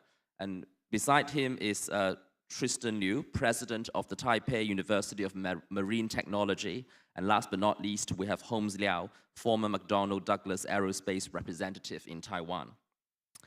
As we have seen today with a number of panels and keynote sessions, there has been unprecedented attention on Taiwan in recent years, not just about Taiwan's ships and the threats Taiwan is facing, but also what Taiwan and the government here intend to do in terms of diplomacy and their economic, defense, and security policies.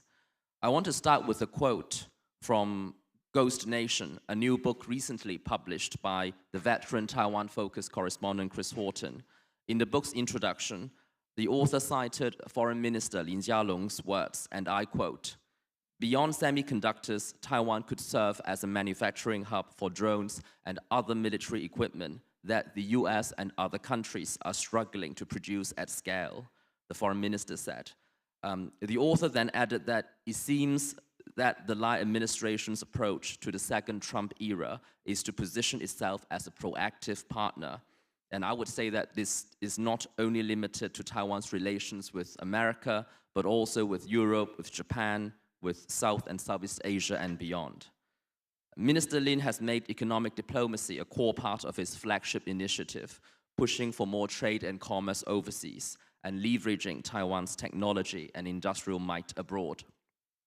He has also sought to put that into practice by visiting a dozen countries in the first half a year as foreign minister, including accompanying President Lai to the Pacific Islands via Guam and Hawaii, also to Europe with a delegation of drone companies, and more recently to the US and Japan. And I think with that, I will now invite speakers to give their opening remarks, perhaps starting with Matej. Thank you.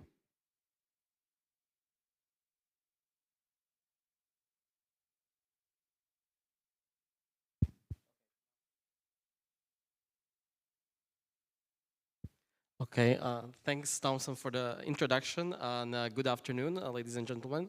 It's a pleasure to join you here today.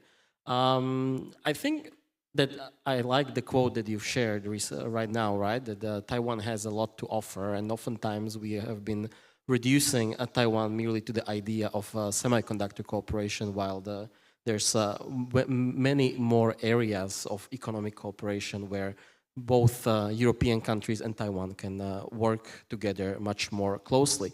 And not just in terms of economic diplomacy, but also in terms of policy coordination when it comes to economic security policy as well, where both sides have quite a bit to learn from each other. And I want to focus on this aspect a little bit more in my introductory remarks. Talking of economic security and the EU's approach and what it can learn from Taiwan, I think we need to go a little bit back in time and actually understand where the EU's economic security turn has emerged from, because for many years EU has been quite negligent in this area. It had a very positive outlook on trade cooperation and investment cooperation with China until certain wake-up calls happened. And the first major one happened in Germany around 2015, where one of the crown jewels of German economy, the robotics company KUKA, all of a sudden stopped being a German company because it was taken over by Chinese investors. This, of course, needed some time to trickle down into the collective policy thinking within Europe, but since then we've seen EU doubling down on dealing with economic dependencies on China as well as other actors, but really bulk of the economic security policy of the EU has been focused on China. Of course, I don't think I need to talk much about the case of Lithuania, which was really the last major sort of watershed moment after which EU has, I think, no longer any major illusions about what kind of risks stem out of over-dependence on Chinese economy. Nevertheless, of course, the job of EU's economic security turn is not yet done, even though we've recently had adopted the economic security strategy in EU, which has pledged to upgrade our inbound and outbound investment screening mechanisms and looks at protecting various key technologies, both through research security measures as well as strengthening export control regimes and looking at preventing weaponization of supply chains by diversifying them and working with like-minded countries like Taiwan in establishing new value chains that would be free of this sort of undue influence of authoritarian regimes, including China. So if we want to move forward in our economic security thinking, we of course need to recognize that none of the democratic countries has actually fully figured out this space, right? Each actor has its own strengths and weaknesses, different experiences and exchanging best practices and lessons learned, both the positive lessons as well as the negative lessons, will be key to succeeding in developing efficient economic security policy. So when it comes to EU and what it can learn from Taiwan, I think there's quite a few areas where there's a space for better policy collaboration, which would of course be quite helpful for Taiwan, because it can serve as a springboard for deeper political dialogue between European Union and its member states on one hand and Taiwan. So one of them being the outbound investment screening. This is something that is still quite a novel idea within the European economic security thinking. We still lack a proper mechanism on this, even though it has been identified as one of the areas where EU needs to move forward down the line, especially when it comes to preventing proliferation of sensitive technologies out of EU to authoritarian regimes. Of course, Taiwan has had the outbound investment screening for quite some time, and there's a lot of lessons and practical lessons that EU can learn from Taiwan here, especially when it comes to identifying financial outflows out of EU to China, for example. Supply chain resilience, of course, is another key aspect where Taiwan has been really promoting this idea for collaboration for quite some time. But also other areas are quite important, I think. And one issue that's often overlooked in the broader discussions on economic security is actually talking about what to do once the economic coercion is already happening. And even though we've seen the EU moving in this area a little bit by adopting the anti-coercion mechanism, it still sort of doesn't have a response to how to, for example, help the victims of economic coercion. And this is something where I think EU can draw some inspiration from Taiwan, as Taiwan's been quite proactive historically when it came to helping the companies that were suffering due to economic coercion from China, for example. So think about the examples of aid and policy help that Taiwan was providing, for example, to the farmers that were being targeted by Chinese coercive measures. Of course, we cannot talk about economic security in isolation only. It is an issue that's actually very deeply connected to hybrid warfare as such, and FIMI operations by adversarial actors. And we've seen this time and time again, where actors like China have been conducting FIMI operations within EU with the aim to delegitimize any sort of dialogue about strengthening economic security measures, which means that we need to merge these two policy areas. And given Taiwan's extensive experience in countering Chinese influence operations, I think there's quite some space for also coordination in this area, which is already happening to some extent. Nevertheless, as I said in the beginning, this sort of learning trajectory needs to go both ways, right? It cannot be one-way street, and there's quite a few things, of course, that where EU can help Taiwan as well with its own economic security. One of the key issues, of course, being energy security, which remains to be probably one of the weaker links in Taiwan's overall resilience. Of course, there's been a good development over the past year in the wind-generated energy, where EU and Taiwan had, towards the end of last year, finally settled their WTO dispute, which will allow more proactive collaboration in this space. But also there is quite a lot of untapped geothermal energy potential in Taiwan, of course, being on the Pacific Rim of Fire, which is rather underused for now, and there's quite a few European companies that have expertise in developing geothermal energy, which could be a vital contribution to Taiwan's overall energy mix. Of course, this sort of economic collaboration between EU and Taiwan and economic security collaboration does not have to be only happening in this sort of bilateral fashion. there's quite a strong argument to be made also for its external dimension, and it was mentioned in the keynote before, collaboration between EU and Taiwan on exploring synergies between Global Gateway and the new southbound policy could be quite a big contribution to countering China's economic offer to the Global South countries, which is a problem for both the EU and Taiwan.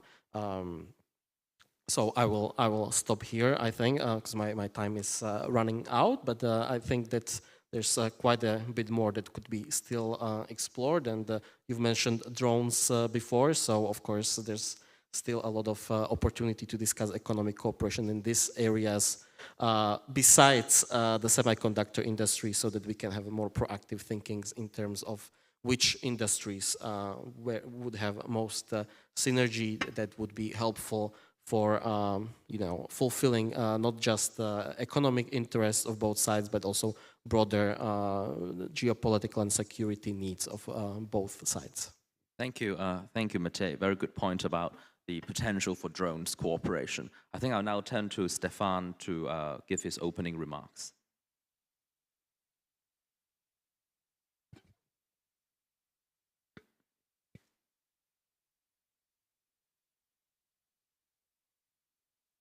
Yeah, it's okay. Thank you very much. Chairman Chen and President Lai, dear Thompson, dear friends and colleagues, it's always very delicate when we're in Taiwan to be asked to discuss in front of you about matters that you know much better than we do. But it's a pleasure, though, because we know that you trust the ideas we could have from time to discuss with you common matters of common interest. So what I'm going to talk about today is the space that can be devoted to AI in military affairs, especially with the regard in the backdrop of China's modernizing military capabilities, gray zone tactics, and what we could call 2.0 political warfare. And that has led in recent years and months to artificial intelligence rapidly becoming central to both strategic planning and operational execution, and Taiwan is certainly no exception. AI can serve numerous goals in military affairs. I tried a little list of it. Collective massive information, analyzing them quickly, anticipating adverse decisions, help design and use of war games, detect early signs of decisions to attack or to launch offensives, help analyze the nature of the threat, detect and warn about dangerous patterns in the context of hybrid warfare, propose the adequate proportioned response to and avoid useless escalations, accelerate response times, operate autonomous systems, of course, whether lethal or non-lethal, and enhance ammunition supply, and even managing complex personnel issues like in Japan, including stress management with early anticipation of the morale of the troops, countering disinformation, debunking fake news, establishing internet sentinels. Well, the list is very long. The first point I will talk briefly about is the use of AI in the competition for strategic superiority, with an example in mind, first of all, the United States, which of course is leader in military AI innovation, with a program like Replicator aims at deploying thousands of inexpensive autonomous drones and systems to quickly saturate conflict zones. There is also in use recently a platform called ThunderForge that is using AI to process battlefield data in real time that is used by commanders already to make rapid decisions. Taiwan is not immune from this development, not being able or considering not being able to match China's conventional forces, then of course Taiwan is relying on high-tech solutions to build an asymmetrical deterrence and respond to aggression. The Ministry of National Defense in Taiwan has actively invested in military applications of artificial intelligence recently, with the development of virtual anchors, strengthening intelligence analysis, and improving the effectiveness of weapon systems such as drones, satellites, or missiles, and has established recently a National Defense Innovation Group. You've probably heard, if you live in Taiwan, about the massive investment in drone production, with an order placed recently of, I think, 48,000 units.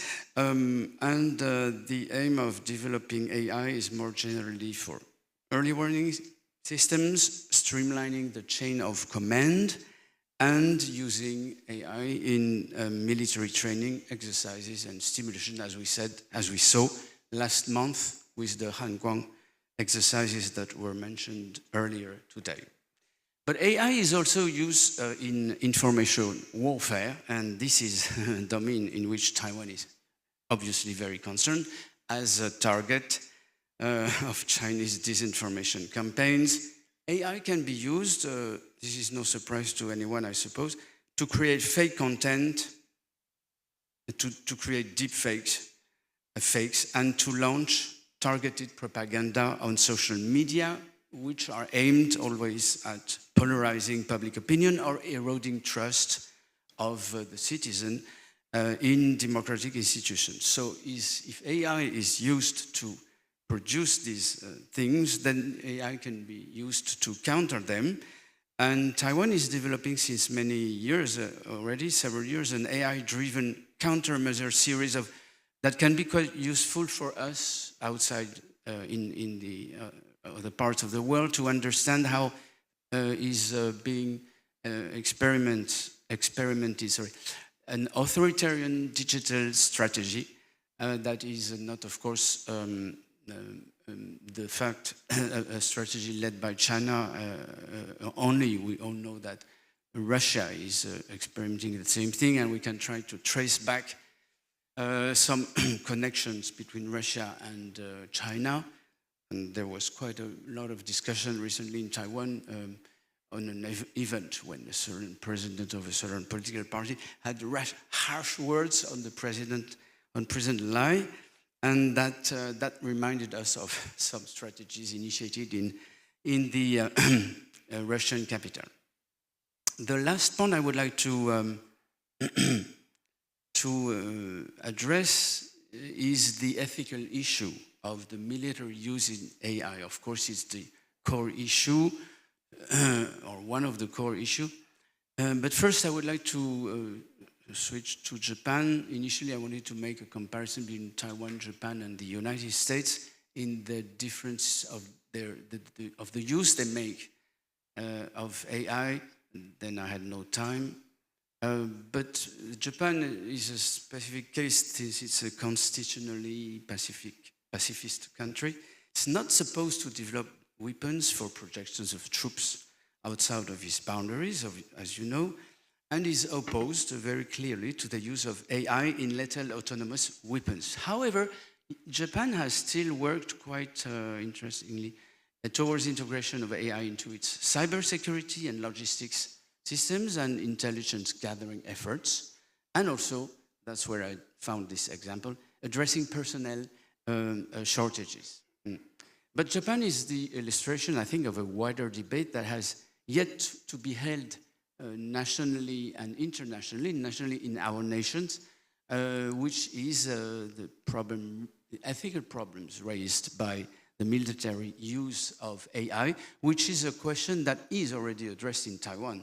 The Ministry of National Defense in Taiwan has already quite worked a lot, as far as I know, about this, whereas we know that Taiwan, being a boundary front, could really think that there is no time for such debate, and there is a question here, and that will be my final point in 1 minute. So, of course, you probably all know that the question behind this ethical question behind what I'm talking about is whether a decision can be left to an autonomous weapon system which has little capabilities.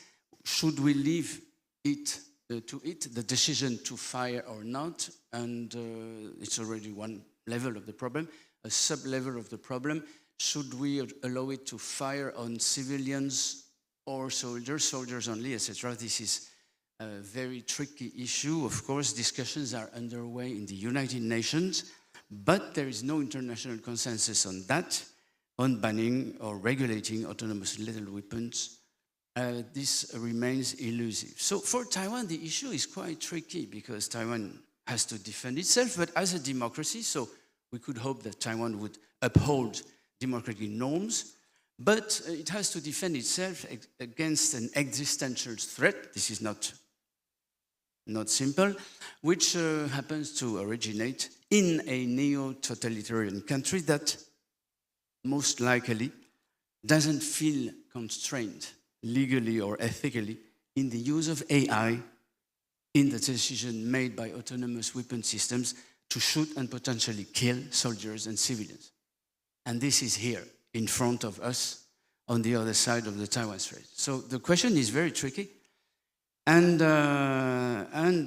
without a debate within the society and within the Congress, the Lifayuan, should Taiwan, in case of an absolute emergency, resort to techniques that are used by the other side without establishing previously a legal cadre? Would democracy simply survive if the country survives and that people then are asking, why did you do that? That's probably perspective, but I think we have to raise the issue because, after all, President Lai did it in April this year with his 17-point 17项措施 addressing these issues without previous or obvious public consultation. But the thing is that the Taiwanese society and the Taiwanese Congress are highly divided on very tricky issues. It would have been probably difficult to lead such a public debate, but it's raising the issue whether Taiwan can or not trespass or avoid this step.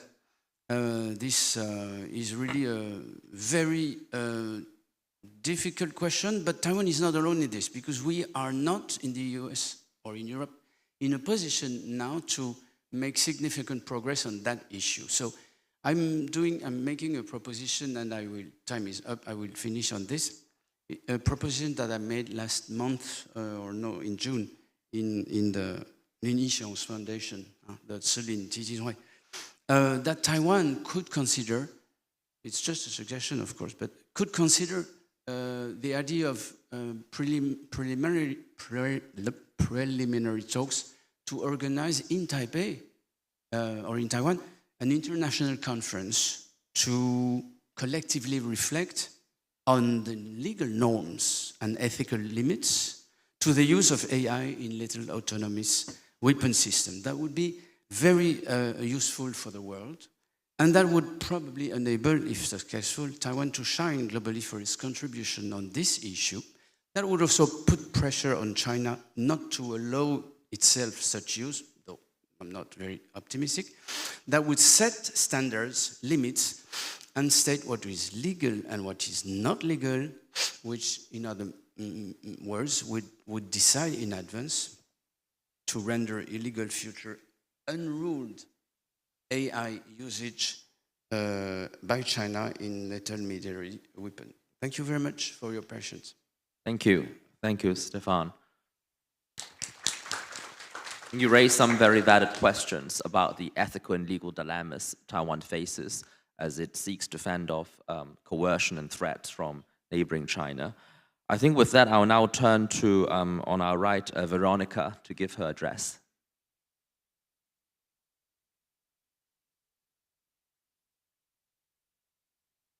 Hello. Thank you so much for having me here. Thank you to the Ministry of Foreign Affairs and to the Prospect Foundation. It's an honor to be part of such a inspiring community. And I've been listening to the presentations of my colleagues with a lot of ideas. So once again, thank you everybody for the inspiration. And I would like to express my full support to the ideas, to the issues that were mentioned by two gentlemen in our panel. And I would like to also address what has been said before. And I'm very excited to hear more and more people expressing their support to strengthening the cooperation and thinking about something more than only capital gain. And coming from Poland, coming from Europe, it was very painful, yet very important lesson that we have learned ever since the war in Ukraine started. And it was, I hope, a final lesson that showed us that making bigger business, making better capital gains are important. At the same time, we have to focus on something that is called strategic autonomy.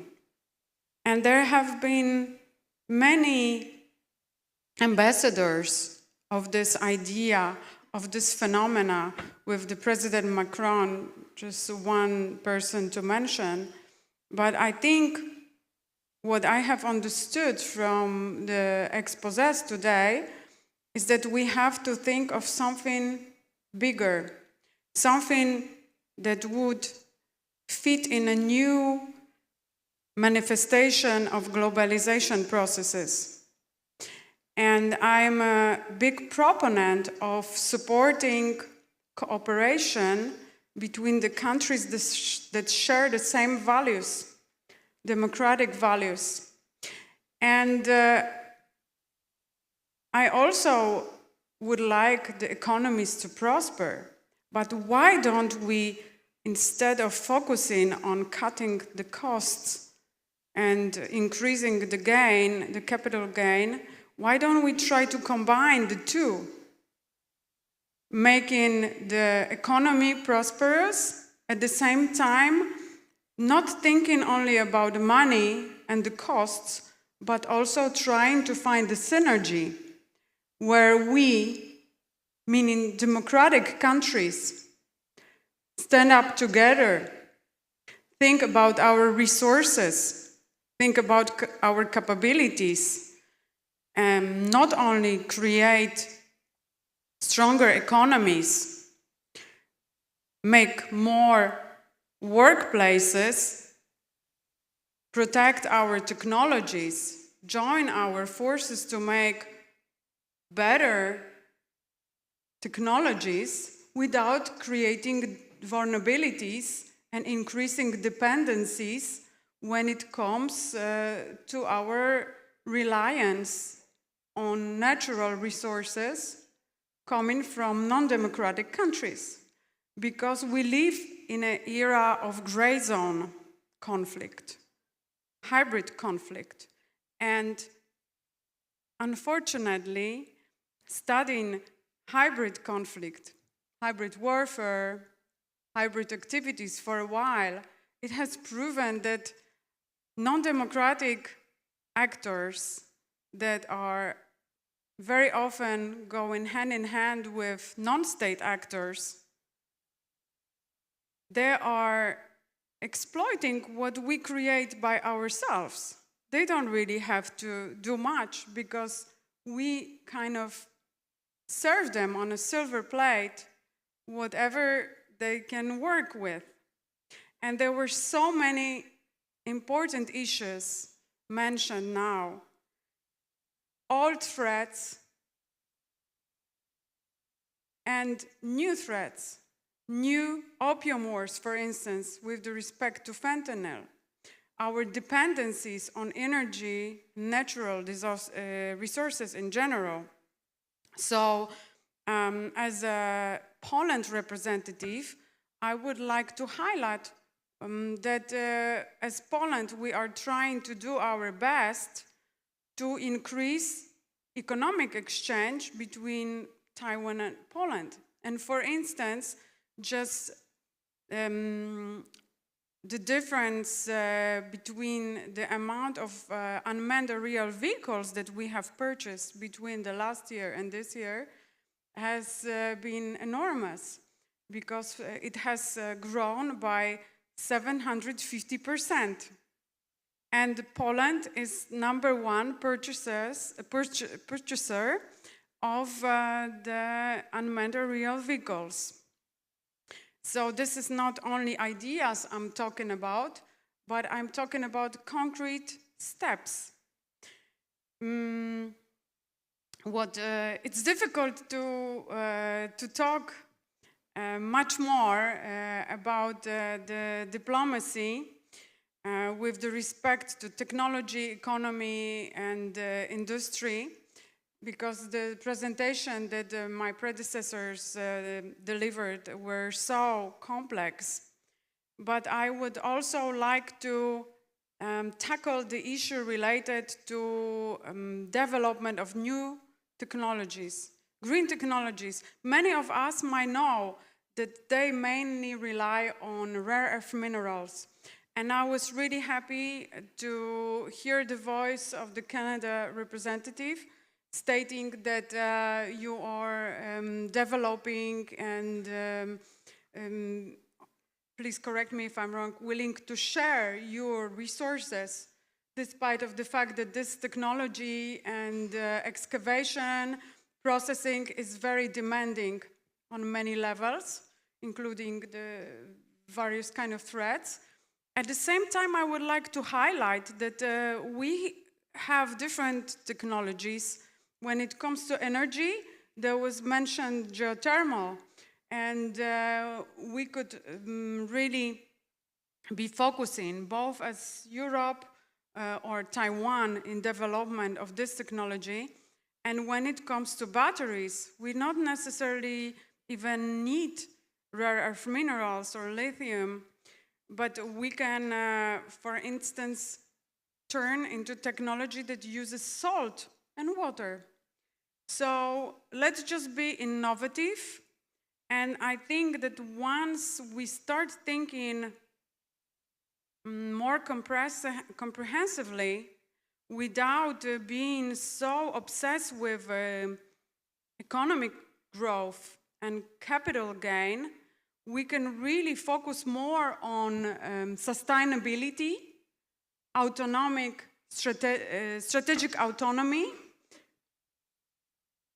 between the countries that share the same values. Thank you so much. Thank you. Thank you, Veronica. I think now we'll turn to Tristan, who is the president of the Taipei University of Marine Technology. Thank you, Thompson. Ladies and gentlemen, thank you for having me here. I have very little time, so I'm going to just straightforward express my own ideas. Okay. Let me begin by telling you two small stories. In 2019, I was invited by the state government of the United States to join a startup forum held in the Netherlands. I remember the opening remarks made by former Secretary of State Mike Pompeo. He said, "We got people from everywhere but China. This forum has no Chinese company, has no Chinese people." And everybody applauded. Because I'm the host, I own my own party, I got to decide what kind of guest I want to invite. Very straightforward, because we're talking about innovation among democratic economies.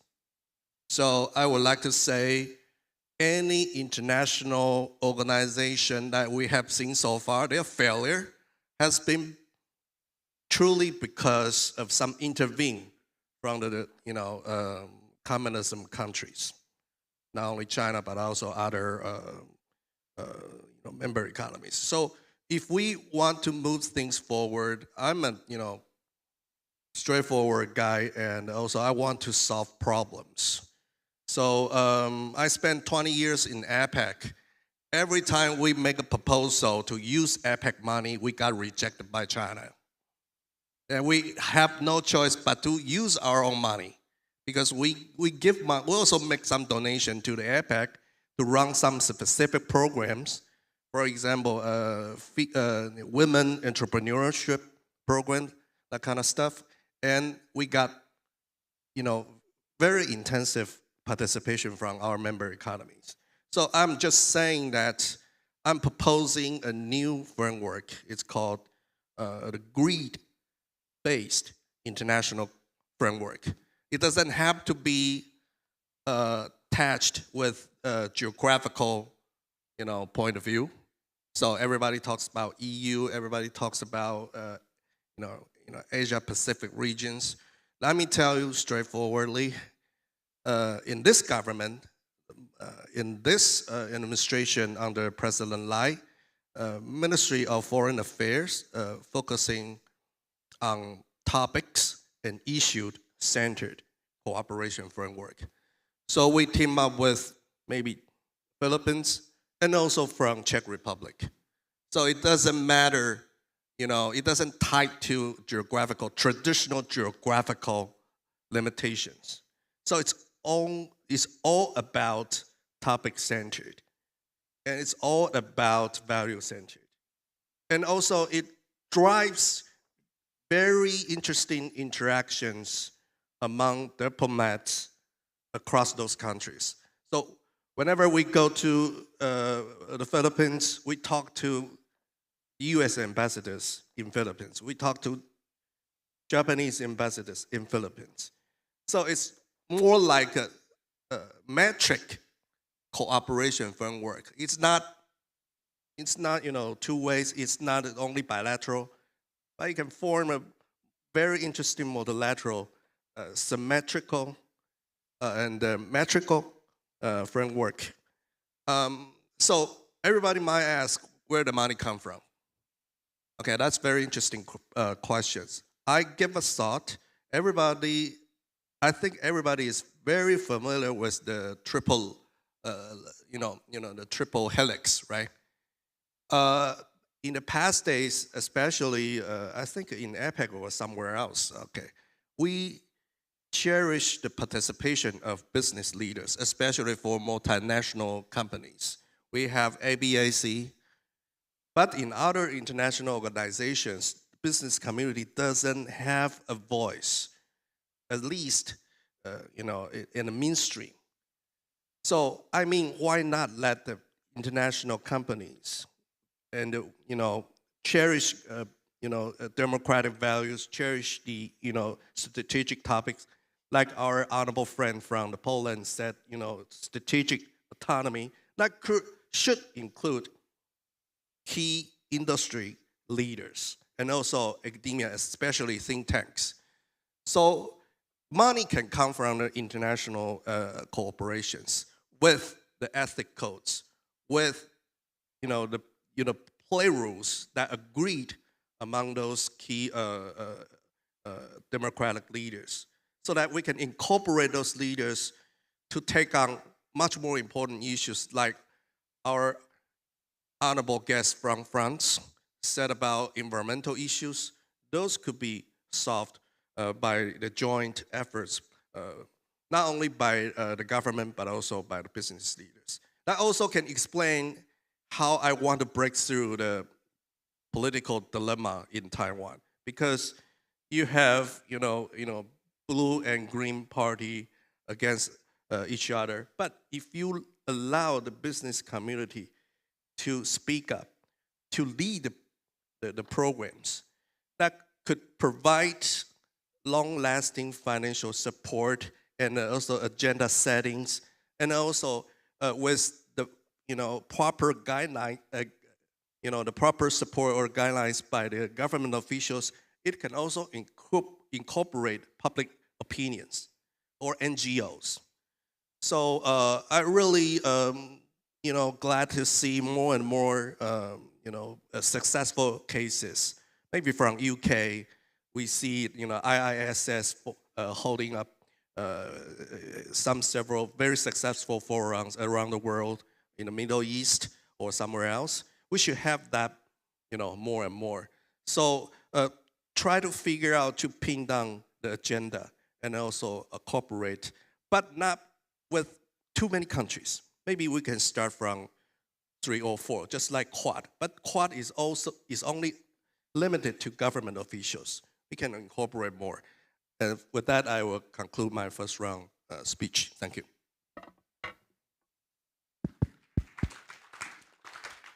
Thank you, Tristan. And last but not least, we will now turn to Holmes, the former McDonnell Douglas Aerospace representative in Taiwan. Please.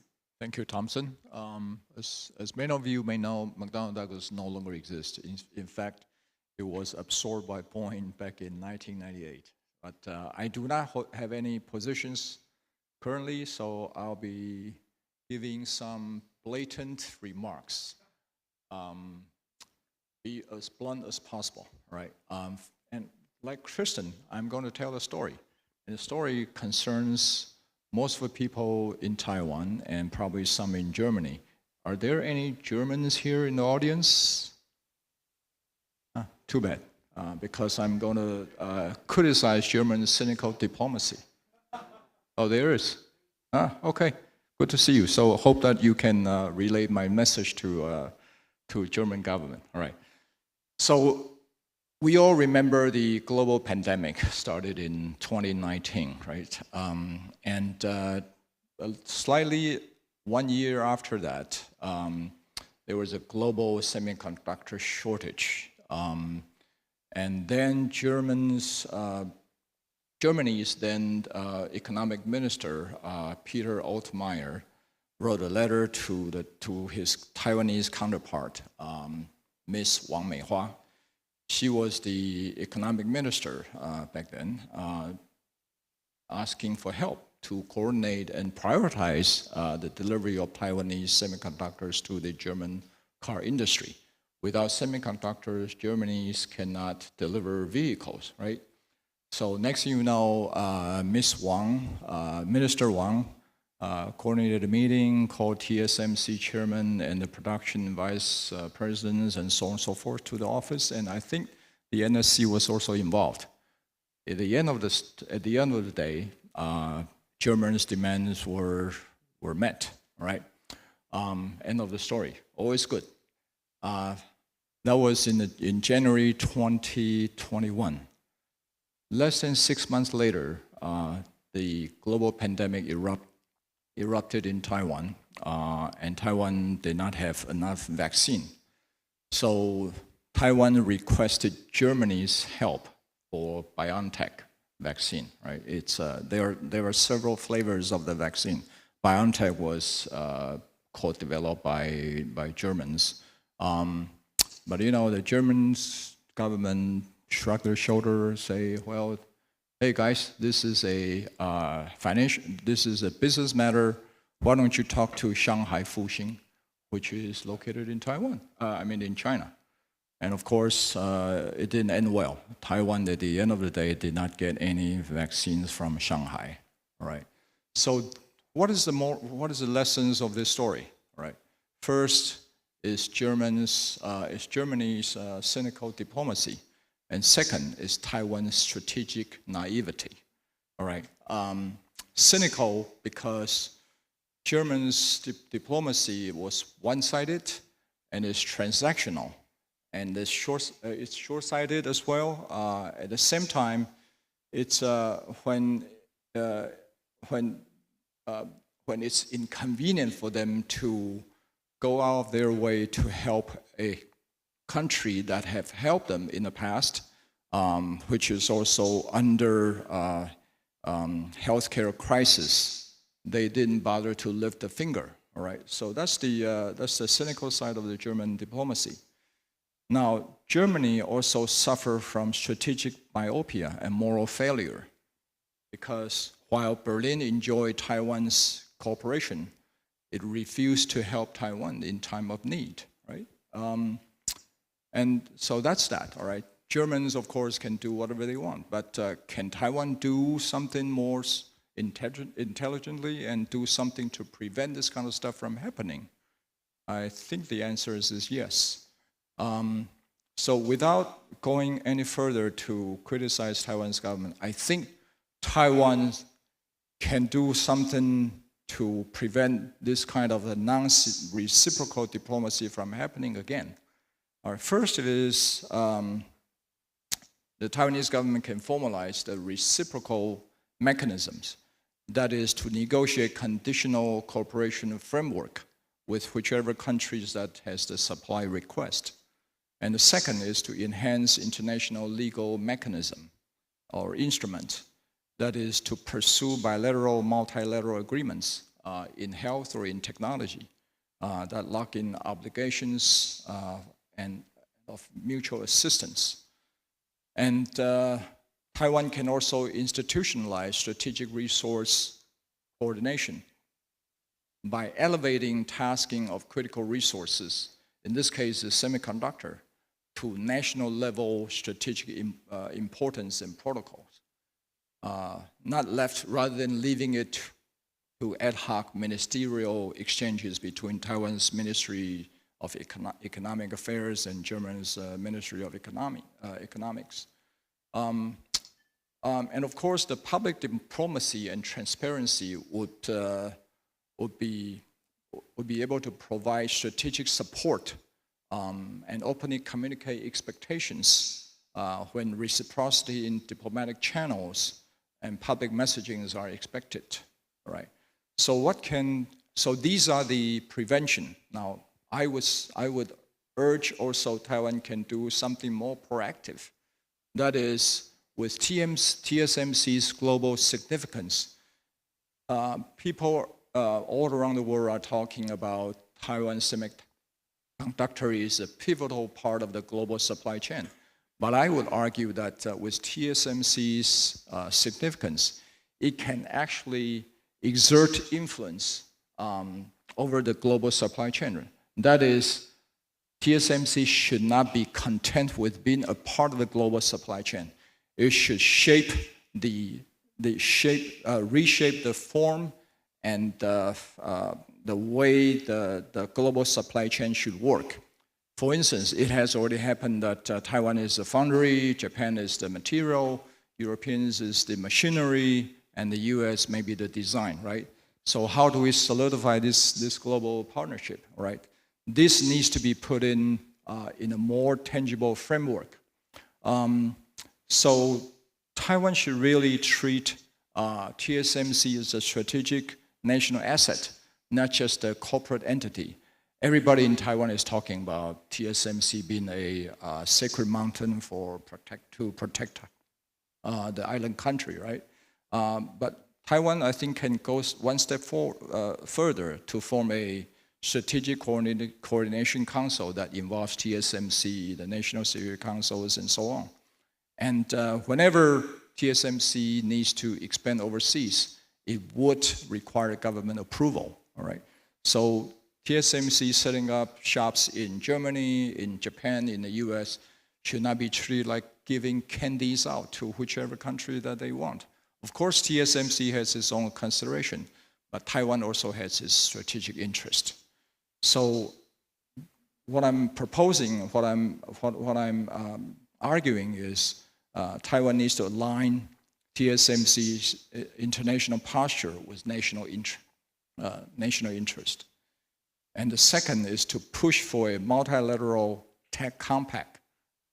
Like I said earlier, just now, Taiwan should help write the rule of a trusted chip network, right? I would call it a chip NATO, right? Involving Japan, Germany, and the US, and so on. With Taiwan anchoring the advanced node foundry layer I think this chip NATO concept or framework can work. In a word, we need to build a TSMC-anchored semiconductor ecosystem in Taiwan.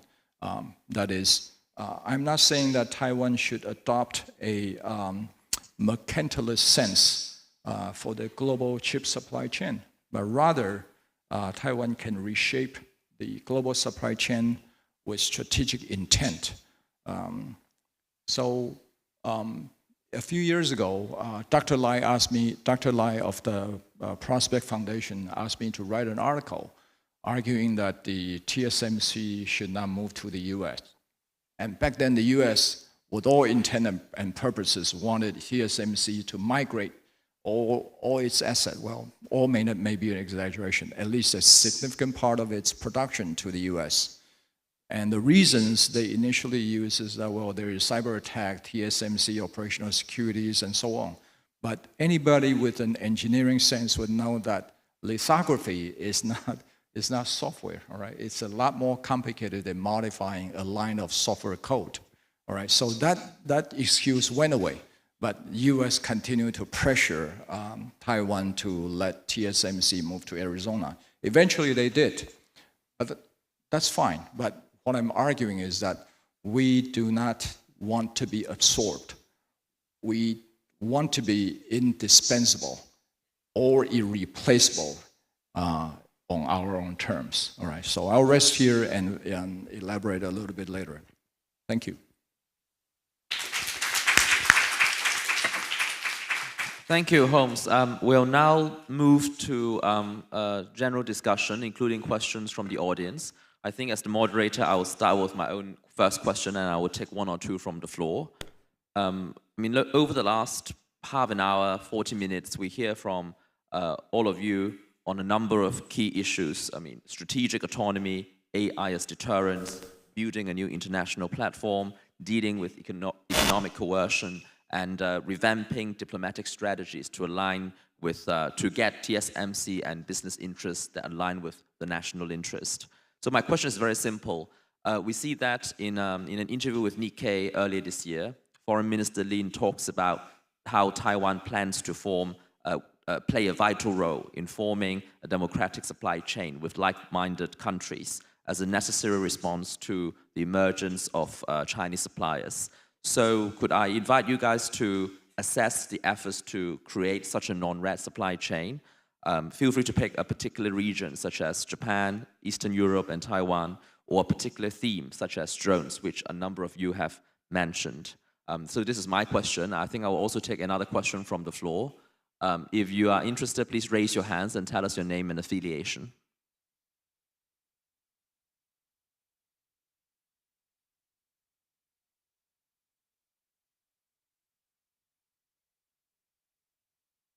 Well, I hate to be the person who asked the first question, but it seems that I've been doing that repeatedly. So Dominic Yang, University of Missouri. I work for the history department. Now I have one question. Can I have two questions? One for Stefan and the other one for Dr. Tristan Liu. And for Stefan, the question is very simple, right? Of course, AI, it's a new thing, and we're all trying to wrap our head around it, right? And it's a hypothetical question. If that the Taiwanese know that by using the AI technology in an ethical way, because we're talking about war, right? And they have the absolute advantage. It's like the US having the atom bomb during World War II, and the Japanese didn't have it. Is it ethical for Taiwan to defend itself uses AI in war on Chinese civilians or Chinese assets? So I know it's a very difficult question, and it's probably the question you're asking, but I want to hear your view on it. And for Dr. Liu, I just want to make sure that I understand what you are proposing. So you're proposing a sort of a metric international cooperation framework that's going to incorporate more of the business community. Are you suggesting, but you also mentioned NGO and others in. So how does this framework gonna work? Because you seem to be proposing that by incorporating a lot of business interests, that it's going to be like, it's been like, I've been reminded of the fact that, you know, businesses are out there to make money. They're not out there to democratize. So the example will be, you know, an authoritarian regime. American business people really love authoritarian regime, and they have been working with China until very recently. I'm sorry about that. So that's my question. Thank you very much. Thank you. I will turn to Stefan first, and then we'll turn to Dr. Liu.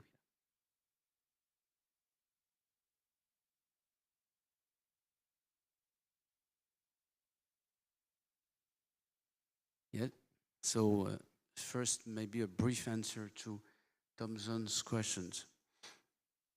When you look at the structure, the existing current structure of value chains in semiconductor production, I'm not talking about AI right now, from the first step, which is design, yes, the drawing of chips, not only in the US, but many, sure. But the production starts with the machineries which print the chips, and these machines are produced in Holland. To the other end of the chain, of the value chain, the so-called non-red countries have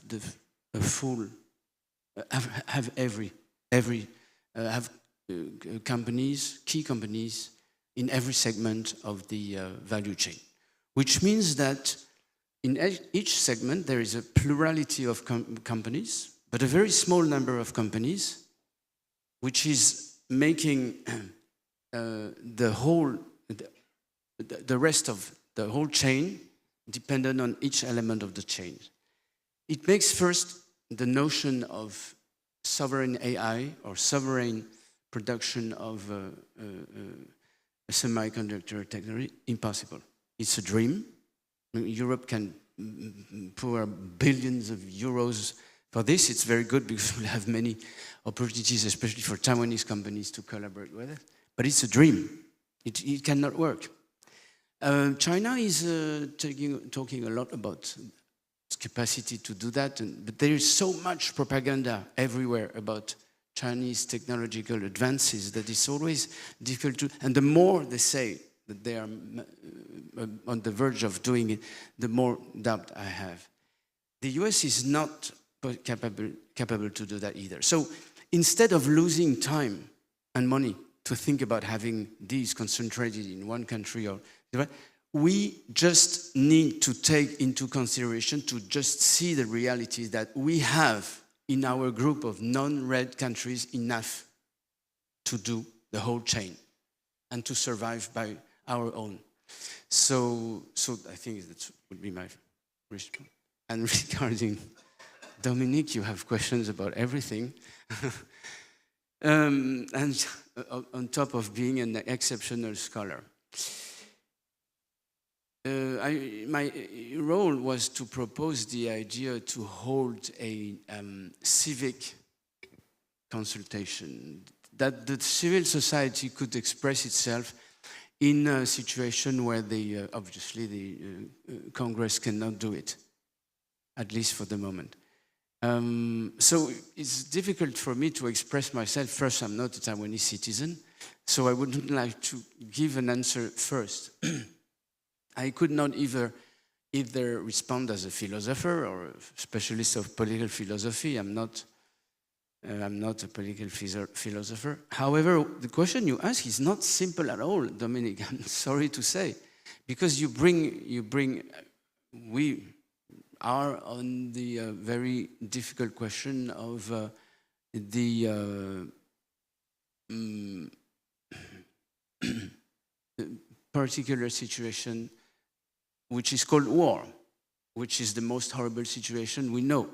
So basically we cannot forecast what people will do first, And I would not like to, I don't see myself in a position right now in a peaceful country for the moment, even under threat, to judge who and what will be morally acceptable or not. So I refuse to respond.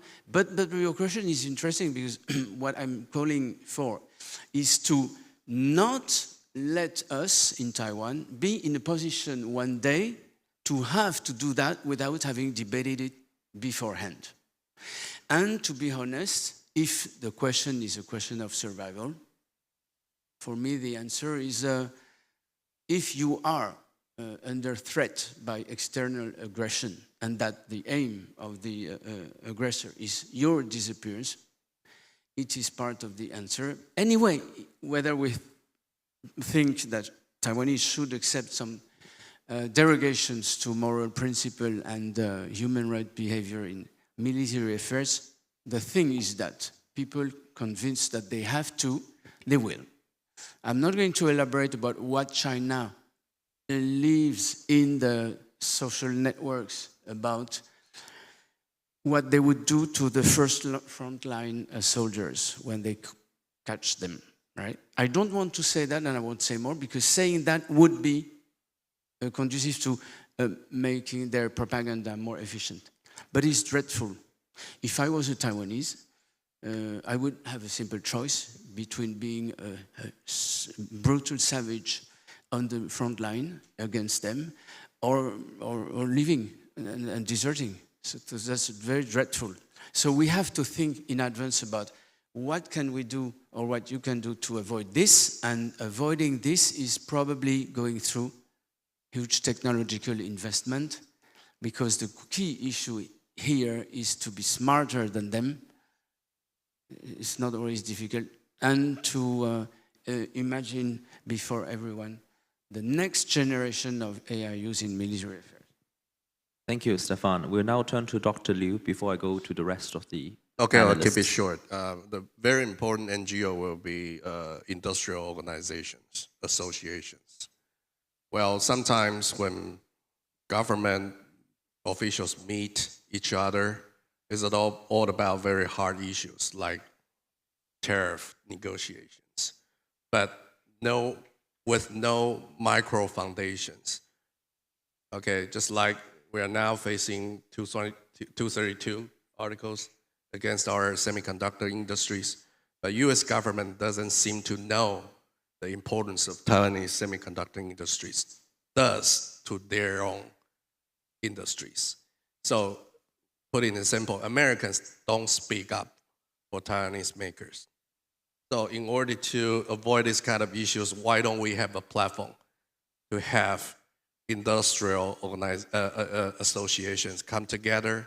And also, State Department has a think tank called CIPE, collaborating with different industrial associations and also, Chamber of Commerce around the world to pursue the common grounds, common consensus on rule of doing business, free economy, and the regulation standards, or fake news, or any kinds of outdated non-tariff market entry barriers. Those are good topics. And also, if you want to put up international team in achieving some of the strategic goals, you also need those people to come together. And also, university plays a very important, because they have, symmetric, metric collaborations over decades.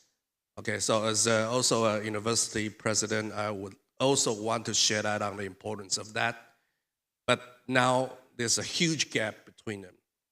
Government officials made decisions simply, based on their own, experience, but not the collective, perspective from other important stakeholders. That's why Minister Lin said everybody is a diplomat.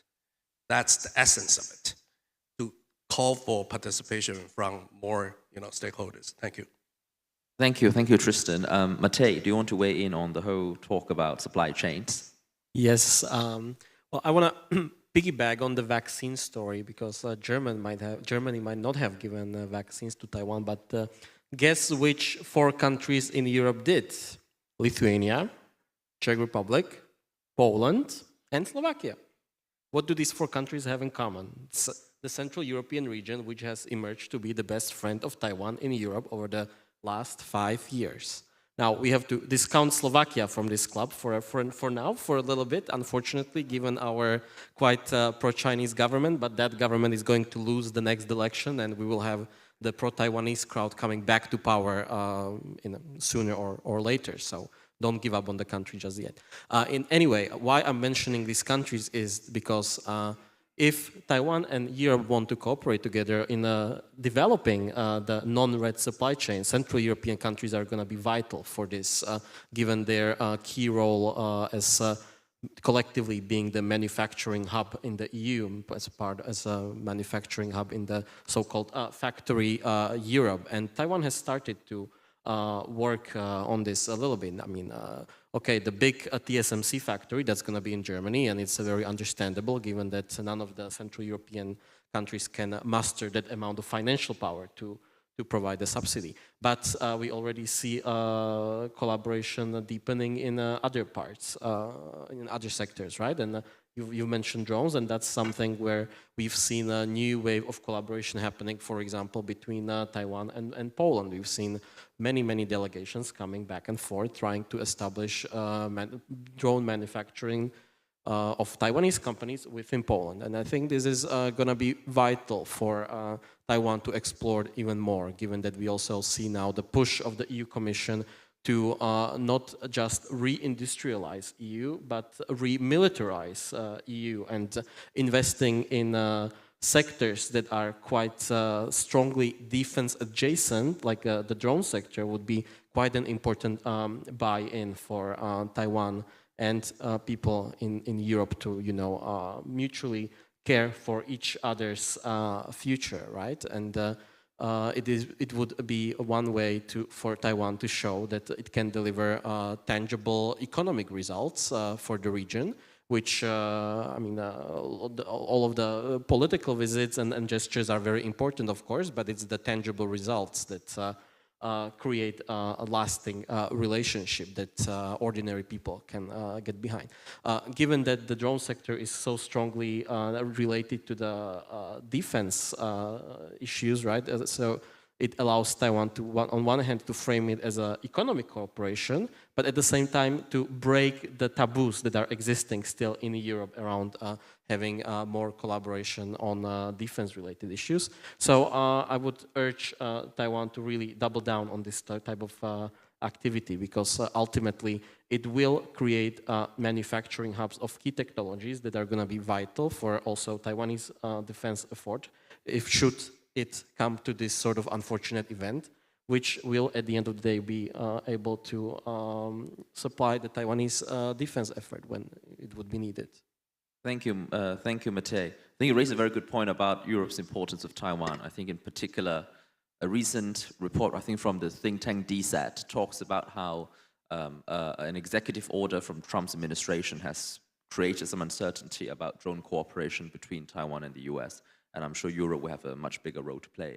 Holmes, do you have something to add? Yeah, I'll just quickly respond to your comment. I think 2 words comes into play. First is prioritization.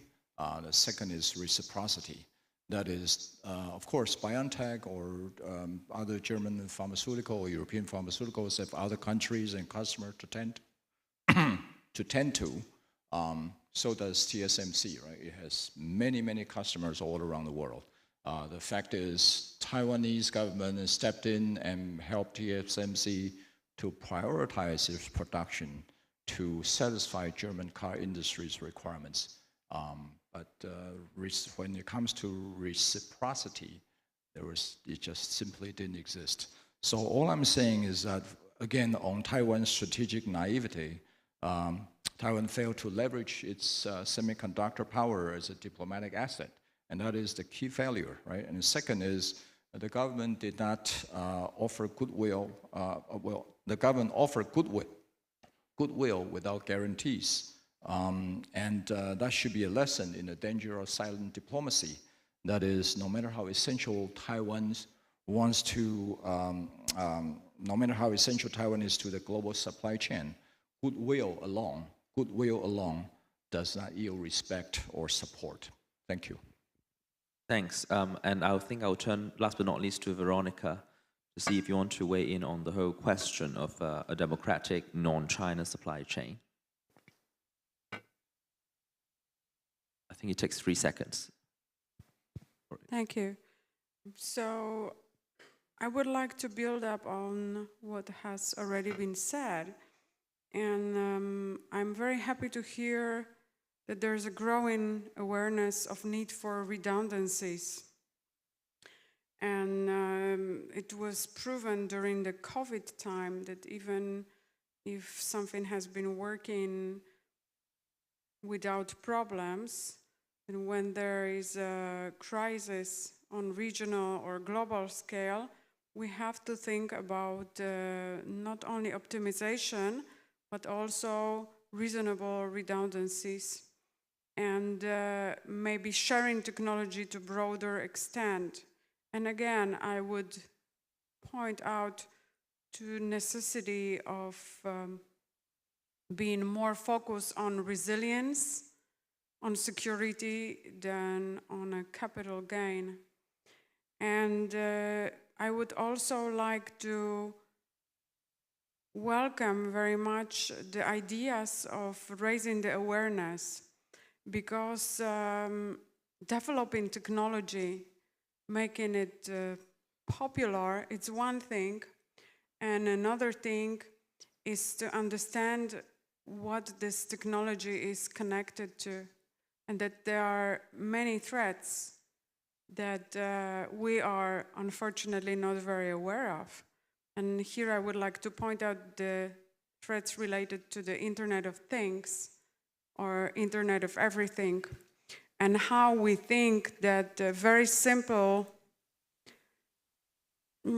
software solutions or hardware solutions in general can pose a security threat because we are not aware that they might be exploited to collect the data and with a long time perspective. And when we add the axiology of three warfares, that the People's Republic of China or the Gibridnaya Vojna, the hybrid warfare represented by the Russian Federation, to that, they are very well known for not only involving non-state actors, but also for making an attack for a long time without the victim being aware that an attack has been going on. So there's a lot of things that we can cooperate on. Thank you. Thank you. I think we'll now allow a last round of questions. I'll take several in one go. Can we give it to, is it Taniguchi-san?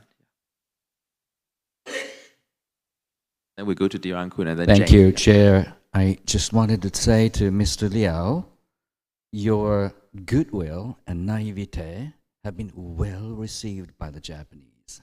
By the Japanese. Your goodwill has resonance with the Japanese, so much that you remember that Japan provided Taiwan with millions of vaccines. Right? You remember that?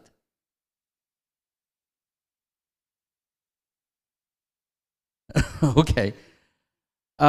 And one final thought is that it is very much important for Taiwan to continue to host events like this, picking up relevant topics.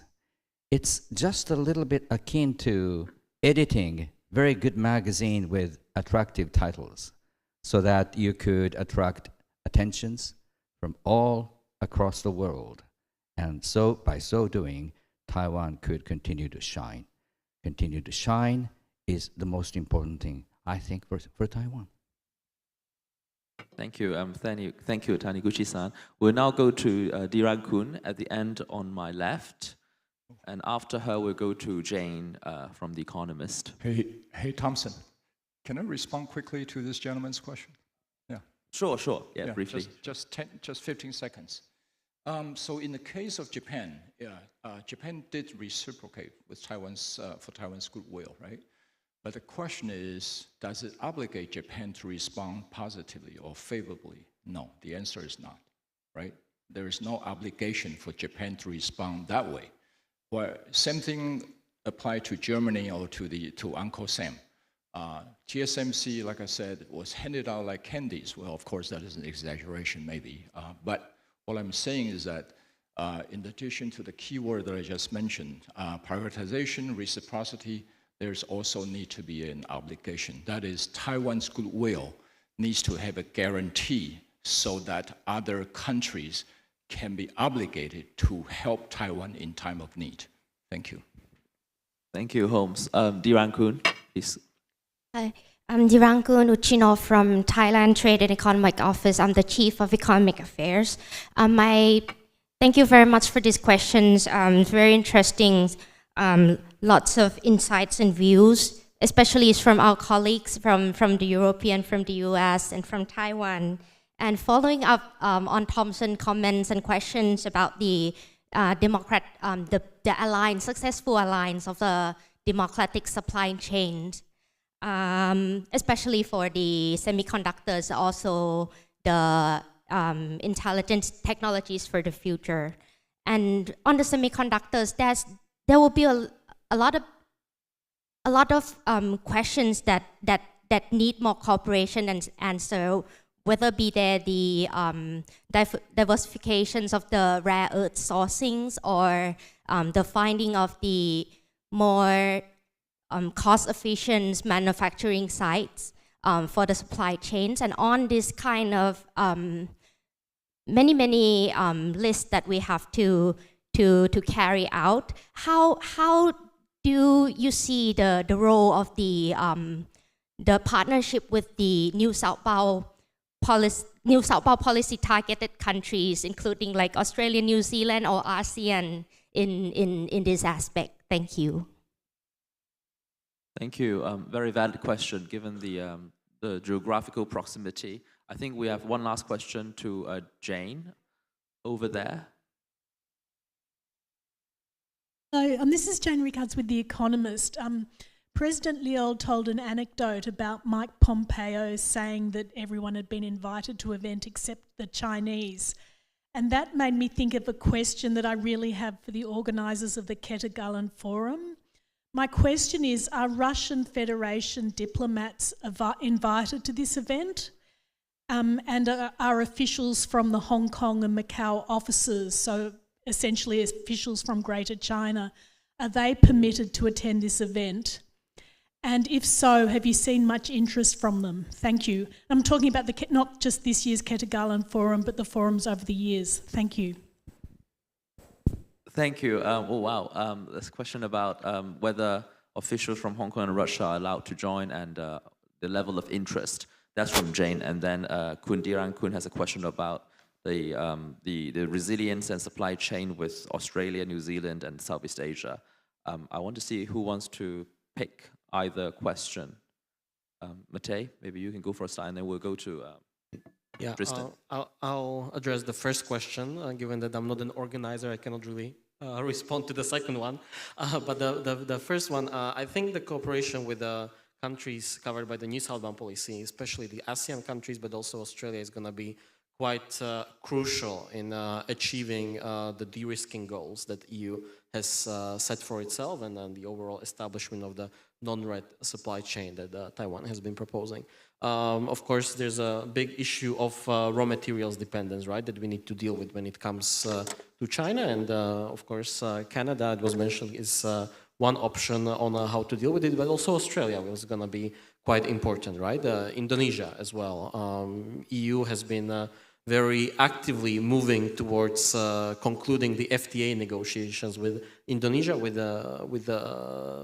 access to raw materials being a key issue that EU has in mind over there, right? So that's going to be quite important. Of course, the rest of ASEAN is going to be as well quite important when it comes to de-risking the manufacturing sectors, right?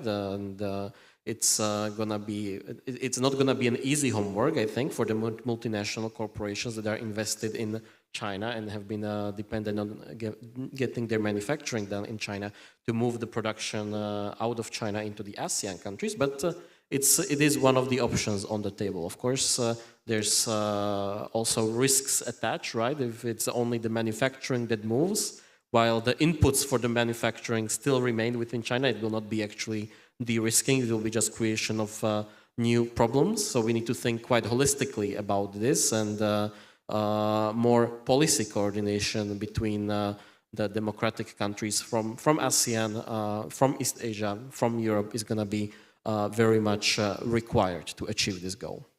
Thank you. And Tristan, you want to have a few words?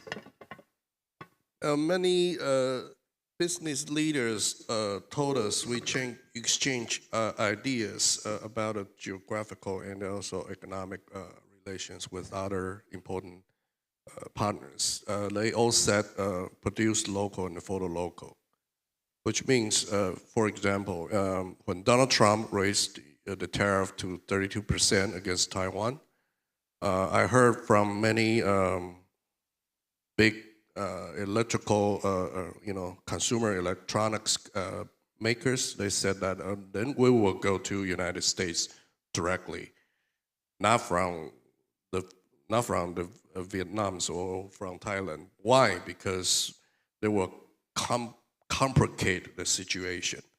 So straightforwardly, just forcing fastball, just go to the United States and find a suitable place. So local for local will be the mainstream strategy for Taiwan. And of course, we want our industrial leaders to explore more opportunities in any other markets except the United States and China, especially for European countries, Central European countries. I would love to, as the advisor, urge our government to pay more attention to that. But basically for local. But if there's no opportunities over there, if the market hasn't gone up, I think they will relocate very fastly.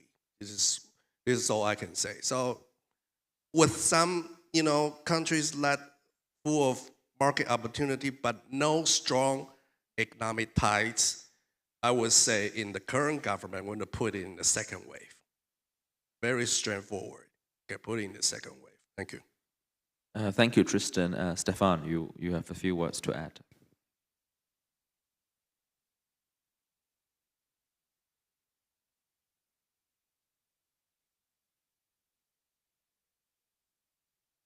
Well, regarding the supply chain, I would like to add my little 2 cents.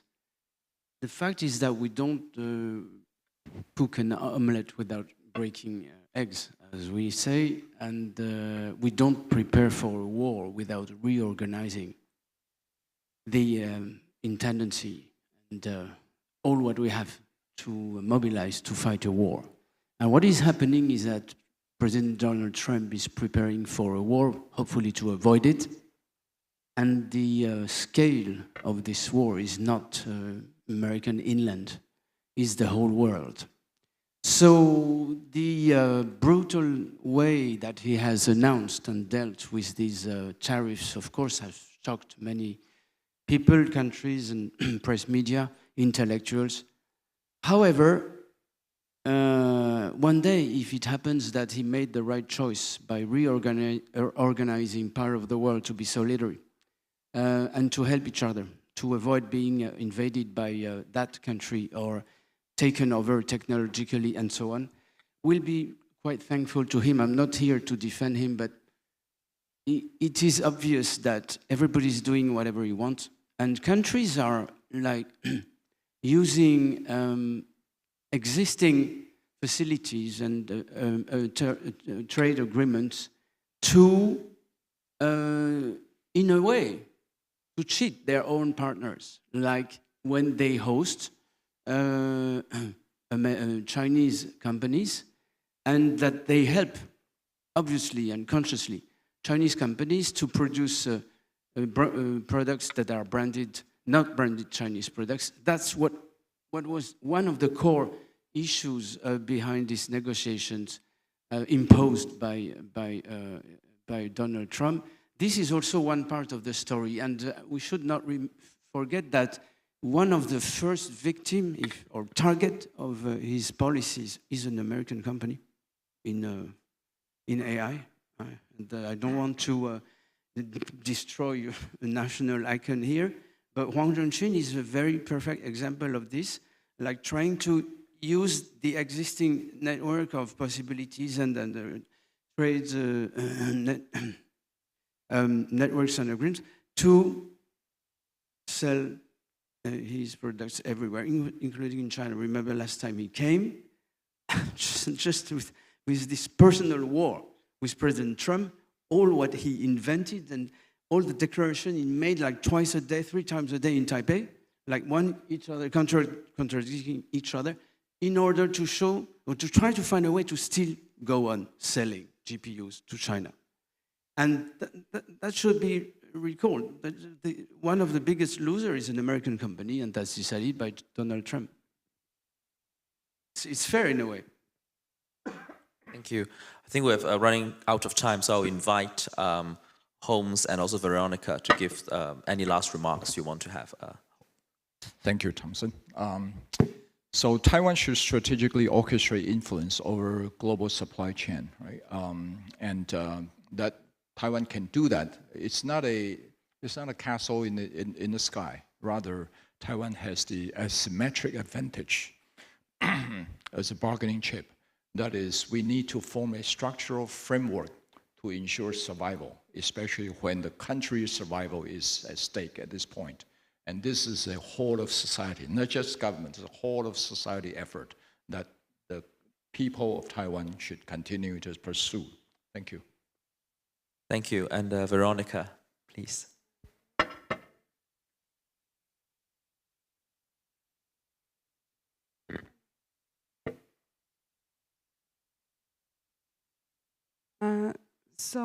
Thank you.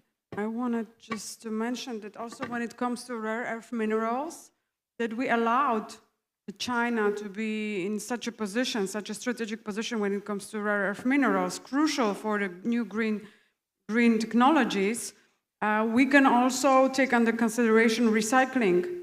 And then another thing, just to repeat myself, is to think outside the box and think about something that it's not necessarily complicated and costly. You know, the businessman mindset. How can I make money on this? But what is useful? And maybe at some cost of the capital gain, we can increase the security. Thank you. Thank you. I don't think we've really answered Jane's question, but that might be more of a question for the organizer today or the government, since they will be aware of the entry rules and who's showing up.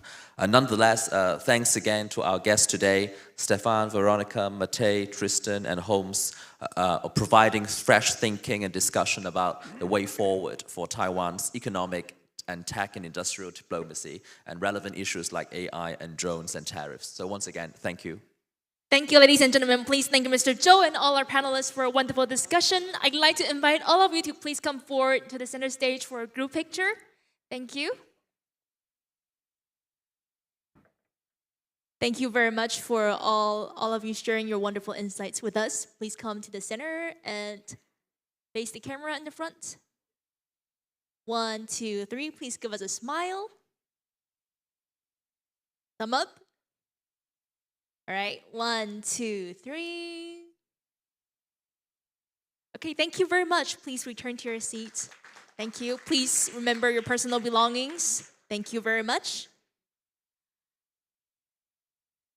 Ladies and gentlemen, today's forum has given us an opportunity for profound exchanges of opinions on current regional issues, and I'd like to once again thank all the speakers, both foreign and domestic ones, for the valuable insights they've shared through the dialogue. And to conclude today's forum, I'd like to invite Dr. Lai Yizhong, the president of the Prospect Foundation, to join us on stage and deliver the closing remarks. Ladies and gentlemen, please welcome Dr. Lai.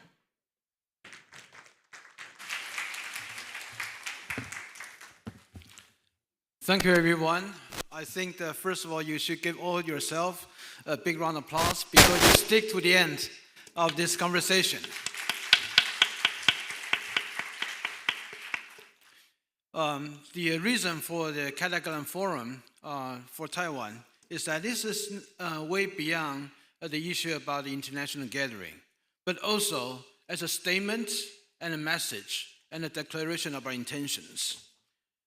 From these three panels that we could find today, the first sessions about the new geopolitical security landscape in the Indo-Pacific.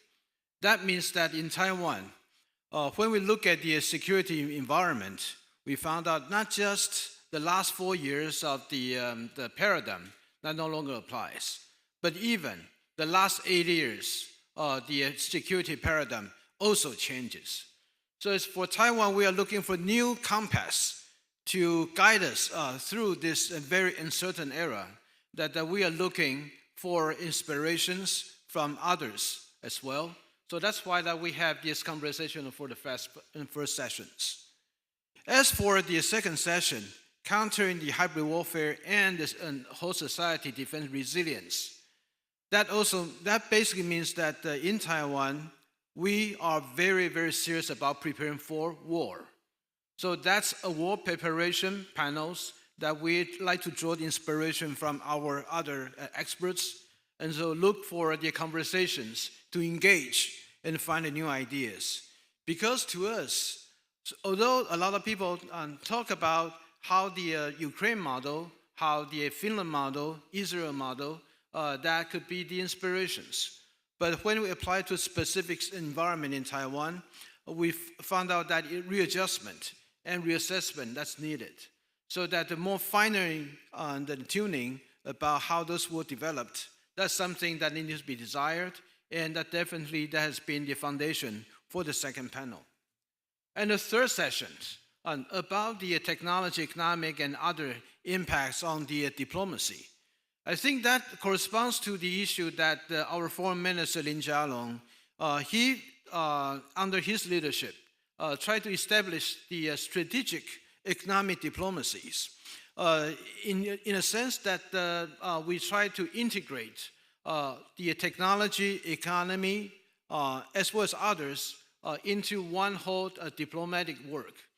And for that, when we try to design that, we also found out the new economic realities, especially when the President Trump and this administration, with all the tariff negotiation and how the United States won't be able to sustain the kind of the economic underpinning for the whole world in terms of the security burden will be single-handedly handled by the United States, while the other country, they can prosper under that.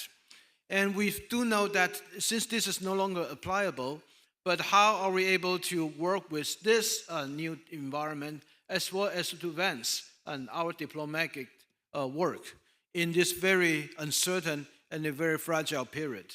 So that is another reason why that we try to draw the inspiration from all of you. And of course, in this process, just borrow the sentence from the Holmes Lau, my good friend. In the last session, he talks about reciprocity. And also there were questions regarding new southbound policies. I have to say that there's a deep need for the reassessment about the new southbound policy that we had in the last 8 years.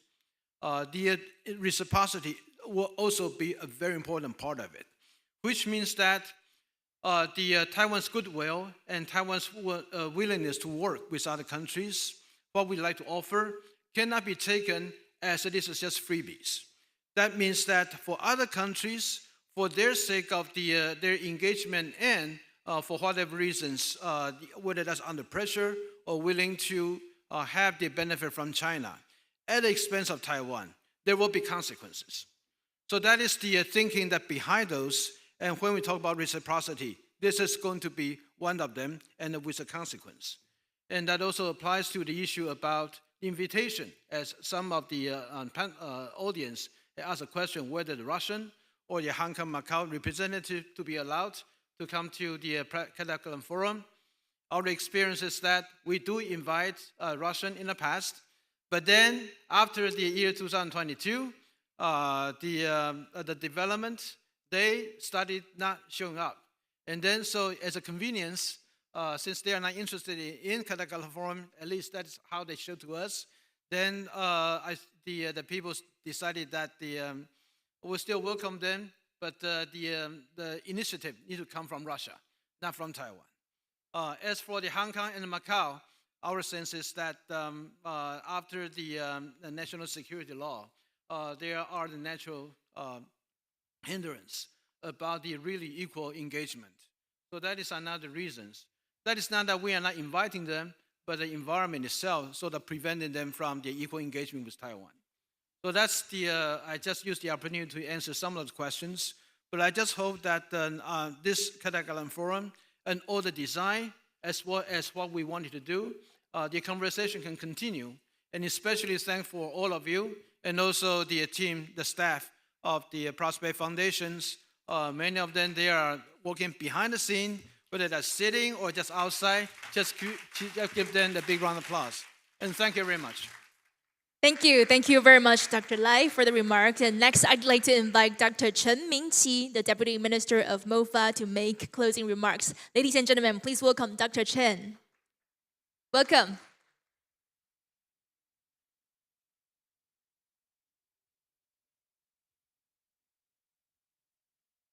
Distinguished guests, ladies and gentlemen, good evening. The 2025 Ketagalan Forum has come to a close. On behalf of the Ministry of Foreign Affairs of Taiwan, I extend my heartfelt appreciation to everyone who helped make it possible. Your presence has enriched the conversation and contributed to event's success. This year, the forum focused on security in the Indo-Pacific, whole of society defense against hybrid warfare and gray zone tactics, and the emerging trend in economic, technological, and industrial diplomacy. We identify common threat facing the global community and reaffirm our staunch commitment to cooperation in all aspects.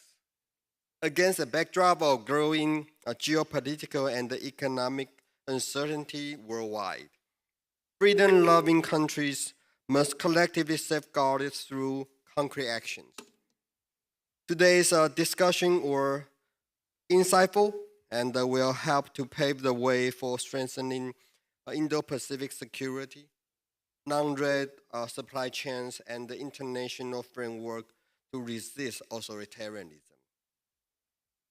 Taiwan is doing its part to ensure a world rooted in freedom, security, and economic cooperation.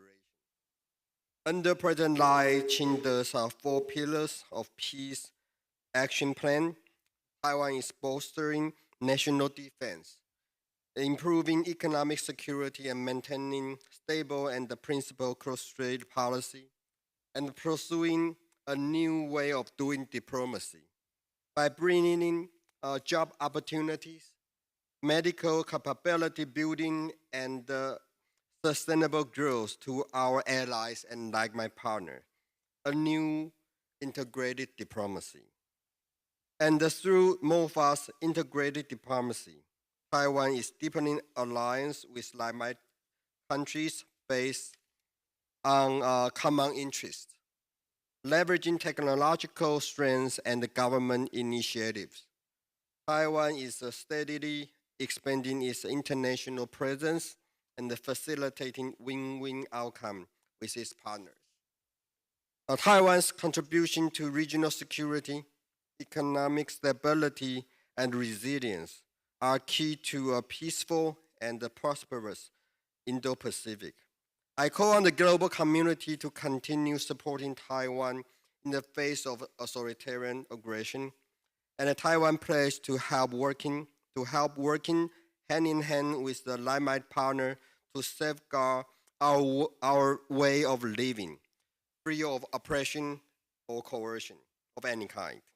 In closing, I'm confident that the knowledge and the insight gained through this platform will better prepare us for exchange ahead.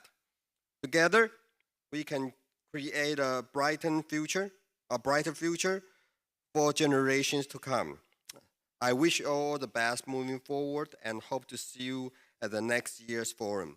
Thank you. Thank you. Thank you very much, Deputy Minister Chen. Thank you. Ladies and gentlemen, now we officially conclude the Ketagalan Forum 2025 Indo-Pacific Security Dialogue. And in closing, we'd like to thank all of you once again for attending this forum. Let us continue to advocate for closer exchanges and cooperation. Thank you all and see you in 2026. Thank you.